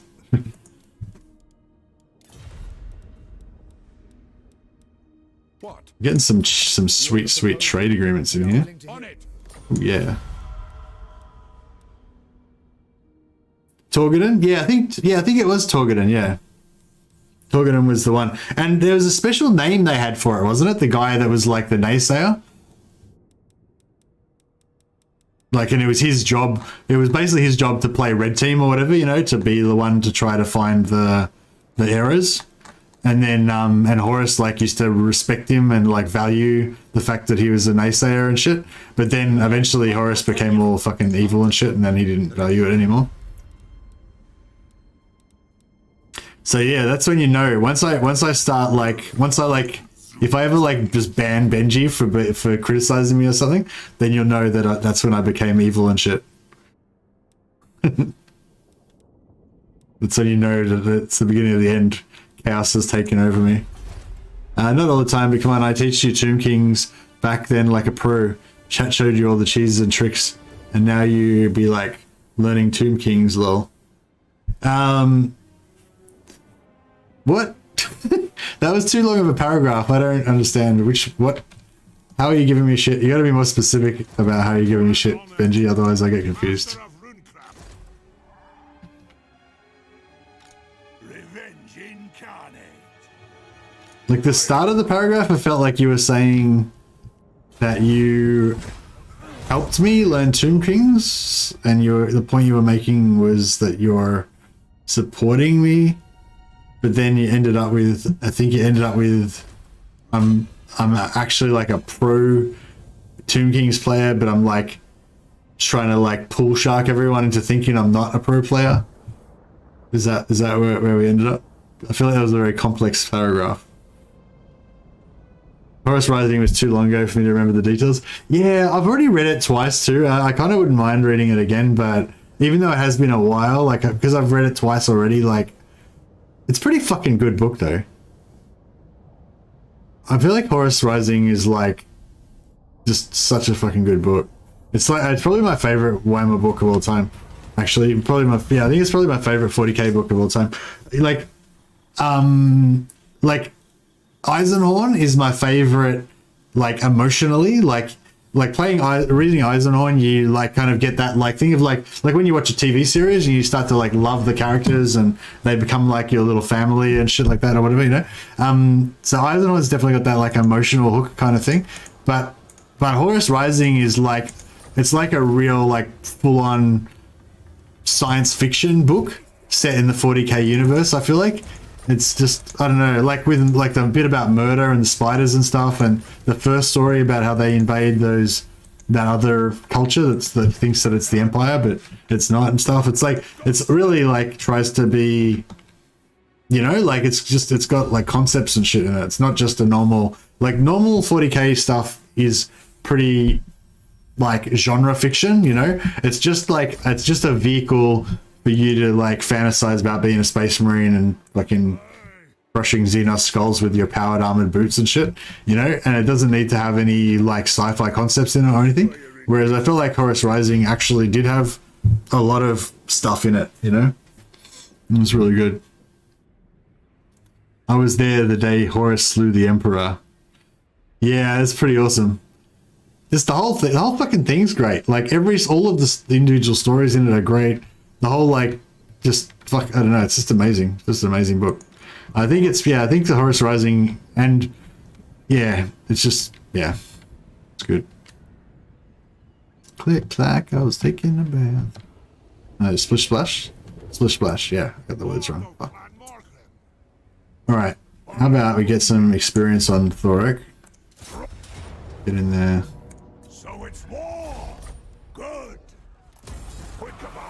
We'll just keep farming this for a couple more turns till we can get Rest, feast, drink.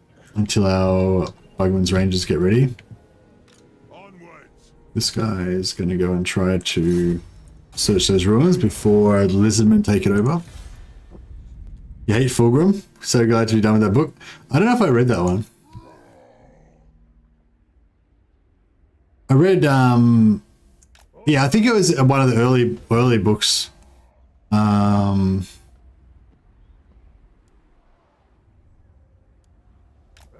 I think it was one of the early books that had a fair bit about like Thorgrim and his main generals and stuff like that. But I don't think I actually read Thorgrim.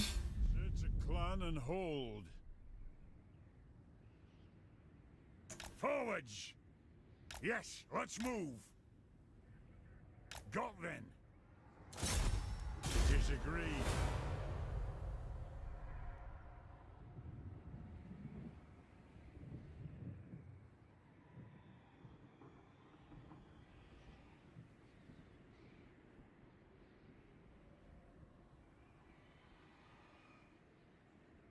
Horus was such a weak character, so easy to fall, so easily led. Yeah, Horus's sin was pride, wasn't it? And he was really, really weak to pride.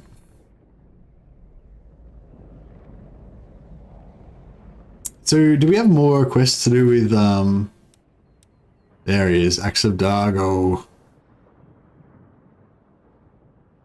Should we just, like, pop some Slayers in there to do it? And then we can go for... So which one's the strong? This one's going to be the harder one. So Slayer, the Crown, Cloak, Axe.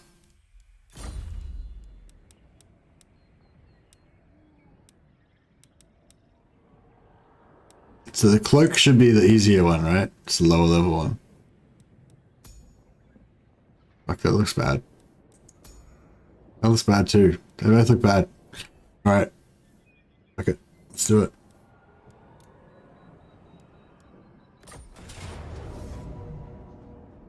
I did order the whole Siege of Terror book package. Should arrive tomorrow. I haven't read the Siege of Terror. I just bought the Grey Knights omnibus. I think that's an older series from like way before the Horus Heresy, but I'm not sure. Yeah, I haven't started it yet. I think I just finished Yeah, I just finished the latest, the new Eisenhorn one. It's not new, but About, lads. It is time to arm ourselves, to act like slayers, and bring death to the Urks, and especially those sniveling Groby. I wish to cleanse myself in battle. Once I have cleaned my soul of the subterfuge, then I will wear the honorable cloak of Fritzgar again. Now, my throng, ready your shield walls. Bring the oath stones. Let us drain all before us. When the job is done, I will crack open a barrel of Bugmans, and we will drink until none can stand. Are you with me, lads? I'm with you. I'm with you 100%. Let's get this cloak of Fritzgar. So they come there, and then I'm pretty sure they come from behind. Do they come from behind as well? I think one way that I like to do this one is to set up here, and then you can kind of use this stuff as like choke point material. But I don't know. I don't know if it necessarily works out super chill. It is a reckoning.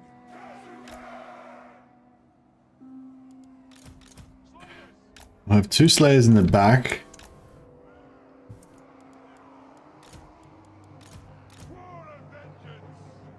I have these guys rock and roll to the front. Can you get a unit in here? Not really.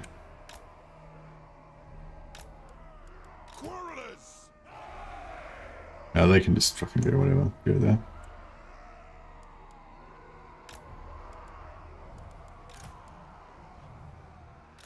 For the Karazhan tour.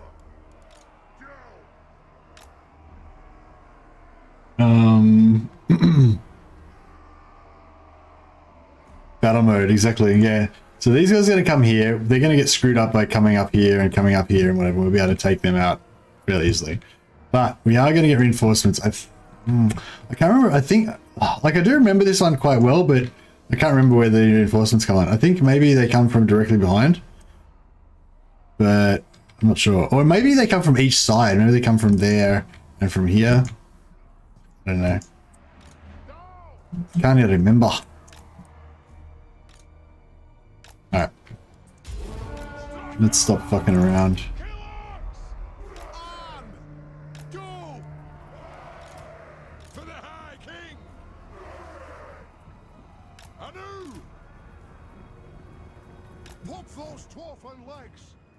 This guy's gonna backstop him. You got front.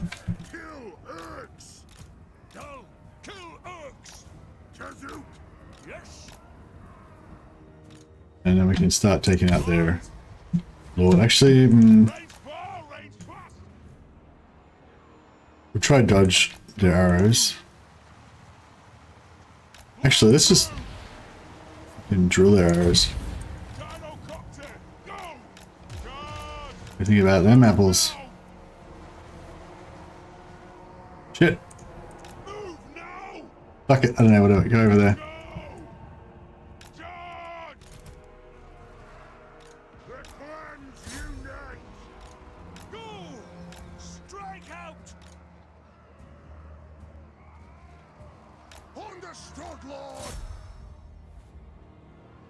Where are the other ones? Were they over there? Oh, they're over there.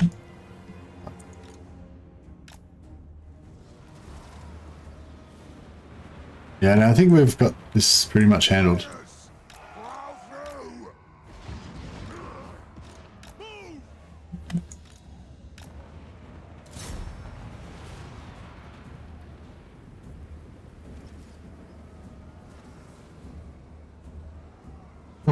See you, bro, man. Have a good one, man. Cool. Alright, that worked out pretty perfect. Keep drilling that lord. Let's start shooting! Rattle! Aye, as you command! Will do! Anat!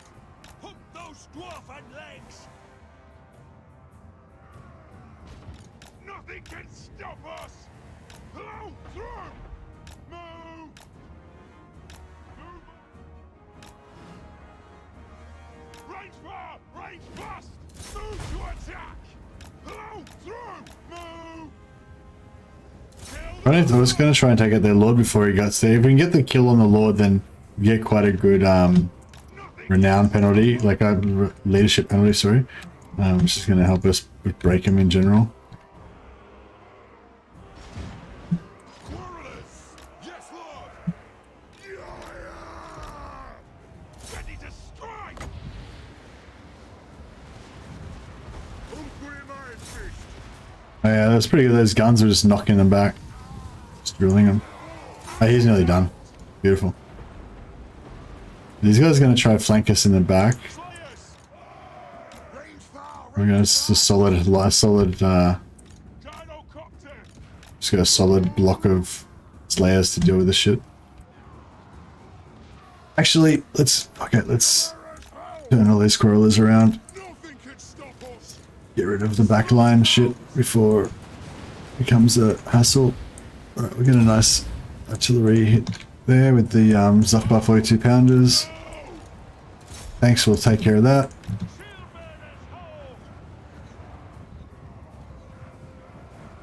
See if we can get a slow on these guys.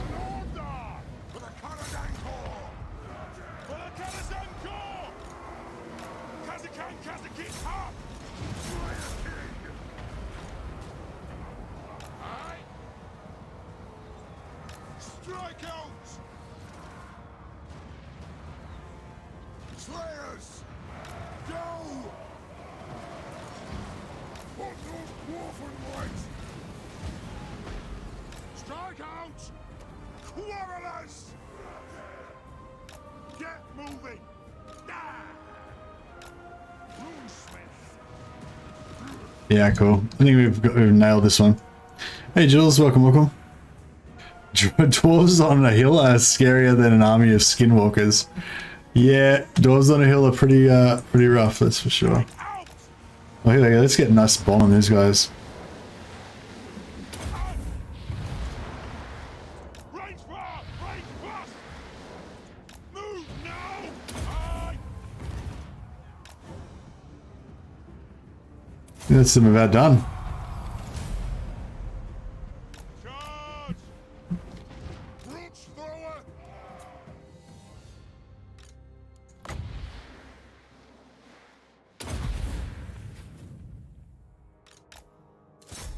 What'd you miss? Not too much. I mean, lots of stuff, but you know, nothing critical. Basically, we're just launching our war against the Dark Elves, and then we're going to come back and wipe out the High Elves, and then we're going to realize that we've left our homeland completely undefended and have to rush back to defeat that.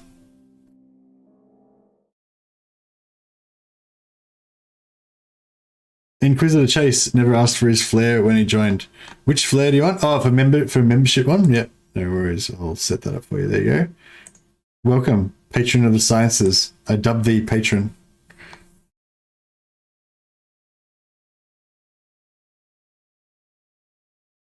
So yeah, if anyone wants their badge on their on the Discord, just click on the Discord link in the description below, and you can just ask for your appropriate badge. If you're a member, then you get your green badge.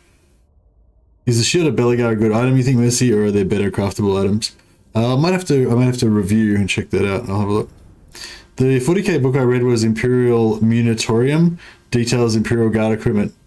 That's going to be one of the shittest options that you could have gone for this first book, Black Monkey.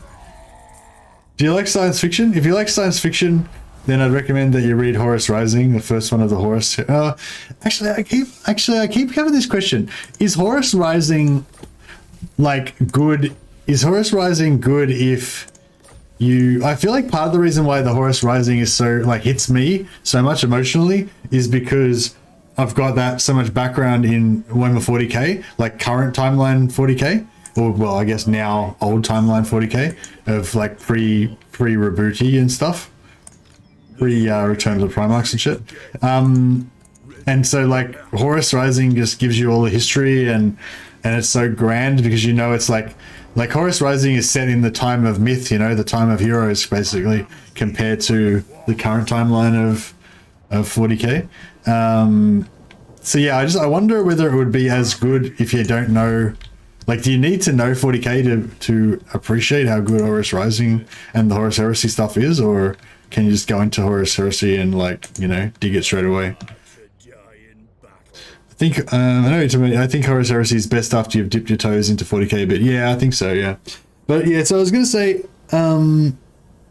like, even like the old, what was that old Inquisitor book, like the original like Inquisitor book? Was it called Inquisitor maybe? That was a really cool novel. A lot of it's like kind of got retconned now. Like there was stuff where he like you know, meets the Emperor and shit like that, you know. Which is a bit, actually he doesn't need that because he's got, oh well, he doesn't personally need it, but that gives his army.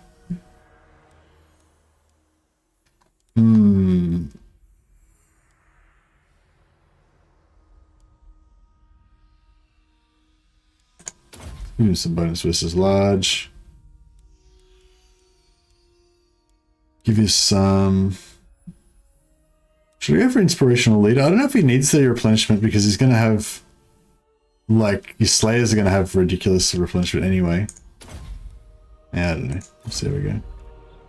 I'm kind of thinking of going with Ungrim. You just have Ungrim, two Thanes that are both, all three of them are just super tanky, and then just having a shit ton of slayers that just constantly get regurgitated and die and come back and get regurgitated again. You know, so basically, because like, yeah, basically Ungrim with the Rune of Spite can just kill the whole army by himself, right? So the rest of the slayers are just his like entourage. You know, I feel like that's cool. Perfect number of spectators, yeah, for sure.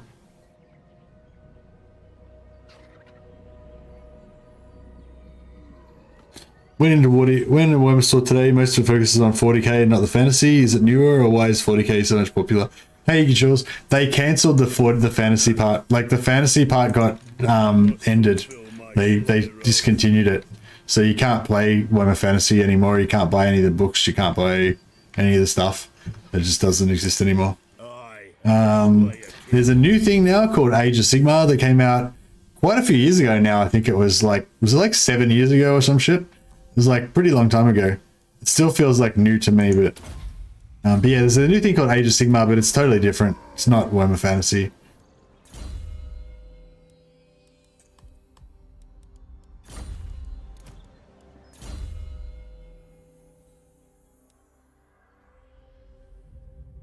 I'm still in denial about Warhammer ending. Yeah, I'm totally in denial. It never happened. I retconned it. It was a mistake, and so I fixed it. Never happened. I hope that the old world's good. Like, I hope it's really fucking good. I really think that the old world is just going to be another way for Games Workshop to fuck us over, basically, and like basically pretend that they're going to bring back Warhammer, but change it and make it like fundamentally different in order to make it more marketable and shit. But I'm really hoping that that's not the case, and that Warhammer the Old World is actually amazing and really brings back the same feeling that, you know, old school fantasy used to have and stuff. I hope that's what happens. Tried and tested. Says tactician, yeah. So he's got his quarrelers, and we could potentially get some ironbreakers or some shit as well. His Anvil of Doom is actually pretty good, isn't it? Probably temper, yeah, good. Yeah, we'll get into his unique stuff.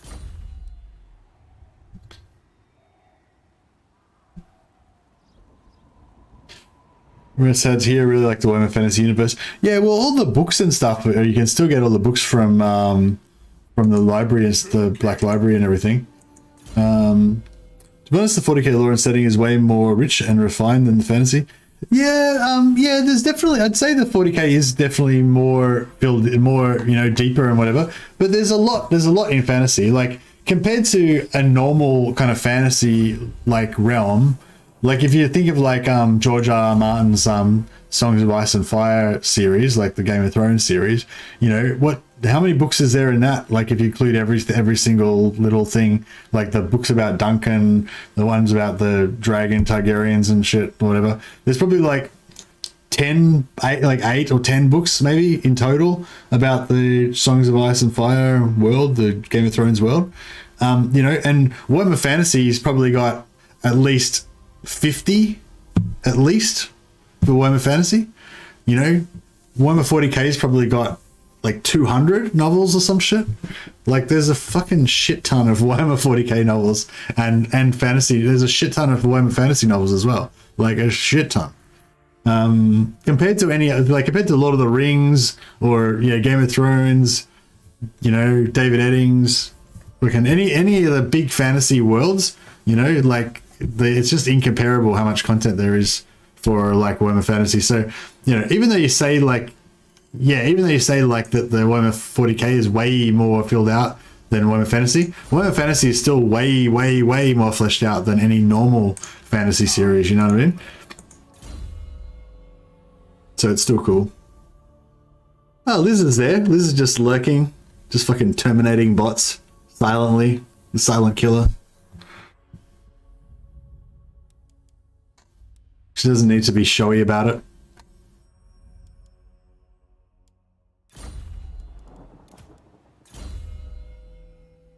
You arrived just in time. Oh, you just arrived, did you? I thought you were just there all the time, like silent Overwatch.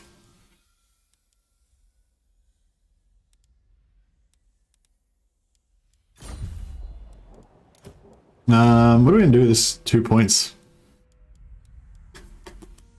I guess I'll just give him some more grudging.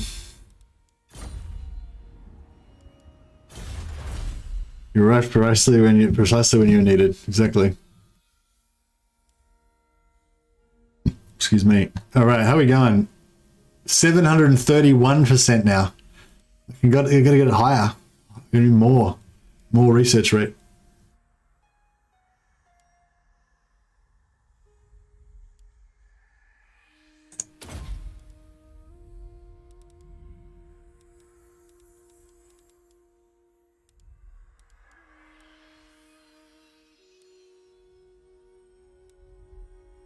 Oh, plus 10%. Oh, we already got that. Already. 200 X's. Yeah, fuck it. Let's do that. There's 12 Conan books, but they're all the same. Yeah, I think I read 2 maybe. Like I think I read the first one and one of the other ones.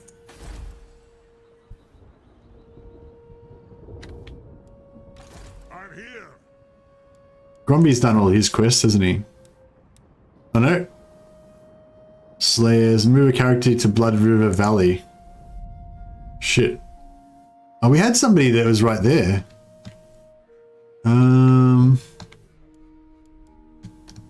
Fuck. Oh, well, actually in 5 turns he should pop back up somewhere around here, so... I wonder if I should put this guy in Blood River Valley first before I start attempting to assassinate people, because I might, die. Duty is never done.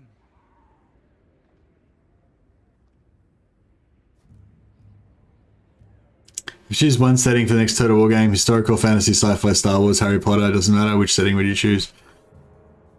I mean, I think 40k, like 40k is definitely something that I want to have, but it's also like, I don't know. It's like with fantasy, when they first announced Warhammer Fantasy Total War, like on the one hand, it was like, this is all my dreams come true. Like Total War is like my favorite game. Warhammer Fantasy and Warhammer 40. Well, Warhammer 40k is probably more my favorite background, but Warhammer Fantasy is like my second favorite background, you know, after Warhammer 40k. And so it was like a match made in heaven. But on the other hand, there was a part of me as well that was like, but the fact that it's being brought to life, you know, is amazing and it's magical and wonderful and stuff like that. But also they could fuck it up, you know, and it would almost hurt more. You know, it would almost hurt more having Warhammer Fantasy get made into a game and have it be a piece of shit you know, than it would have if they just never touched it in the first place, you know? Like, not just if, like, some shitty company makes some sort of really half-assed attempt at a game and no one even cares about it and it goes down, like, you know, without being noticed, like, whatever, that's fine. But when, like, a good company that makes good games, like Creative Assembly, you know, that make really fucking good games, and that, you know, it gives you hope, you know, it's that hope that makes it, that makes it worse, you know? And, like, yeah, there was that fear that basically they might fuck it up, and then it would just be like ruined forever almost. To me, like, I don't know, I'm not very explaining this properly, but yeah. Anyway, so I've kind of got that same thing with 40k. It's like, on the one hand, it's like there's nothing I want more than for Creative Assembly to make a Total War 40k. But on the other hand, it's like that same feeling of vulnerability. Like, what if they fuck it up? You know, then 40k computer games will basically be ruined forever. Because like Creative Assembly, it's like, yeah, it's like Creative Assembly doing a Total War 40k is like the ultimate game for me. You know, the best possible thing that could ever happen. You know, and like, but at the same time, it's like you're scared. You know, you're scared to get what you want because it might not live up to your expectations, if you know what I mean. I don't know if that makes sense, but it's like, yeah, it's like there's literally nothing in the world I want more than for them to make Total War 40k. But at the same time, there's nothing that scares me more than them attempting to make Total War 40k. You know? I don't know. I think they'd probably do a good job, but yeah, it's still scary.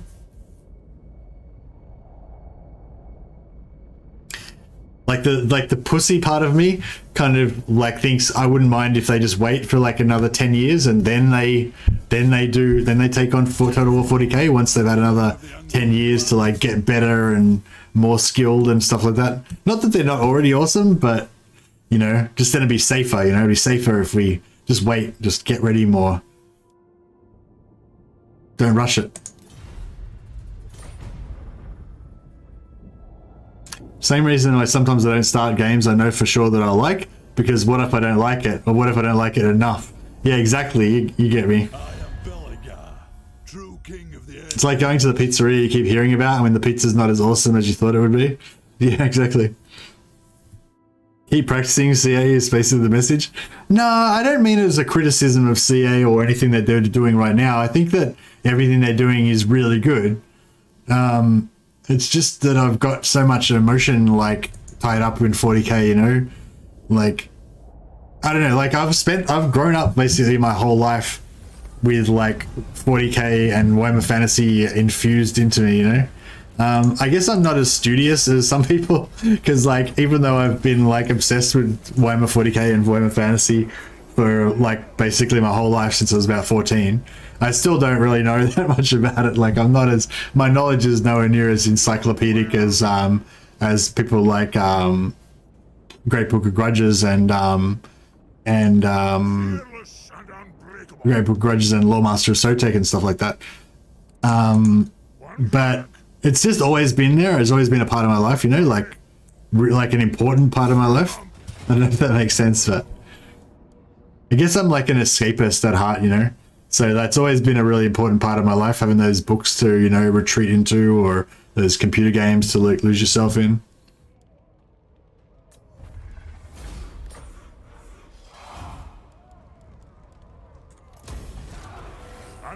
Alright, we claim this village.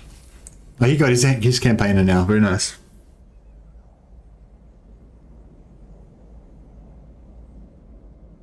There have been at least 24 really bad 40k games, and they haven't killed the genre. No, it's not about killing the genre. It's like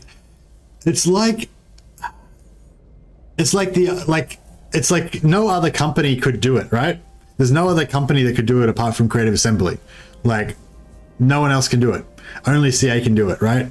And they can only do it once, you know? So like if CA make Total War 40k now, like they can't like just do it again after that and make it like better, you know what I mean? Like we're only going to get one Total War 40k, and so, you know, and it can only be done by Creative Assembly. And yeah, like it's not, yeah, so it's not so much like that I think that they would destroy the genre. I just think it's just that this, like, this is the best it's ever going to be. Like, when CA makes Total War 40k, that's going to be the best it can ever be. So, like, I want them to do the best that they could ever do, because it will only get done once. You know what I mean? It is time. That makes sense.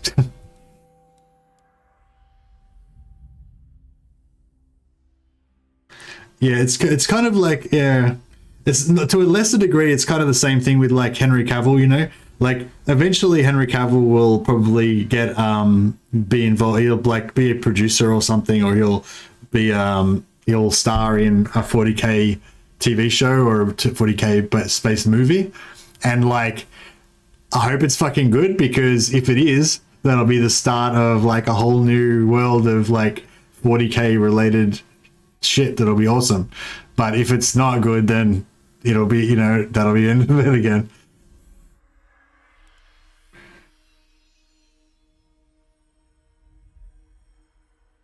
We'll have to wait for a new Henry Cavill to be born in another like 40 years or something.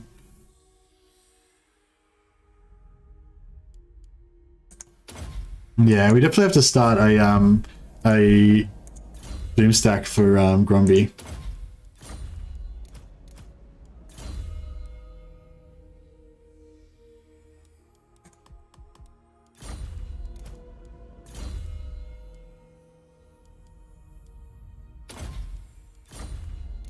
I've got to find Morathi so I can farm her. Oh, we've got to get some more. Just trying to get as many Iron Wardens tankards as I can while I've got the. What's your Grombrindal Doomstack? I think I want to do the Gyro Bomber Doomstack. I don't know if it's going to be like the proper Gyro Bomber Doomstack, but yeah, like a Gyro Bomber Doomstack anyway.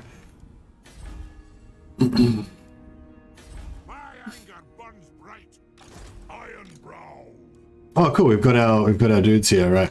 How far can these guys underway to there? Okay. Let's see if we can make that happen. So, if we get him to siege that, For the ancestors. and then Lord of the Ungrim. actually, yeah, they can just. That's fine. Just do that. It's war. Good. We will seize it back. Brilliant. Okay, and then so this guy's going to go to there. Grudge avenged.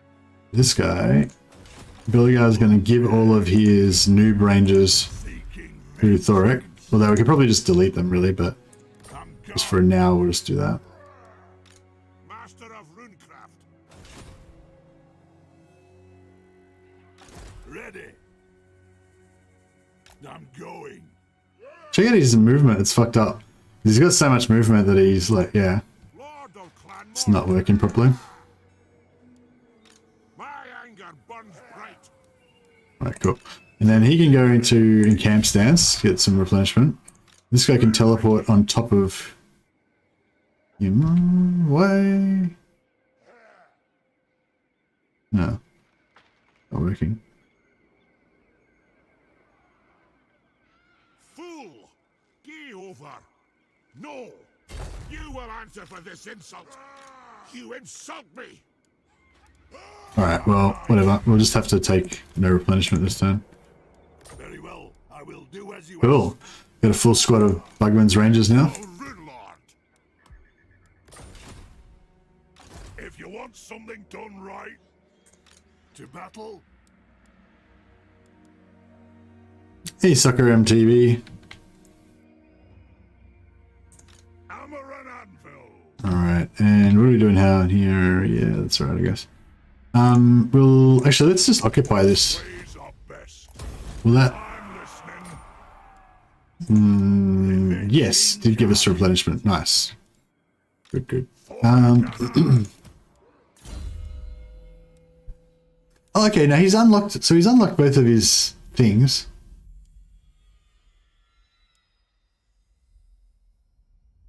Hero success chance for all runesmiths. That's good.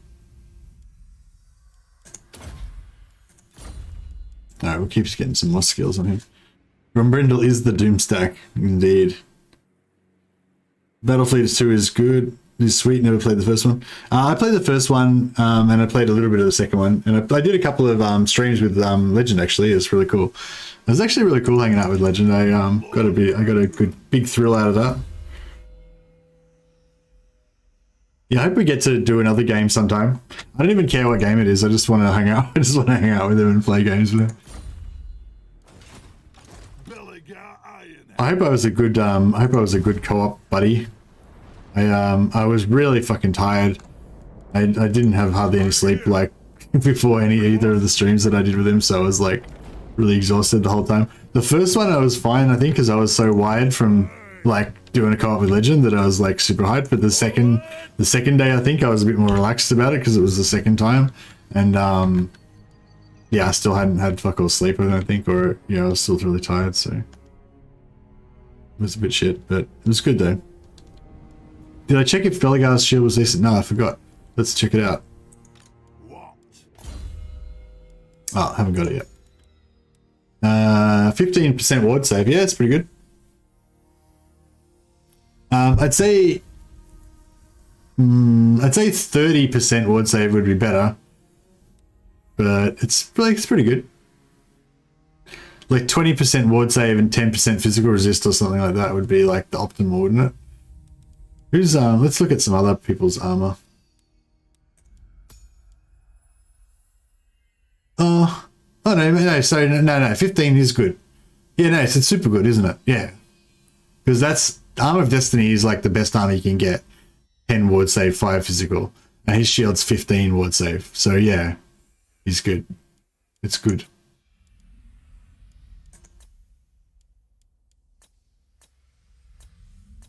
I'm trying to think if somebody else has got legend. Yeah, here we go. This is his legendary one. So his, oh no, actually his one's even better. He's got 10 ward save and 10 physical. Well, it's about the same, I guess, because I guess ward save is worth twice as much as physical, roughly. His one's just 10% ward save. He's got 20% ward save talisman. That talisman's fucking good. 20% ward save.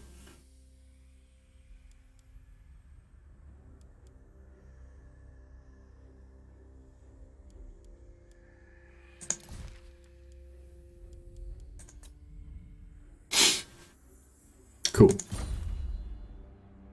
Which dwarf legendary lord is a duelist? Belegar? Not sure. Onward. Onward to death. Does it say in the does it say in their like description or whatever?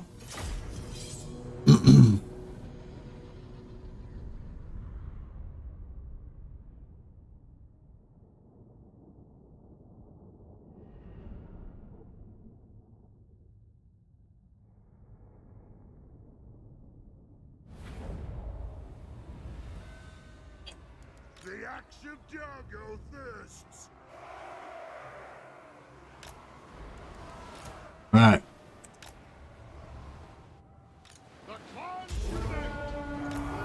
So for this battle, Ungrim's just gonna be like, hold my beer. Fucking got this.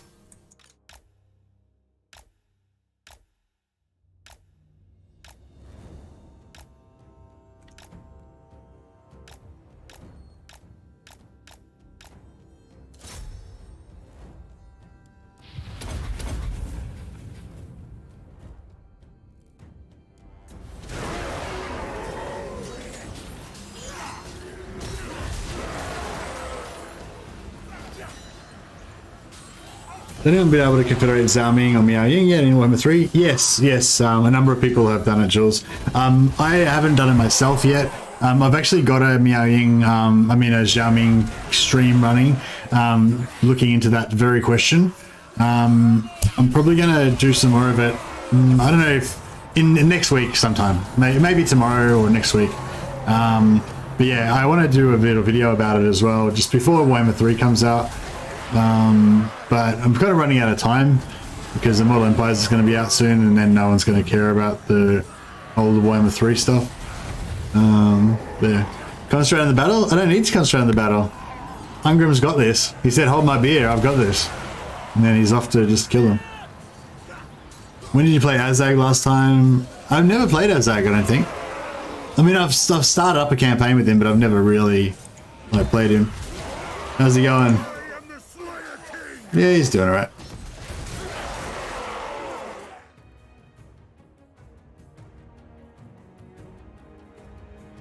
He's the Slayer King. He's like, hold my bugmans.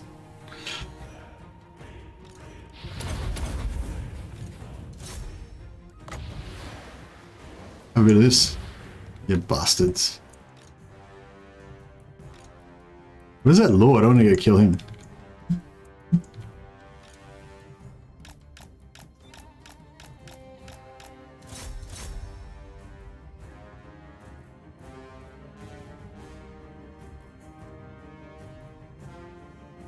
I want to risk my mana, I kill the enemy army myself. Exactly. So like kill them all.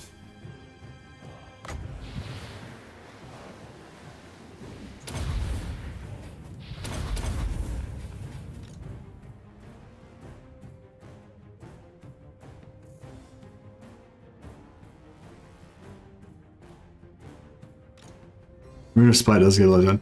Yeah, I think they've already said that they're aware of the problems with the Confederation and they're looking at it or whatever. So yeah, I don't know if they're going to change it in Immortal Empires at the start, but I think it's quite likely that they will.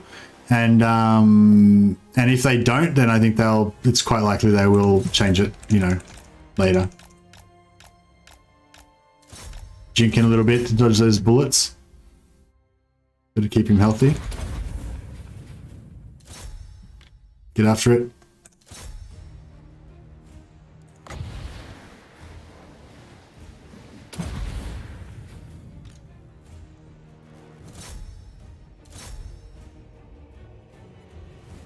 These guys are gonna poof in a sec.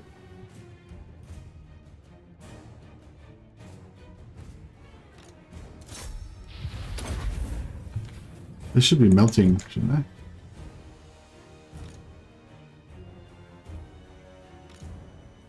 A 30-point drop will make it possible while still hard. Yeah, I think a 30-point drop would make it like very reliably doable, but you'd still have to, you know, get it into a logical, like you still have to get them to be weak and you'd have to be strong, like you'd have to be very strong and they'd have to be very weak, but it would still be reliably doable with Bash Confederation really easily. But yeah, that's yeah, that extra 20, you know, it's about 20 or yeah, it's about, I think it's just about 20 or 30 points too hard at the moment for you to be able to do it without some real tomfoolery. Yeah, some guys have explained to me how they do it, but so far it doesn't seem to me like it's really like that reliable, but I've been assured that it is fairly reliable, like that you can do it fairly reliably, but well, not assured, but like they seem to think it's fairly reliable, like Dash and it's very special. We were talking about it on the Discord, but I don't know, I haven't done it myself, so I'm not 100% sure if I agree on that yet. But I'm trying to experiment with it and figure out how it goes down. Yeah, Threaten, like a lot of people have been able to get it using Threaten, but Threaten's like a randomized thing, so it's not guaranteed. You know, it could work or it just could not work, and if it doesn't work, it really screws you over because you get like a negative relations with them. There you go. Rest of the army is surplus to requirements. Ungrim got 896 kills and did 65,000 damage personally. So that's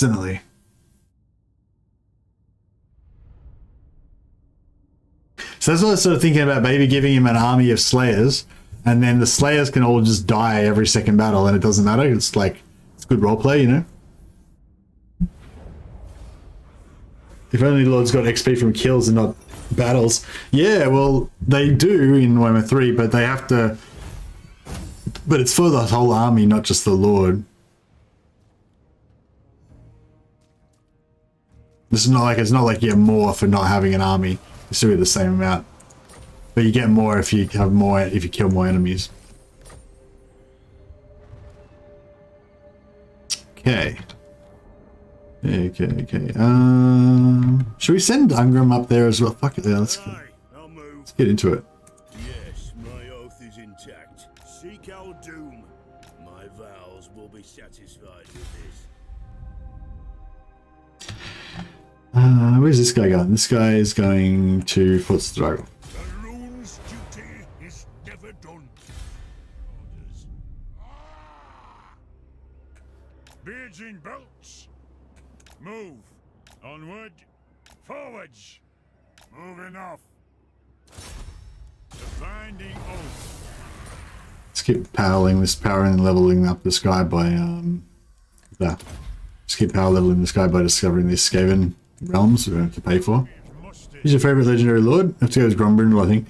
Yeah, I'd say probably Belegar is my favorite, and Grombrindal is my second favorite. But it depends what you mean as well, because I like Ungrim. Actually, yeah, in terms of the actual lord themselves, probably Ungrim is my favorite. Probably Ungrim, then Belegar, then Grombrindal, then Thorek, then Thorgrim. But in terms of factions I like to play, Belegar would probably be my favorite, I'd say.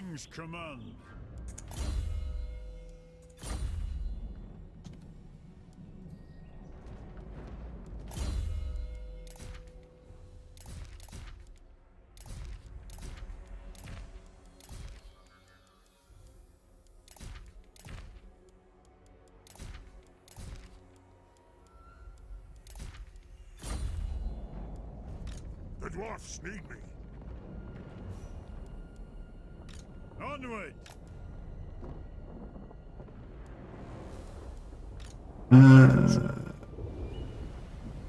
We need all these we want to give all these quarrelers to Thorek, don't we? Where's he over here? Thorek Ironbrow. Do we want to do another stealth ranger stack maybe? I don't know. Maybe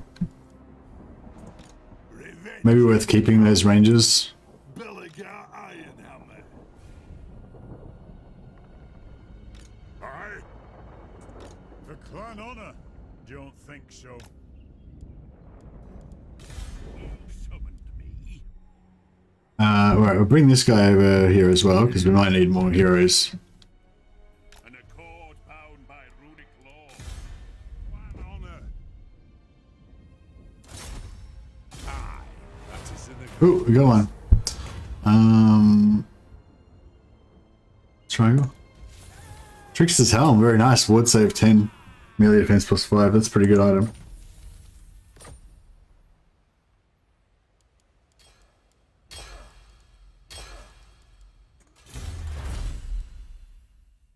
What is it about Clan Ungrim makes you your favorite? Because it's a very hard start? Nah. And Clan Ungrim's super easy now. I've got a video. It's linked in the description of this campaign. Yeah, if you just watch that video, you'll see that's pretty easy. Belegar's pretty easy start now. I feel like Belegar's probably the strongest start. That's probably why I like him. Why I like their faction so much. Because it's so easy. Yeah, I feel like Belegar's way easier than any of the other factions. That video is dope. Oh, thanks, Matthew. Actually, I wouldn't mind doing an artillery army as well. Onwards. I hadn't thought about that. We need an army that's just made up of all like Hellblaster volley guns. I mean, organ guns.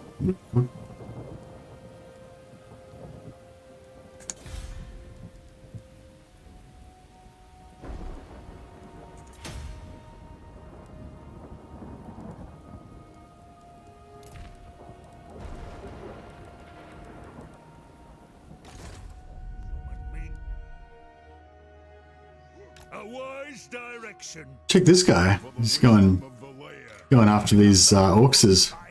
We can do another confederation now if we want. He's only got 2 settlements.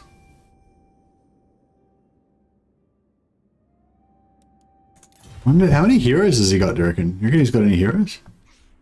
Not really worth confederating him if he doesn't have any heroes. Let's see what he's got. What? My kin, The throng of Cadrin welcomes you.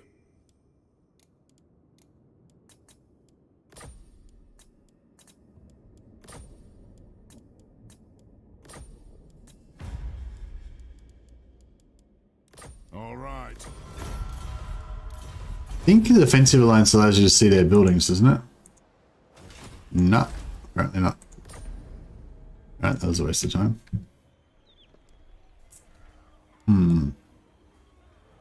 Alright, well we can confederate these guys because these guys are basically never gonna get any bigger than they are. Like they tend to just have their like 2 or 3 settlements and then that's it. They just never get any bigger than that.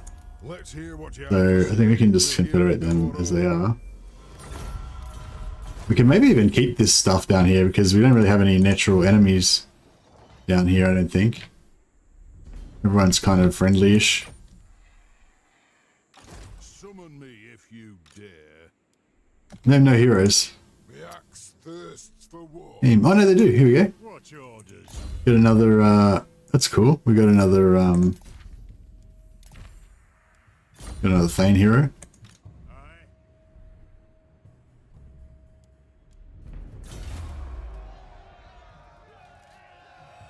8, 9. Oh, cool. We can make him more runesmiths now. For the wisdom of Belegar.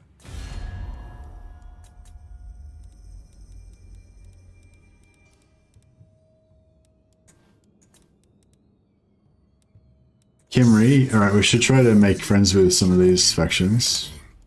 Do not squander it.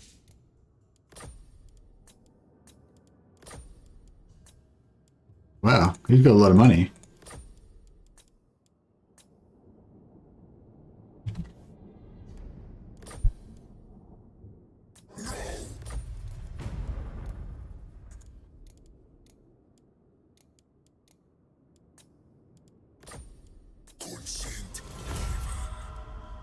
Pretty good. Yeah, check out the video, it's good. Don't be aghast, for I still have a mortal's appetites. More wine? Drink, then we talk treaties.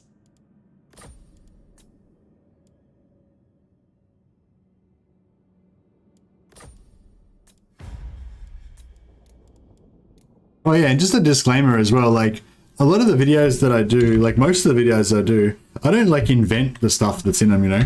I just collect it by learning from you guys, you know.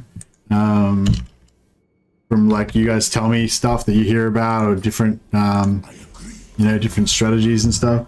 I mean, I include a lot of stuff that I figured out myself as well, but it's not like, yeah, it's not like I invent all this shit, you know.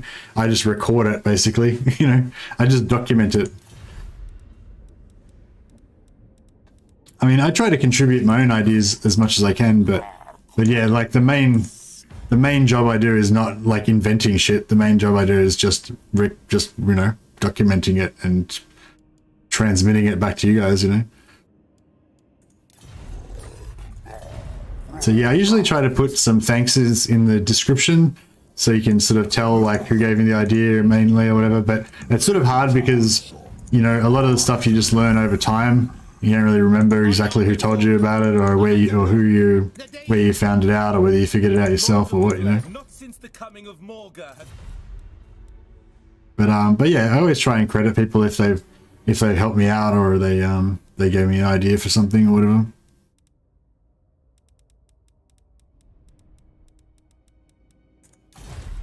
I used to say it more in the, I used to thank people in the actual videos, but then I realized that nobody cares about it. And like, if somebody's watching a video, they just want to know how to do the thing. They don't give a shit about me thanking somebody for helping me out or whatever, you know. And it makes the views, it makes the numbers worse. Like, it makes people like click off the video more because they don't want to listen to me thanking people and shit.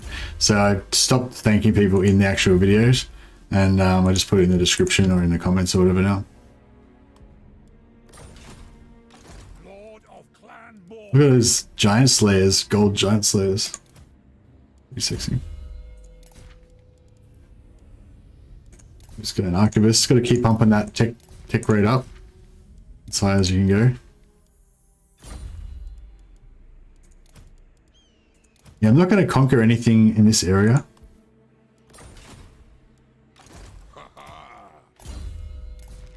More nice items. Guildmaster, more trade income. Another archivist, more tech.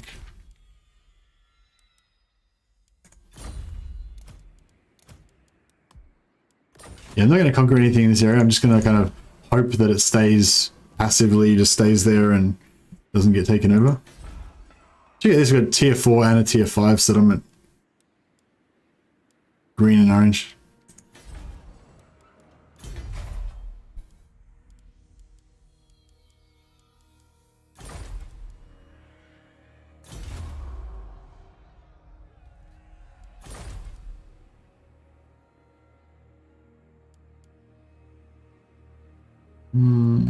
Get rid of the Slayers. You maybe put a Thane building there if we really wanted to. Should I build a... Should I build this here? Okay.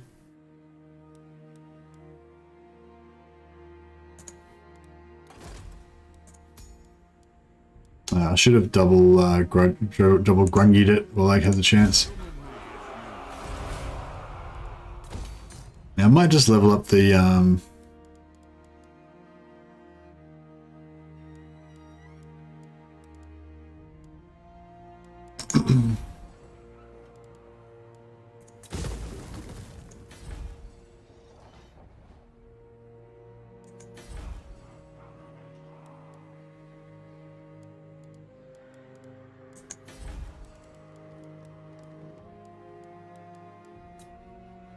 all right.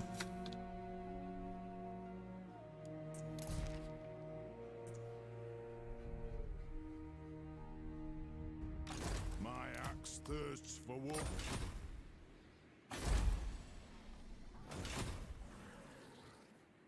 There must be some sort of foreign exchange network in Warhammer 2 that can convert everyone's currency into whatever you use.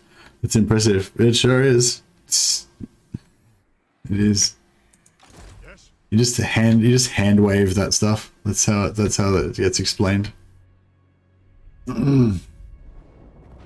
out this down here. This is like the great unexplored area. We don't know what's going on down there. There should be some Spine of Sotek dwarfs. Actually, that's a good call. Let's send this guy, since we don't really have a job for him, and he's kind of surplus to requirements. And he doesn't even have a good trade or anything. We'll use this guy to discover the Spine of Sotek dwarfs. So there should be another faction of dwarfs over here. I suspect they might be dead. Oh, actually, we can find out whether they're alive by checking out here. So we go in the camera settings. Are there any other... No, there's not. Is there any minor settlement on it? Favored of the Witch King.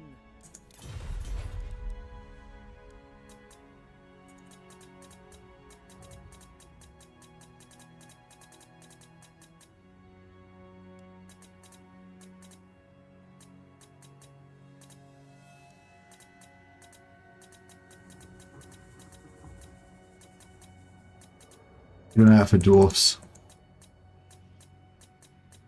But,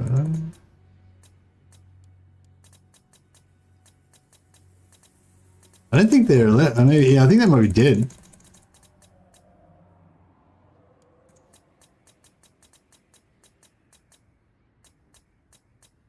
I'm not sure where they are. I think they'd be around near where the Empire is. Yeah, I think they're dead.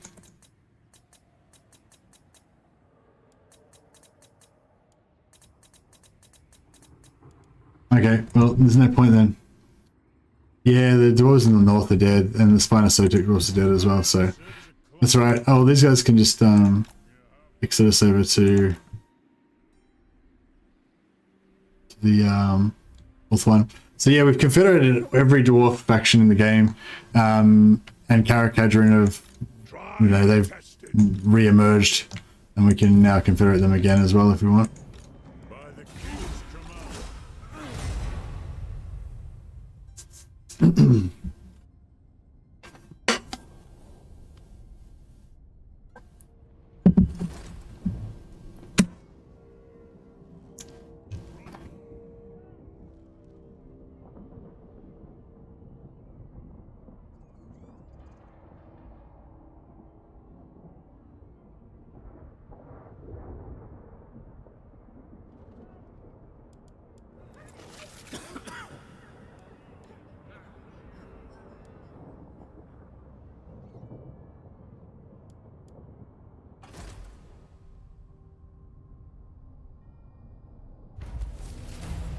Where did those fuckers come from?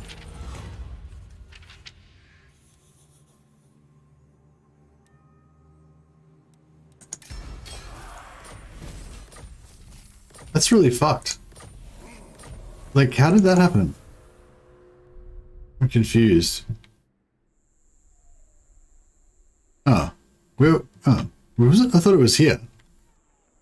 Where were those rebels?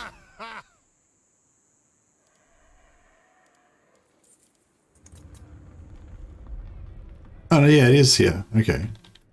Oh no, characters on. Yeah, this is actually cool. So I thought it was those Greybeard's prospectors that we just confederated, but this is totally different. Really different bunch of dudes. We can just auto resolve them to death. No problemo. Oh, they didn't get wiped out. Okay. It sucks.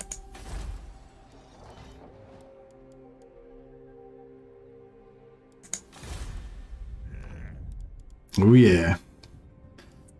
True king. Setting forth. Leaving.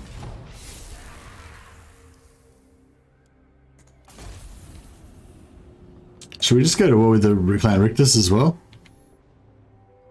Fuck him. Lord of the Ungrim.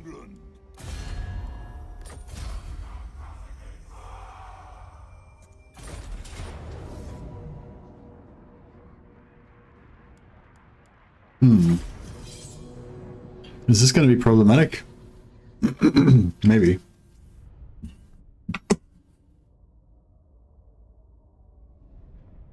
But basically, this is now the final hunt now. We're going to hunt down Malekith. Probably only got about an hour left before I have to go to bed, because I'll be tired. I'm getting a bit tired already, actually, but I want to go for the full 8 hours tonight.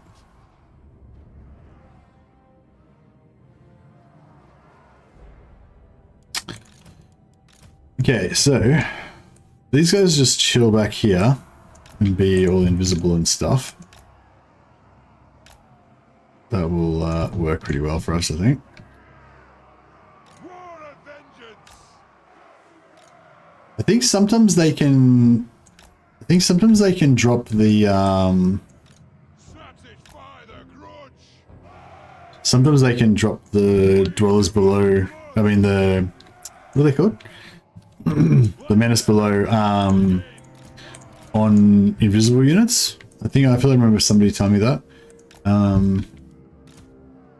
But I think if we put these guys up front, they'll tend to focus on them more.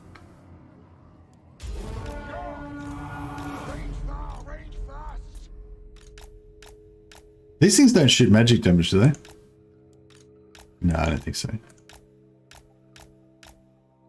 It would have sucked if the towers just like destroyed them. Yeah, cool. Get these menace belows to focus on these guys. Look, maybe they are taking magic damage. That guy got wrecked.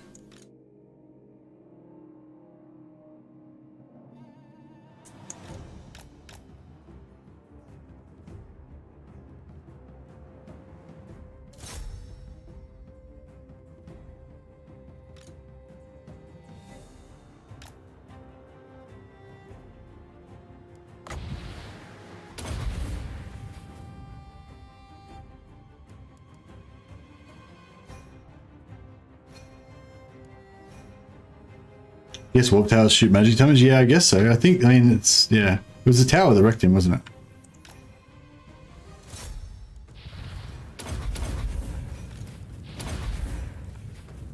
How fast they kill it. Oh, he's dead already. Flap. Deleted.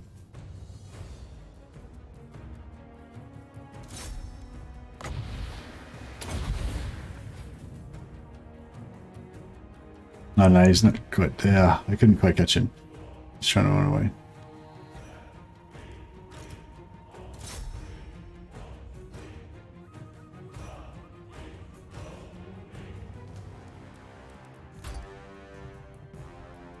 That has to be the crappiest fort in Warhammer. This particular layout, pretty easy to attack.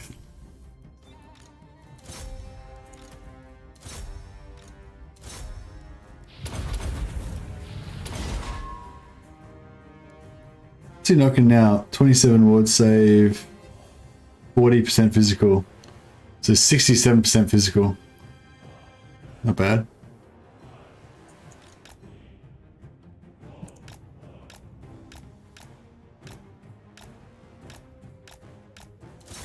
Yeah, it's 10 to 7 in the morning for me.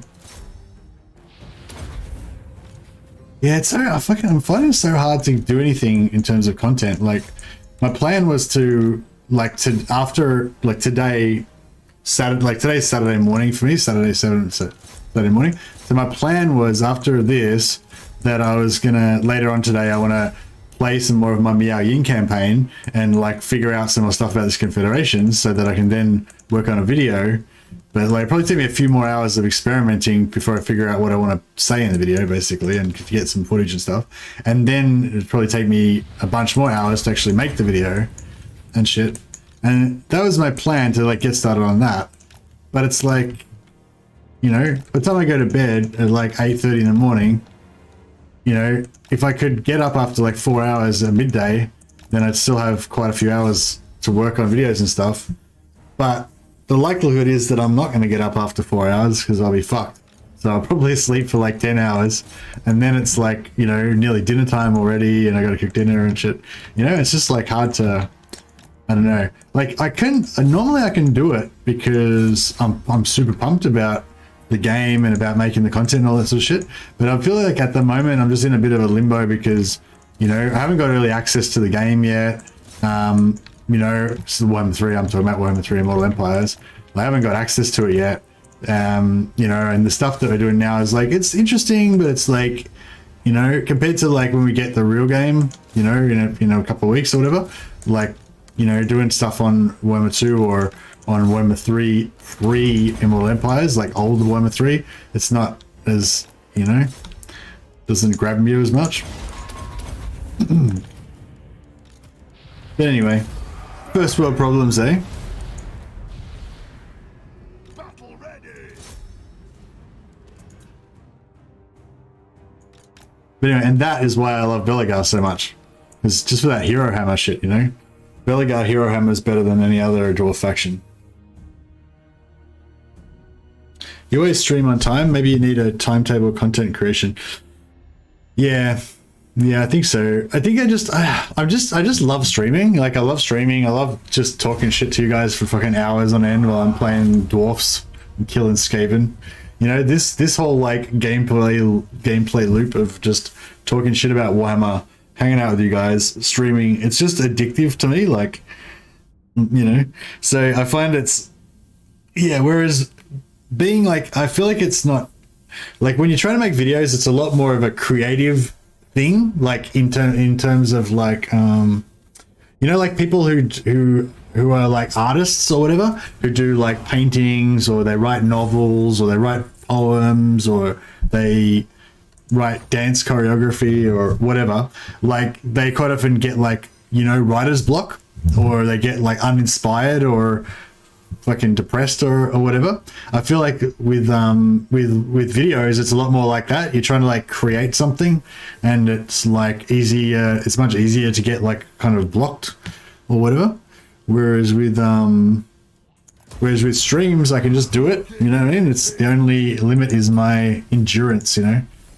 If I get too fucking tired or whatever, then maybe I'll conk out and skip a day here or there.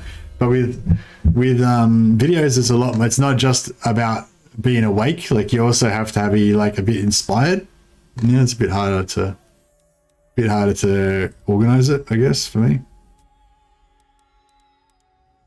I guess it depends on the type of content, you know. I think a lot of people do just schedule it and they just work regular hours on their content and it works for them. Maybe I just need to do it. I do an hour's kung fu 6 nights a week at 7 p.m. Otherwise, I would skip days. Yeah, you got to yeah, discipline. It's all. I think I've never been that great with discipline.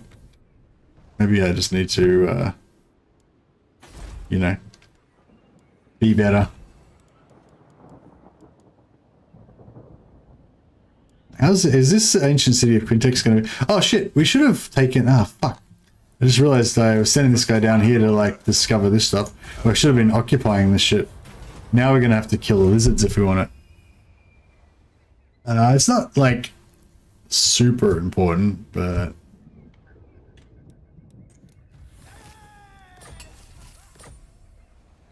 I was kind of hoping that I could get the ancient city of Quintex to be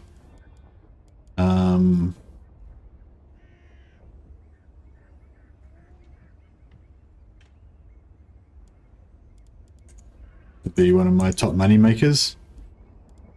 But yeah, it's down here. It's like not one of my top ones. But if I had all 3 settlements, it would be. Creating stuff is fucking painful. Well, it's sort of like, I don't know. It's not always painful. It's like when you're inspired or when you're obsessed, when you're excited about a new project, like it's not hard. It's just like it's hard. It's still hard, I guess, sometimes, but it's like you're driven to do it, you know. But when you're kind of uninspired and you're doubting it, you know, like then it's hard.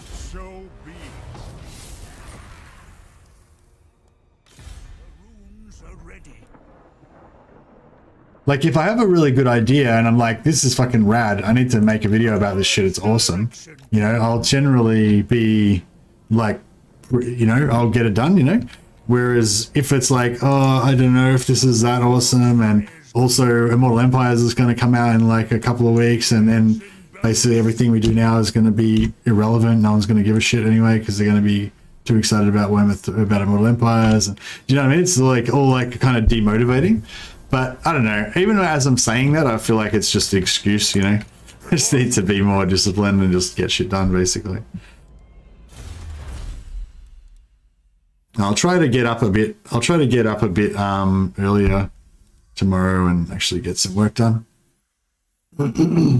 Make what you want to make, regardless. Yeah, and yeah, that's another thing too. It's like, you know, you got to try to have fun as well.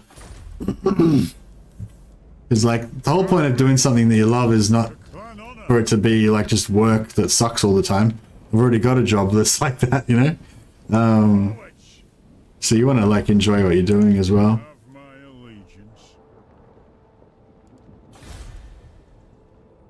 Following trends is miserable. Yeah, true. I agree. Alright, so we've taken Hag Hall. Got some sweet growth going on. Plus 120. And we've got the growth building in there.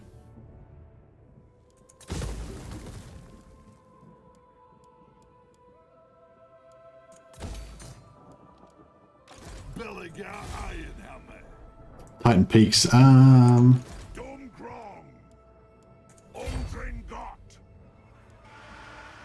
Right, we'll get Thorgrim can come over here. Thorgrim can be our little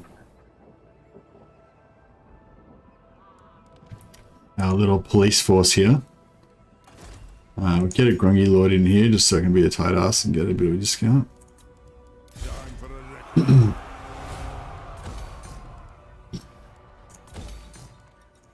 Waste of good firewood. And we don't need these rangers anymore either. Fuck that off. Run, Riki.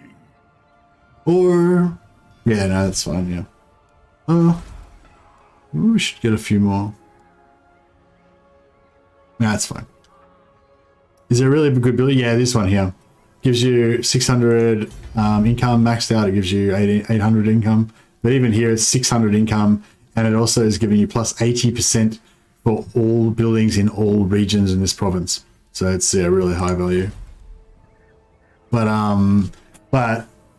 if you want to do like a hero stack income thing, like where you have heaps of runesmiths with Valayas and Dwarf Bride to give you bonus income, it's not so good because most of the income comes from that plus 60%. Whereas you really want something that's got just base income that's really high, like gold mines and stuff like that. Hey, Phyterian. But I think that's kind of the best option we've got at the moment until we wipe out the High Elves and take all their precious things.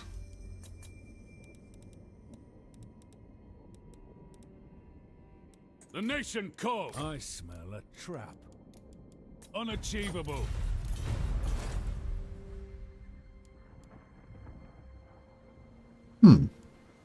Here, movement. Poor old Mrs. Mercy's got the COVID at the moment. So yeah, I'll probably get it as well, I'm guessing. So yeah, that's another thing too. I'm gonna probably get sick before Warhammer 3 comes out. So I don't know. Hopefully, there's a skull there. Fuck, I want that. I do want the skull reef, but then I also want to go after Malekith. We want to be right there with our buddy Belegar.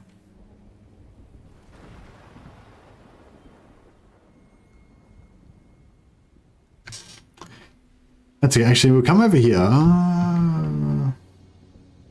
Yeah, we'll come over here.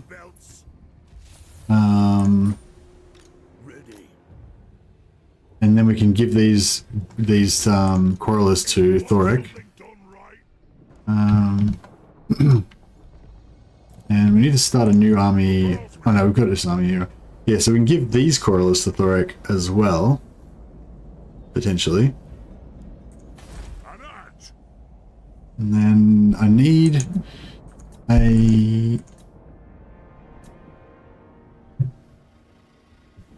like an engineer's. I am the White Dwarf. Yeah, we don't need that. Fuck that. 60. He's probably gonna have to come up here and put down a rebellion there at some point. Yeah, these might. Yeah, I'm gonna break the non-aggression pact with Avalon. Oh, we don't even have a non-aggression pact with Avalon. Fuck it. Let's jihad on her. Let's jihad her. Where's all her armies? Shit. We need some scouts. Scouts. Here we go. You summoned me? Ah, fuck. Agreed. I've cast the rune. Alright, we'll get Gromby to... Are these guys at war with her? No, they're not. Okay, cool. Yeah, we'll get Gromby to take out this. Ooh, we could do it right now, too. Fuck it. Let's do it. Fight!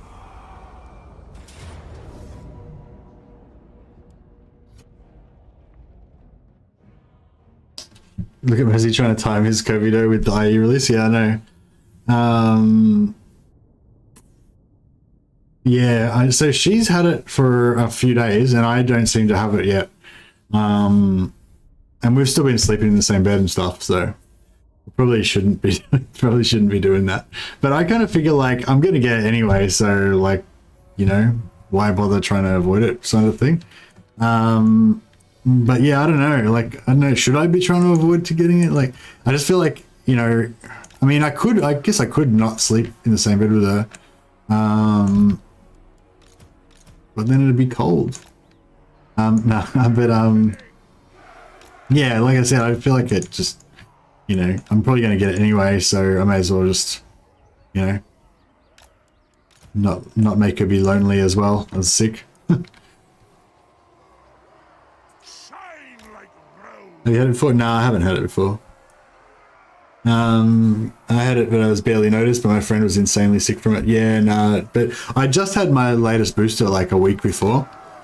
So, YouTube strike the bug talk. Yeah, maybe you shouldn't talk about it because it's like bad for your algorithm or whatever, I guess. But yeah, whatever. I like to talk about it a bit because I feel like there's so much like misinformation and like extreme random bullshit that people talk about and stuff, and it's just good to talk about like what you actually firsthand know from your own firsthand experience, or that somebody you personally know has told you about their firsthand experience, you know. And then you kind of get, oh, he doesn't have a spite rune, does he? Fuck. How are we gonna do this? Fuck, I didn't even think this through. Shit, this is bad. Yeah, I don't know. I just like to sort of, yeah, I do like to like talk about it because just then it's just more information, you know. Like I feel like, yeah, people get a lot of weird information from like Twitter and shit, you know, and it's just not you know. Whereas when people like share their personal experiences, right, like you guys are right now in chat, like if you read all of the people that are saying their personal experiences in chat and me saying my personal experiences in chat, then that gives you a pretty good fucking cross section of what's actually going on, you know. Whereas if you read shit online and stuff, you'd think that fucking aliens are invading and fucking all sorts of shit's going on, you know. And it's just not. Oh no! Oh no, I left him over there. Shit, I fucked up. Yeah.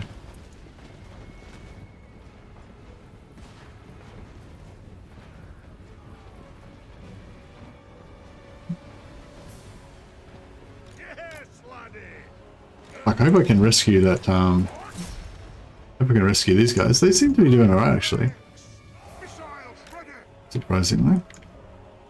They got artillery as well. Or is that... Holy fucking shit. They got fucking dragons and shit. Fuck, we might not win this. Fuck, maybe I should have thought this through. I didn't really think about what I actually had.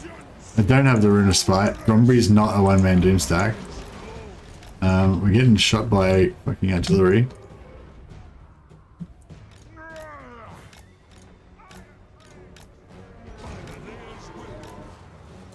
Oh, we've got this. That's not gonna work on those guys. Has he still got the wall bug? If he goes up to the wall, does he have unlimited range?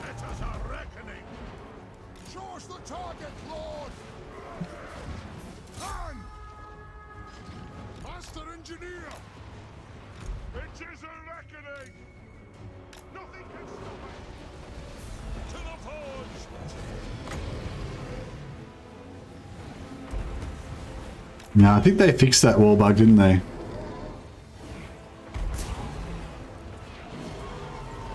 My limited experience, if you to practice some basic stuff like not French kissing, smearing your eyeballs together and washing your hands regularly, you'll be fine.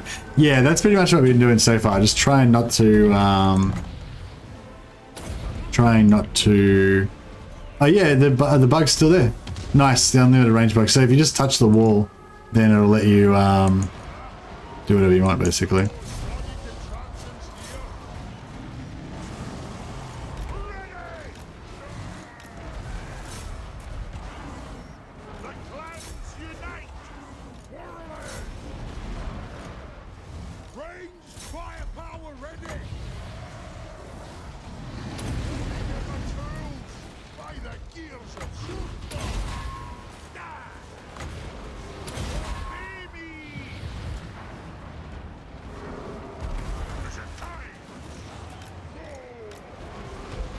Dead. The route? Yeah, fucking route, you dude. Alright, we're taking all our dragons. That's a good start, I guess. We've got that tower down. Good. You guys can hunt that dragon off the field, make sure it goes down. That artillery. Breaking our bowls. Maybe we should be out of, maybe I should get out of range of it. That'd be a better idea. Let's get back out of range. And then we try and cheese it instead. So they got no range, no archers. Yeah.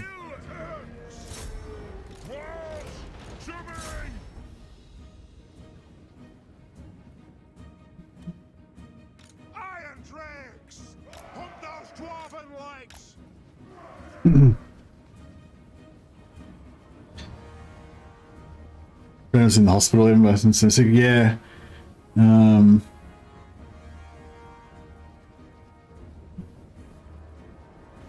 it from pretty bad in May and I'm 30. Got it from driving my nephew to work and back every day. He only had a sore throat and was fine otherwise. I almost died. Crazy. Yeah, everyone seems to get different effects from it, don't they? How come these guys have got so little health? I'm trying to assassinate this guy with the chopper. Get to the chopper.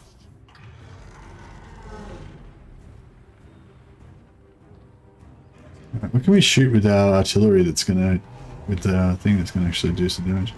Might do a little bit of damage to these guys. Gates are destroyed. Alright, cool.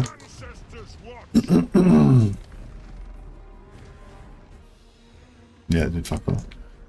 Alright. How's about... Fuck, we need to get that artillery wasted. Let's try and waste some ammo. It's only been 6 minutes. I feel like I've been fighting for my life for like an eternity. Fuck, alright, well whatever. Still got some time left, I guess. Oh shit, they're trying to shoot my gyros. Oh, that's right, fuck it, we'll get in here and do our business first. They shouldn't hit much. Nothing can stop us. Dutch! Alright, we'll drop this guy. Blap. Dead. Who are these guys? Can we kill them? I'm pretty sure these guys are armor piercing, but... Do you prioritize top half tech tree or get some troop buffs before doing the economy stuff? Hey Matthew, when I'm playing Belegar, I go for diplomacy. So I go for the +10 relations with all factions, and then the +20 relationship with all factions, and then I go for relations with dwarfs, the +10 and +20 or whatever it is with dwarfs, so that I can get the confederations. And then I use that to, and then I send heroes out and to like discover everybody, and then I use those diplomacy buffs to be able to request money, like shitloads of money from all the factions. That basically powers your economy up quite a bit. Yeah, I've got there's a video in the description down below, and that basically explains how I play Belegar. Like it's only the first 10 or 11 turns, but it kind of and it kind of explains roughly what to do after that as well. And yeah. Alright, we're dealing with these guys. We're kind of wasting the ammo of the artillery at the same time. Must be nearly gone by now.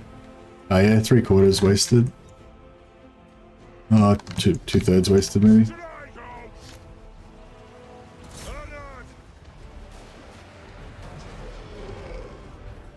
Nothing can stop us.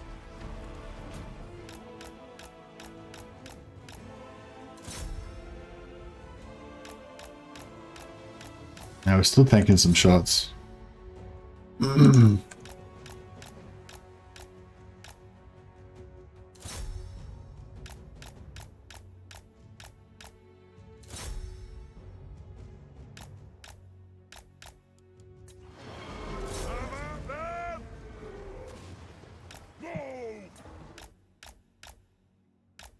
Yeah, I think we got this.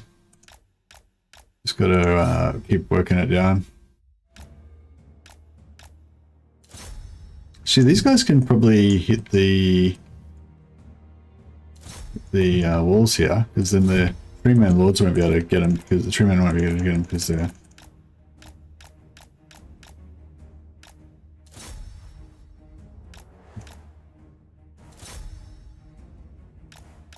Oh, got him. Let's get these guys out of here because they're a bit fucked.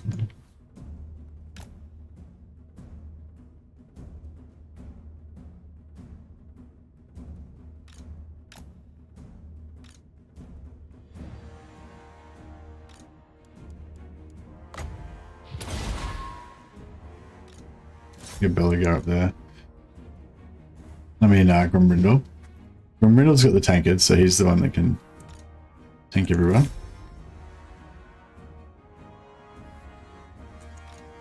But then also we can get these engineers up here just shooting the tree man. They should be able to plink him to death fairly quickly.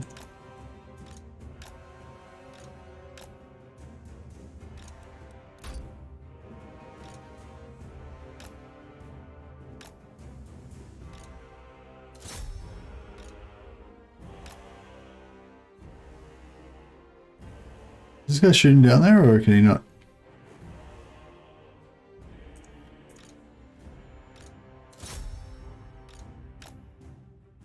I don't know, maybe they can't get an angle on him or something. I put him down there.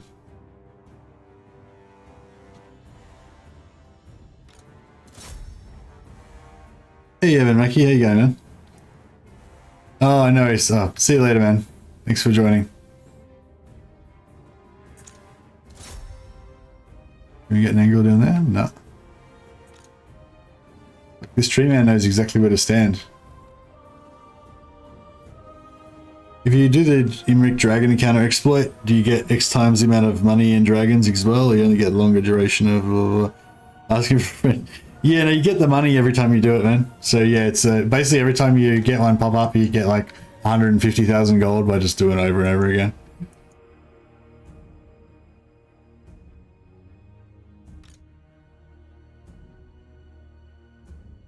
Yeah, a couple of people have been asking me to do Imric campaign. But I'm not sure if I should do the Imric exploit campaign or if I should do the like not exploit campaign. Alright, let's get some guns in here. And we'll get some of the less busted broilers up there as well.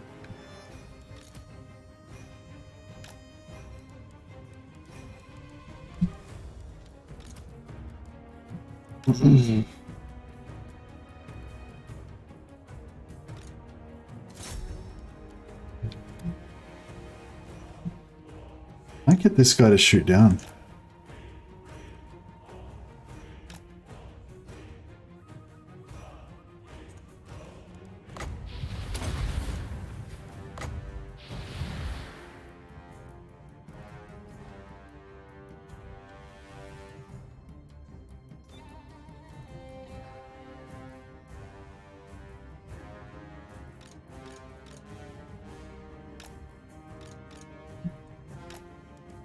Right, we'll have to send Belegar down. I mean, Grombrindal down as a kind of target, I guess.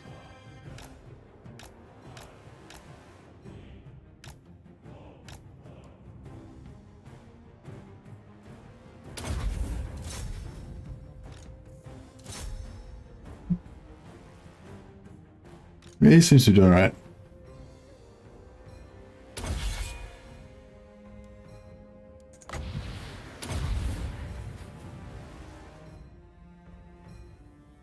Oh yeah, beast mode.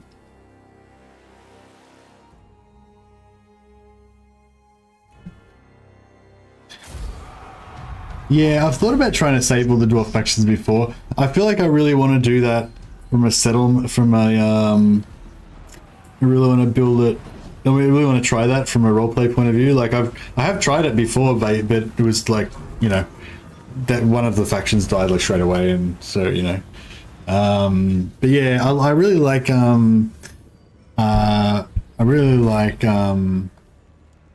know, like playing as the Empire, like playing as Reichland, and playing that defensive type of campaign where I try and keep all of the Empire factions alive.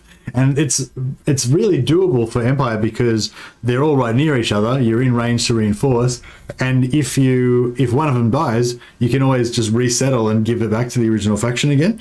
You know, whereas with dwarfs, you don't have that ability to give it back. You've got to take it over and then get them to rebel and, you know, blah blah, to bring back the original faction. So it's not that straightforward. And also they're all spread out all over the entire world, so they can easily just die and they're gone, you know. I'm just gonna straight occupy this so it doesn't get too damaged. Dwarfs need me. How can I help? Don't want the slayers.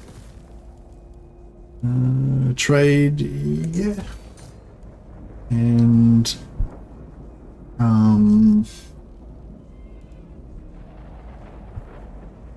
growth? No, I don't need growth. Public order, I guess. I'll get rid of the recruitment. Alright. Now I'm gonna need to bring him back to fight her. And White Pig's gonna rebel again. Hopefully this guy will fight the rebels for us. Good. Thorek Ironbrow, Lord of the Ungrim. Alright, I think we're good. Vampires can easily bring back OG factions. How can vampires bring back OG factions? I thought it was basically impossible for them.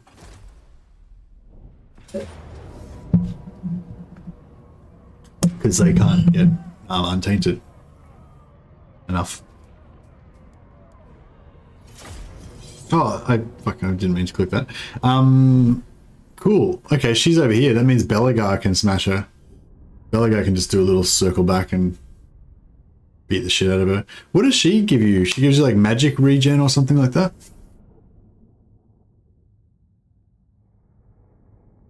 Do you think settlement trade will be available in Mortal Empires? Yes, I think it will be. Yeah. Everything like mechanics wise, everything will be the same in Immortal Empires as in Warhammer 3. The only difference will be in the campaign.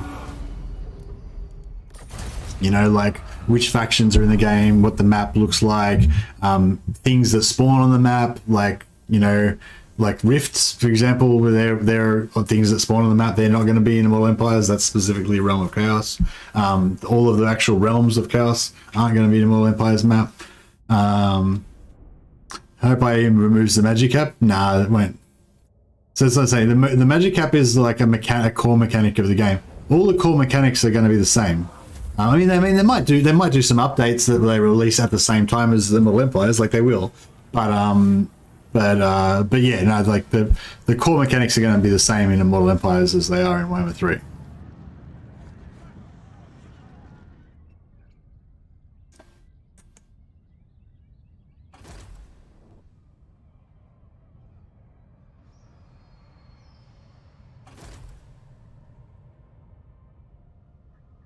Is such tiny amount. 100 is not really that tiny of amount.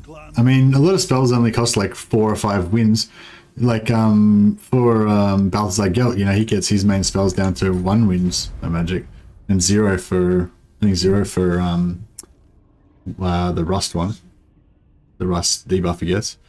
So you know, it just depends. Like it really favors factions that can get their spell cost down to super low levels, like Balthazar Gelt.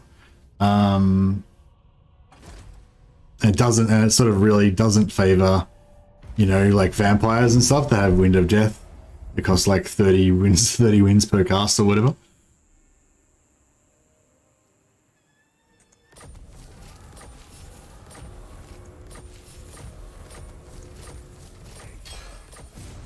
Meanwhile, in Wood Elf Land, I was sitting on 456. Well, yeah, he might have had 456 wins, but he probably didn't use 456 wins in any battles.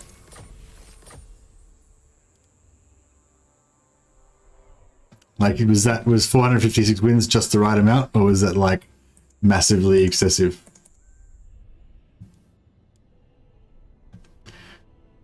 Yeah, I don't know.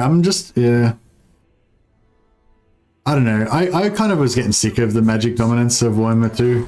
So I honestly, I kind of like the fact that they reduced it a bit.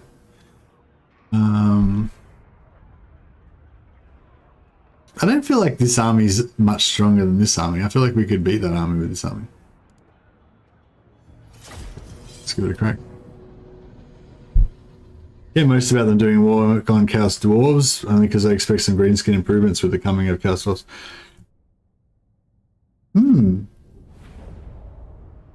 Yeah, I wonder if they will do like Chaos Dwarfs and greenskins. That'd be pretty good. I think Chaos Dwarves and greenskins would be a pretty good idea for a DLC pack. Let's see if we can get them in the choke point. Let's see. Yeah, that's cool. I guess that's good. Thunderers! Satisfy the grudge! Belegar, bless our aim! I suppose we should go like on the angle would be better. That.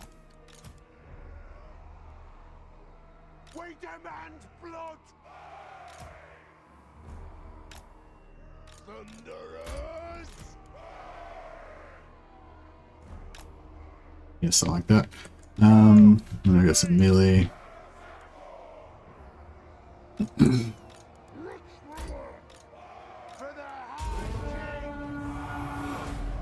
Actually, no, I won't do like that. Longbeards! Strike out! Proposed greenskin lords. Gorfang Rotgut. Gorfang Rot. Gorfang. Gorfang. Gorbad Ironclaw. Gorfang Rotgut. They're two different lords, are they? I think those two. Yeah. Unless they're the same one, I'm getting confused.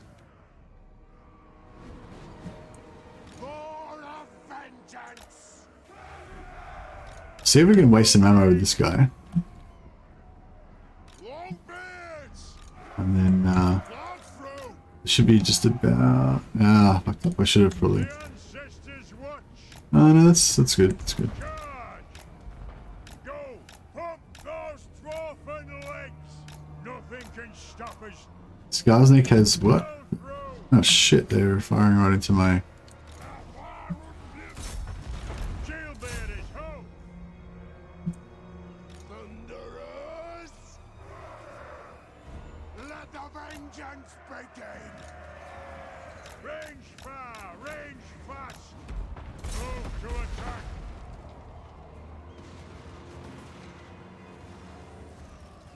Let's settle some grudges! Go! Move now! Longbeards!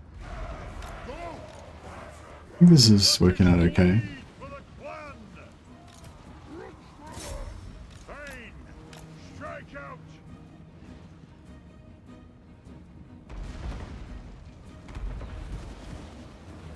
It is a reckoning!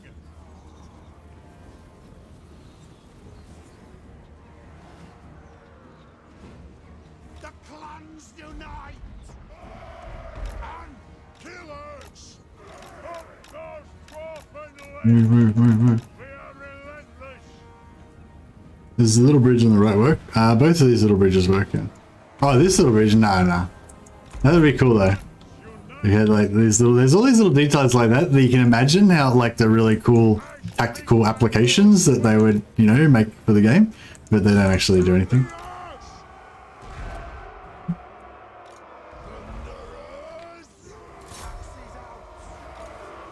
Nothing can stop us. Cruelty strike.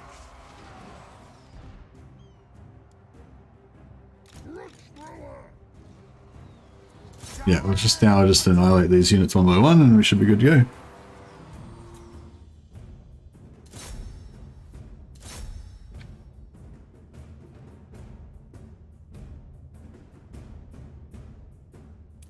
Good deal. Move to attack. Darwin attack.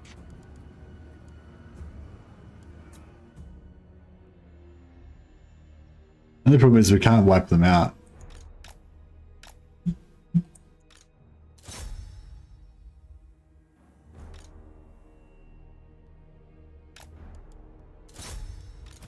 Oh yeah, so with Warhammer 3, the ogre Firebelly Lord, I remember them saying that they changed it so that when you, I think when you get an upgraded settlement or something with the Firebelly Lord, he gets spells. He gets like spell skills, spells chosen or whatever. Was that what it was? Hey, Thingamabob, how you going, man? Fucking don't see you much around much lately. I fucking almost forgot who you were for a second.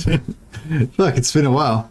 I think you do kind of like drop in a little bit every now and again, don't you? But then I kind of, you're like never around for too long, and then I forget about you for a while again. Mainly been waiting for Immortal Empires. Oh, okay, cool. So I might see a bit more of you after Immortal Empires drops.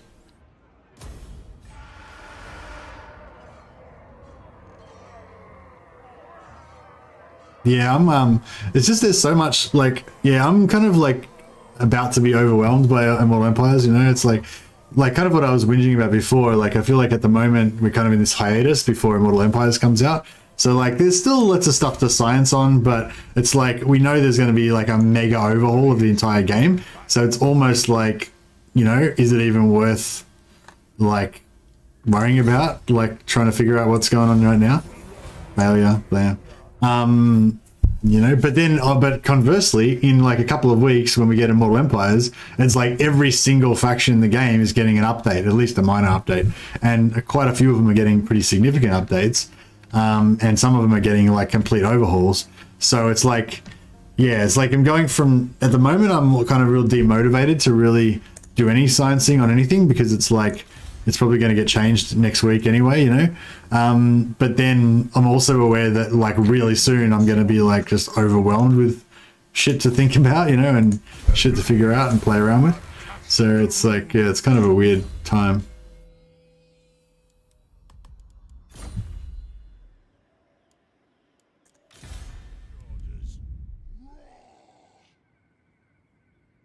Right, this guy's going to keep exploring up here. Covering more cave and stuff. So we got Belegar's got these guys to deal with. Well, why'd you fucking siege me then if you're just gonna run away? Dicks.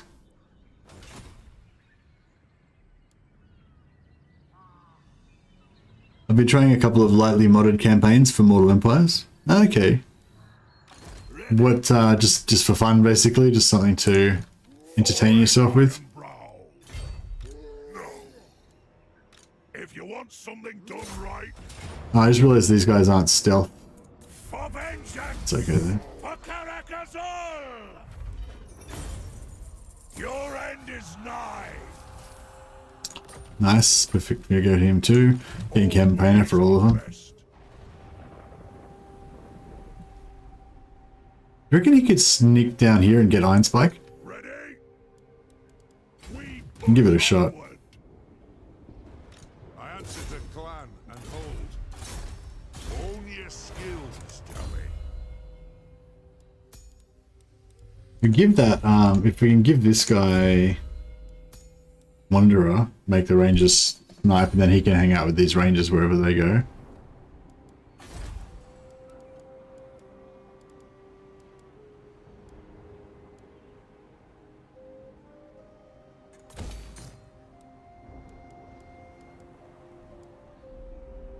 Yeah, exactly. A bit of flavor for the campaigns. Ah, no worries. Yeah, yeah. I'm kind of just. I guess I'm just doing like nostalgia campaigns. You know, I'm just kind of like replaying campaigns that I like, that are my favorite ones that I love from Immortal Empires, because I know, you know, soon they're going to be kind of gone. Like they'll still be there, but they'll be like not the same as they were before and stuff. So yeah, like this one's a case in point. Just like kind of playing like the ultimate Belegar campaign, you know, for me, the ultimate Mercy Belegar campaign, I guess. Get all the good stuff, all the things I want. All the Confederate, all the Lords, get shit tons of heroes. This is like the most heroes I've ever had in a Dwarf campaign, I'm pretty sure. You know, and yeah, I wouldn't mind getting a few Doomstack armies as well going, but I don't know how far we'll get with that. Yes, Lord. Quarrelers.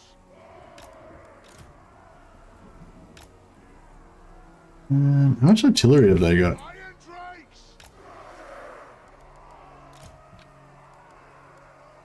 It is a reckoning.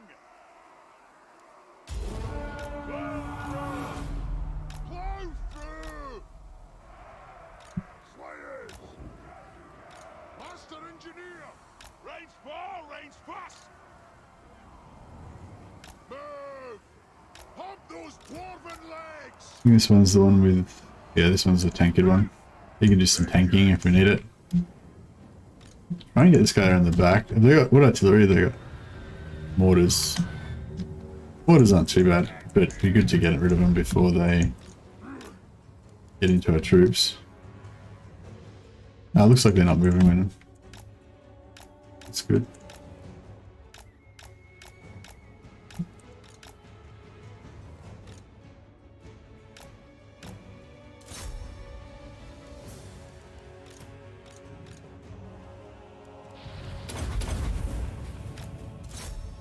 Check out that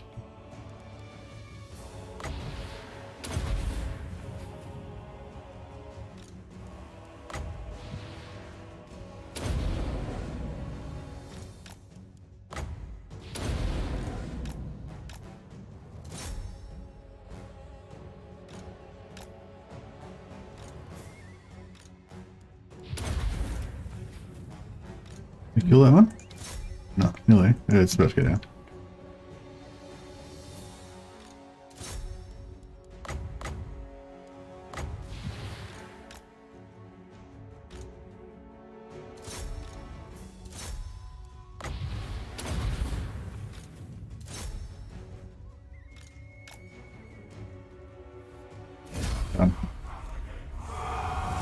Campaign's still going. Gone to Ulthuan.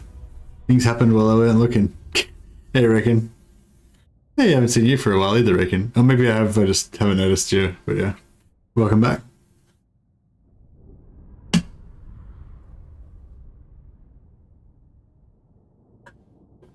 Hardly most of them ad. We will play IE. What was that in reference to? Sorry, Day1, I mustn't have seen it when you said it. It was probably in reference to something I was saying at the time, but now I don't know what you mean. Do you know if the Go Trick cheese works on all difficulties? The Go Trick, the infinite Go Tricks, you mean? Like the 100 Go Tricks? That doesn't work anymore. They fixed that. But the Go Trick Forever works, yeah, works on all difficulties. But it's easier to do on Legendary. On Legendary, is that what you're talking about? The keeping Go Trick Forever? Or what are you talking about? Which cheese?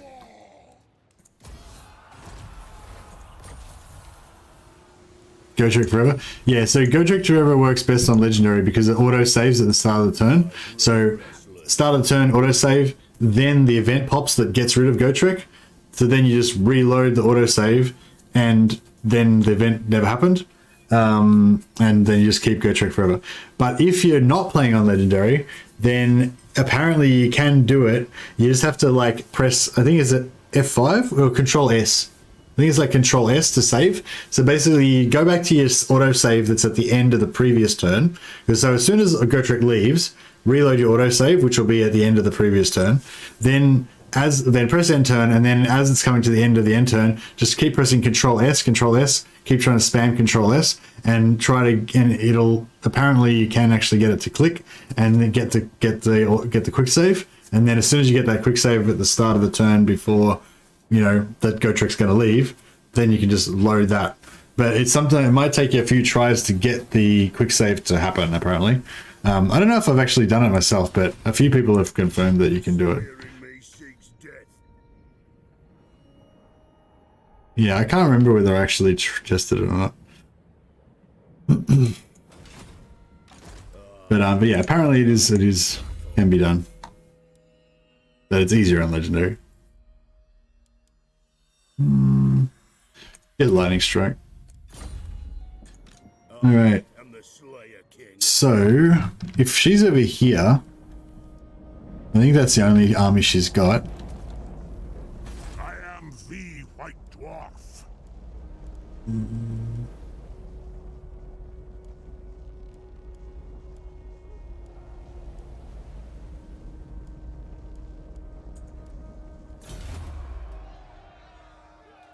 Another runesmith.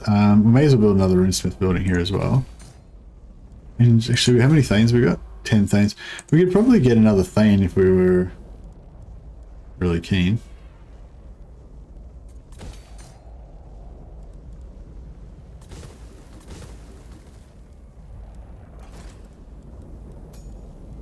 Get the Grungy Lord in there, save a few bucks. Thane capacity, Rune Priest capacity and Runesmith capacity, sorry. And we'll try and get some. Armed and ready. Fearless and unbreakable. Okay, we're going to take out the Shrine of Cain as well. So we'll get onto that. Got rebels spawning here. I probably should have sent that. Probably should have sent him to defend Tyrone Rock. 1,000 gold.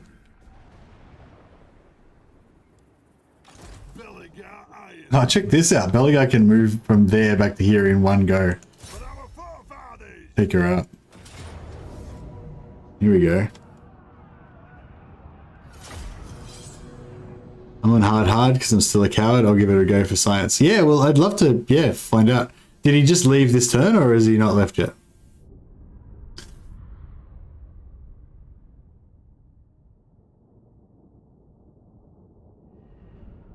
Yeah, maybe when you get you'll get an autosave at the end of your previous turn.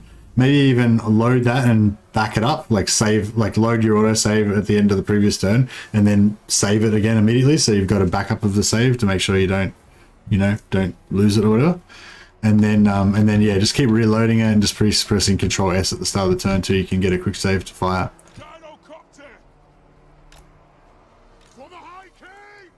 All right, how are we going to do this? Yeah, so we're going to do this like just classic Invisible Ranger style. Get our rangers.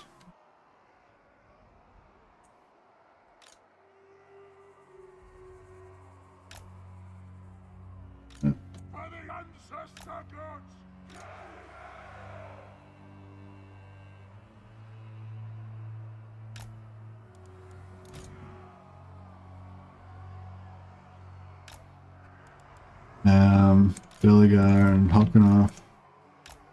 Front. Lund. Actually, fuck it, Lund can get in there as well. And we'll just put these two at the back.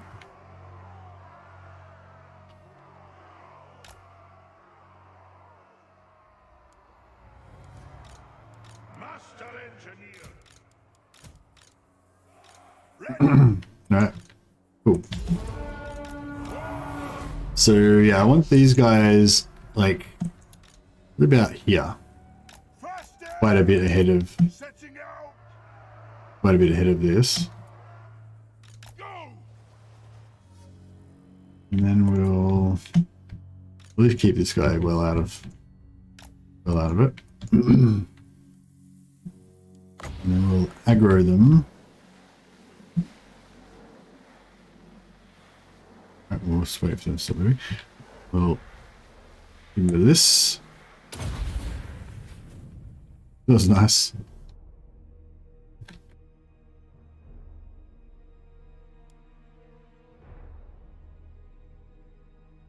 Oh, I thought I banned that guy. Yep, wait.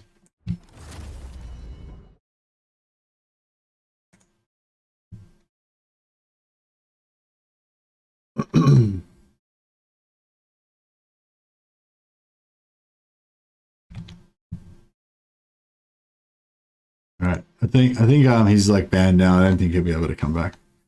Hey Matthew Brooks. Did just what you said and it worked. Thanks dude, that's awesome. Ah, awesome man. Yeah, when I first found the Go Trek Forever bug, I really liked it because I hated the way that he leaves all the time. It's a bit shit because he never can get skill points or get any better, but at least you can get traits for him and he just stays around forever and you've got that extra kind of cheat of having no supply lines on an army like permanently. But yeah, I think they definitely need to change Go Trek. I think they're kind of aware of that kind of stuff, and I wouldn't be surprised if they do change Go Trek in Immortal Empires. I hope that they change him like at the start of Immortal Empires, like straight away. That'd be really cool.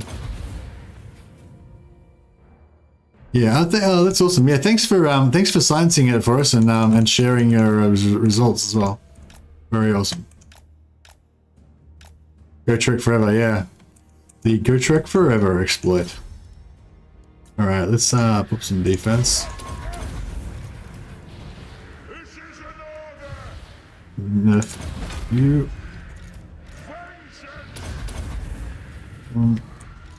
Do that one first.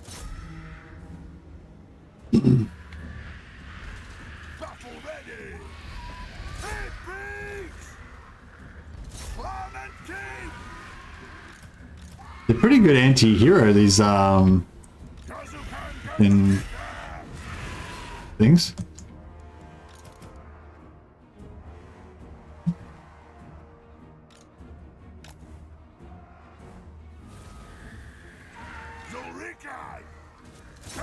Although our heroes are pretty good single target as well. Magic with oh, do they have magic attacks? Holy shit, they do too. Okay, we should probably we'll just get these guys the fuck out of there. And Belegar can just solo that shit. because they won't be able to do shit to him. Come back here, motherfucker. How dare you?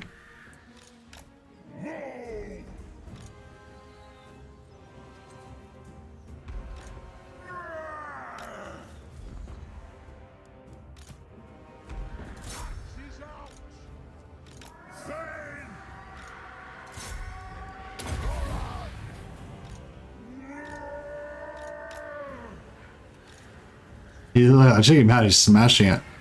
Just chunking it down. The ancestors watch.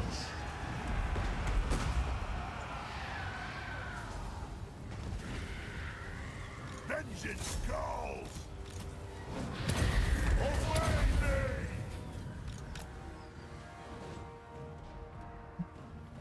Ready to fight.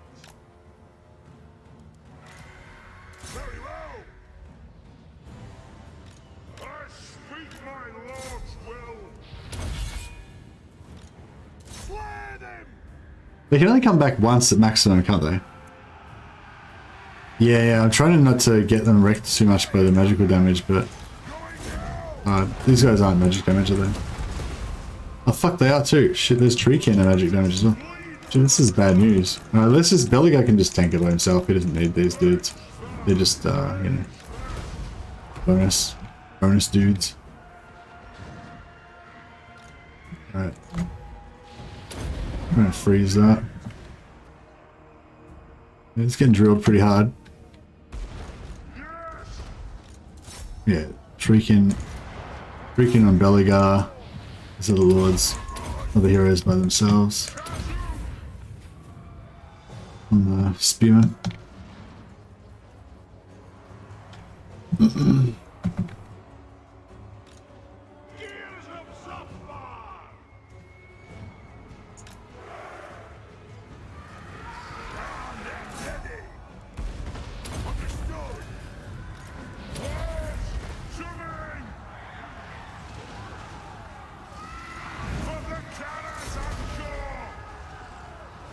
This is problematic.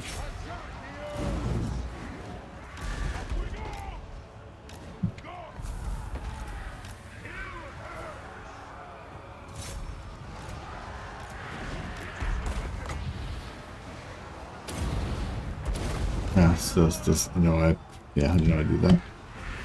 Waste of time.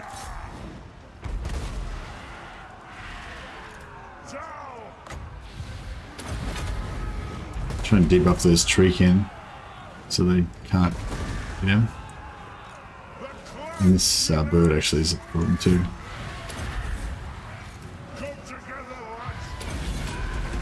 Trying to keep debuffing them. Trying to kill that bird. And he's so nearly dead. Which one's the ward save one? No. This one? No. This one? No, this one. No, this one. Come on. Freaking ward save. Save him.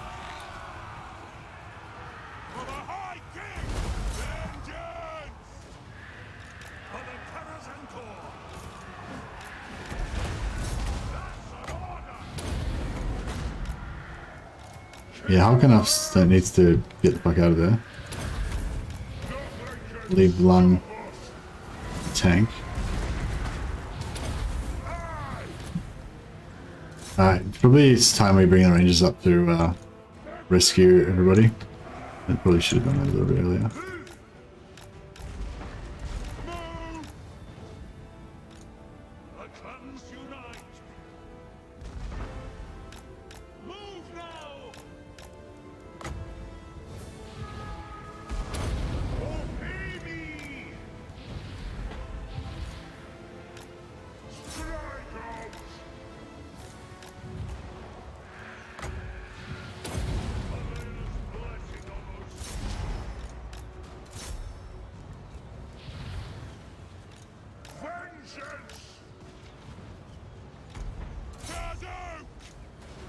Fun.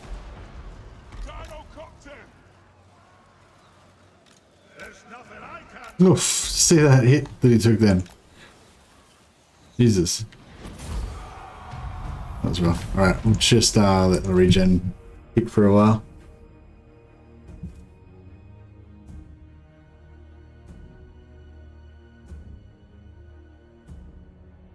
Yeah, no, thanks a lot for the super chat, man. Not necessary, but very generous. Much appreciated, man.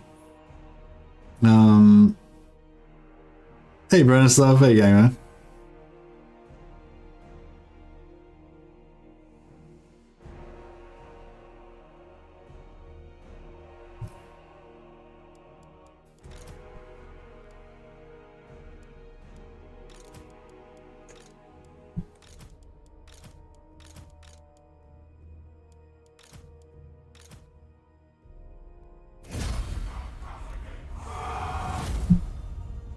Yeah, I can't actually remember what Alariel's trait is now. I think it's replenishment or something, isn't it? I don't know. Is it replenishment or is it winds of magic or? I guess we're gonna find out in a minute. Oh man, I'm supposed to stop streaming it. This is what I mean about being addicted to streaming. Like, I was meant to stop it now, which is 8 hours. And I am a bit tired, but at the same time, I'm kind of hyped because this campaign's really fun, and like you guys are here, and I don't know. Actually, I haven't even checked how many people have been watching the stream. Is it maybe 63 people? That's pretty good, especially considering it's like episode 6 or whatever, 5 or whatever it is. Normally, people get a bit sick of it after a while, but yeah, it seems like it's been pretty good turnout for this one. So yeah, it's like, you know, on the other hand, I definitely should go to bed now, but on the other hand, I'm also having a really good time, you know? So it's like, it's hard. And then, like, I want to work on videos this afternoon, but if I fucking keep streaming, well, I mean, I've probably already streamed too long. If I really wanted to work on videos, I probably should have stopped after 4 hours instead of going for 8 hours, you know? But yeah, it's hard to have the discipline, you know? Sword of Cain for Belegar. Should we give Belegar the Sword of Cain?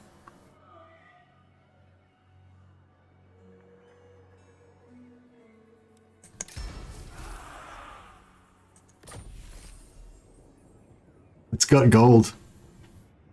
Let's go 8 hours, exactly. It was 74 plus when I joined an hour ago.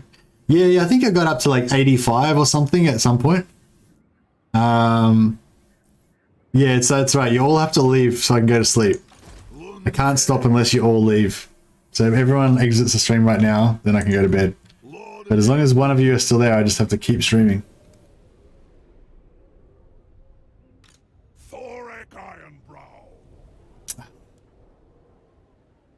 I don't know. I'm thinking I might have to do another episode of this tomorrow. I did want to start what I've been getting to lately is starting a new campaign every Saturday, because Saturdays tends to be my best day. Like today, Friday.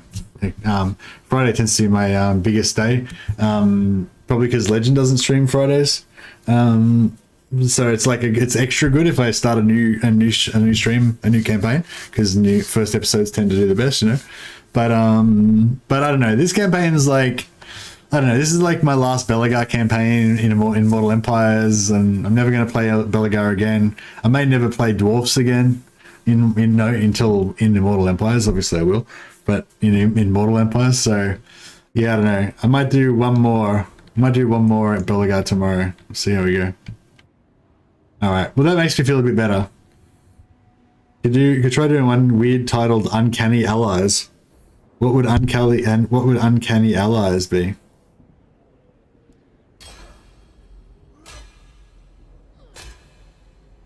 If you have any ideas for weird starts, I'd be down to go off and test. Sciencing efficient starts is my jam.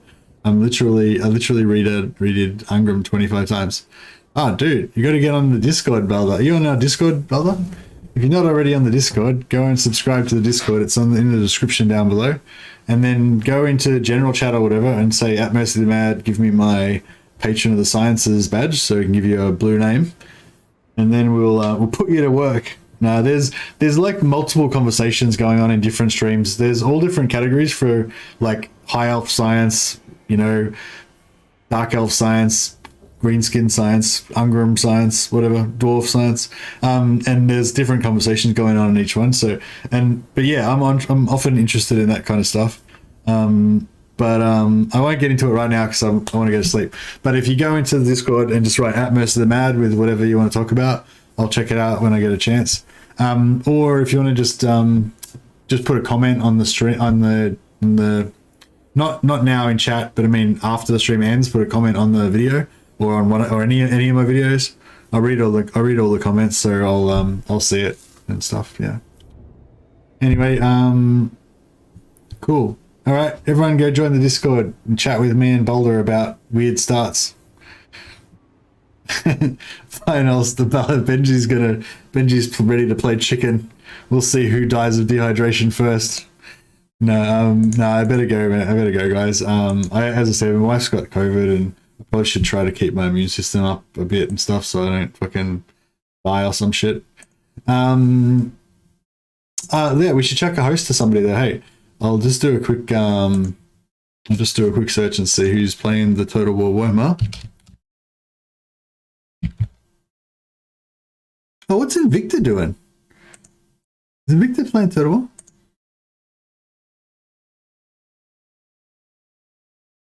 Oh no, he's doing a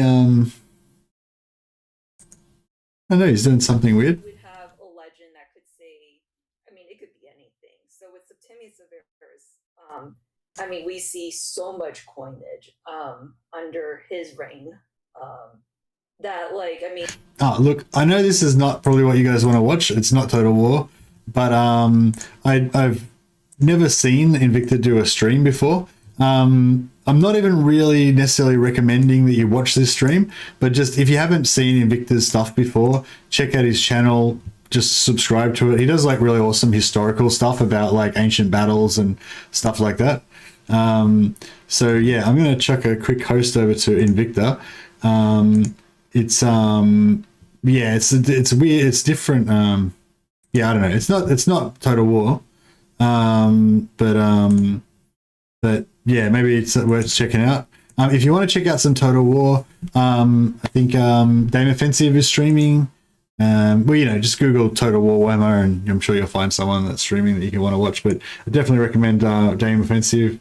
I'm not sure what Turin's doing, but yeah. Anyway, Invicta. If you haven't seen Invicta's channel before, there's a link to it.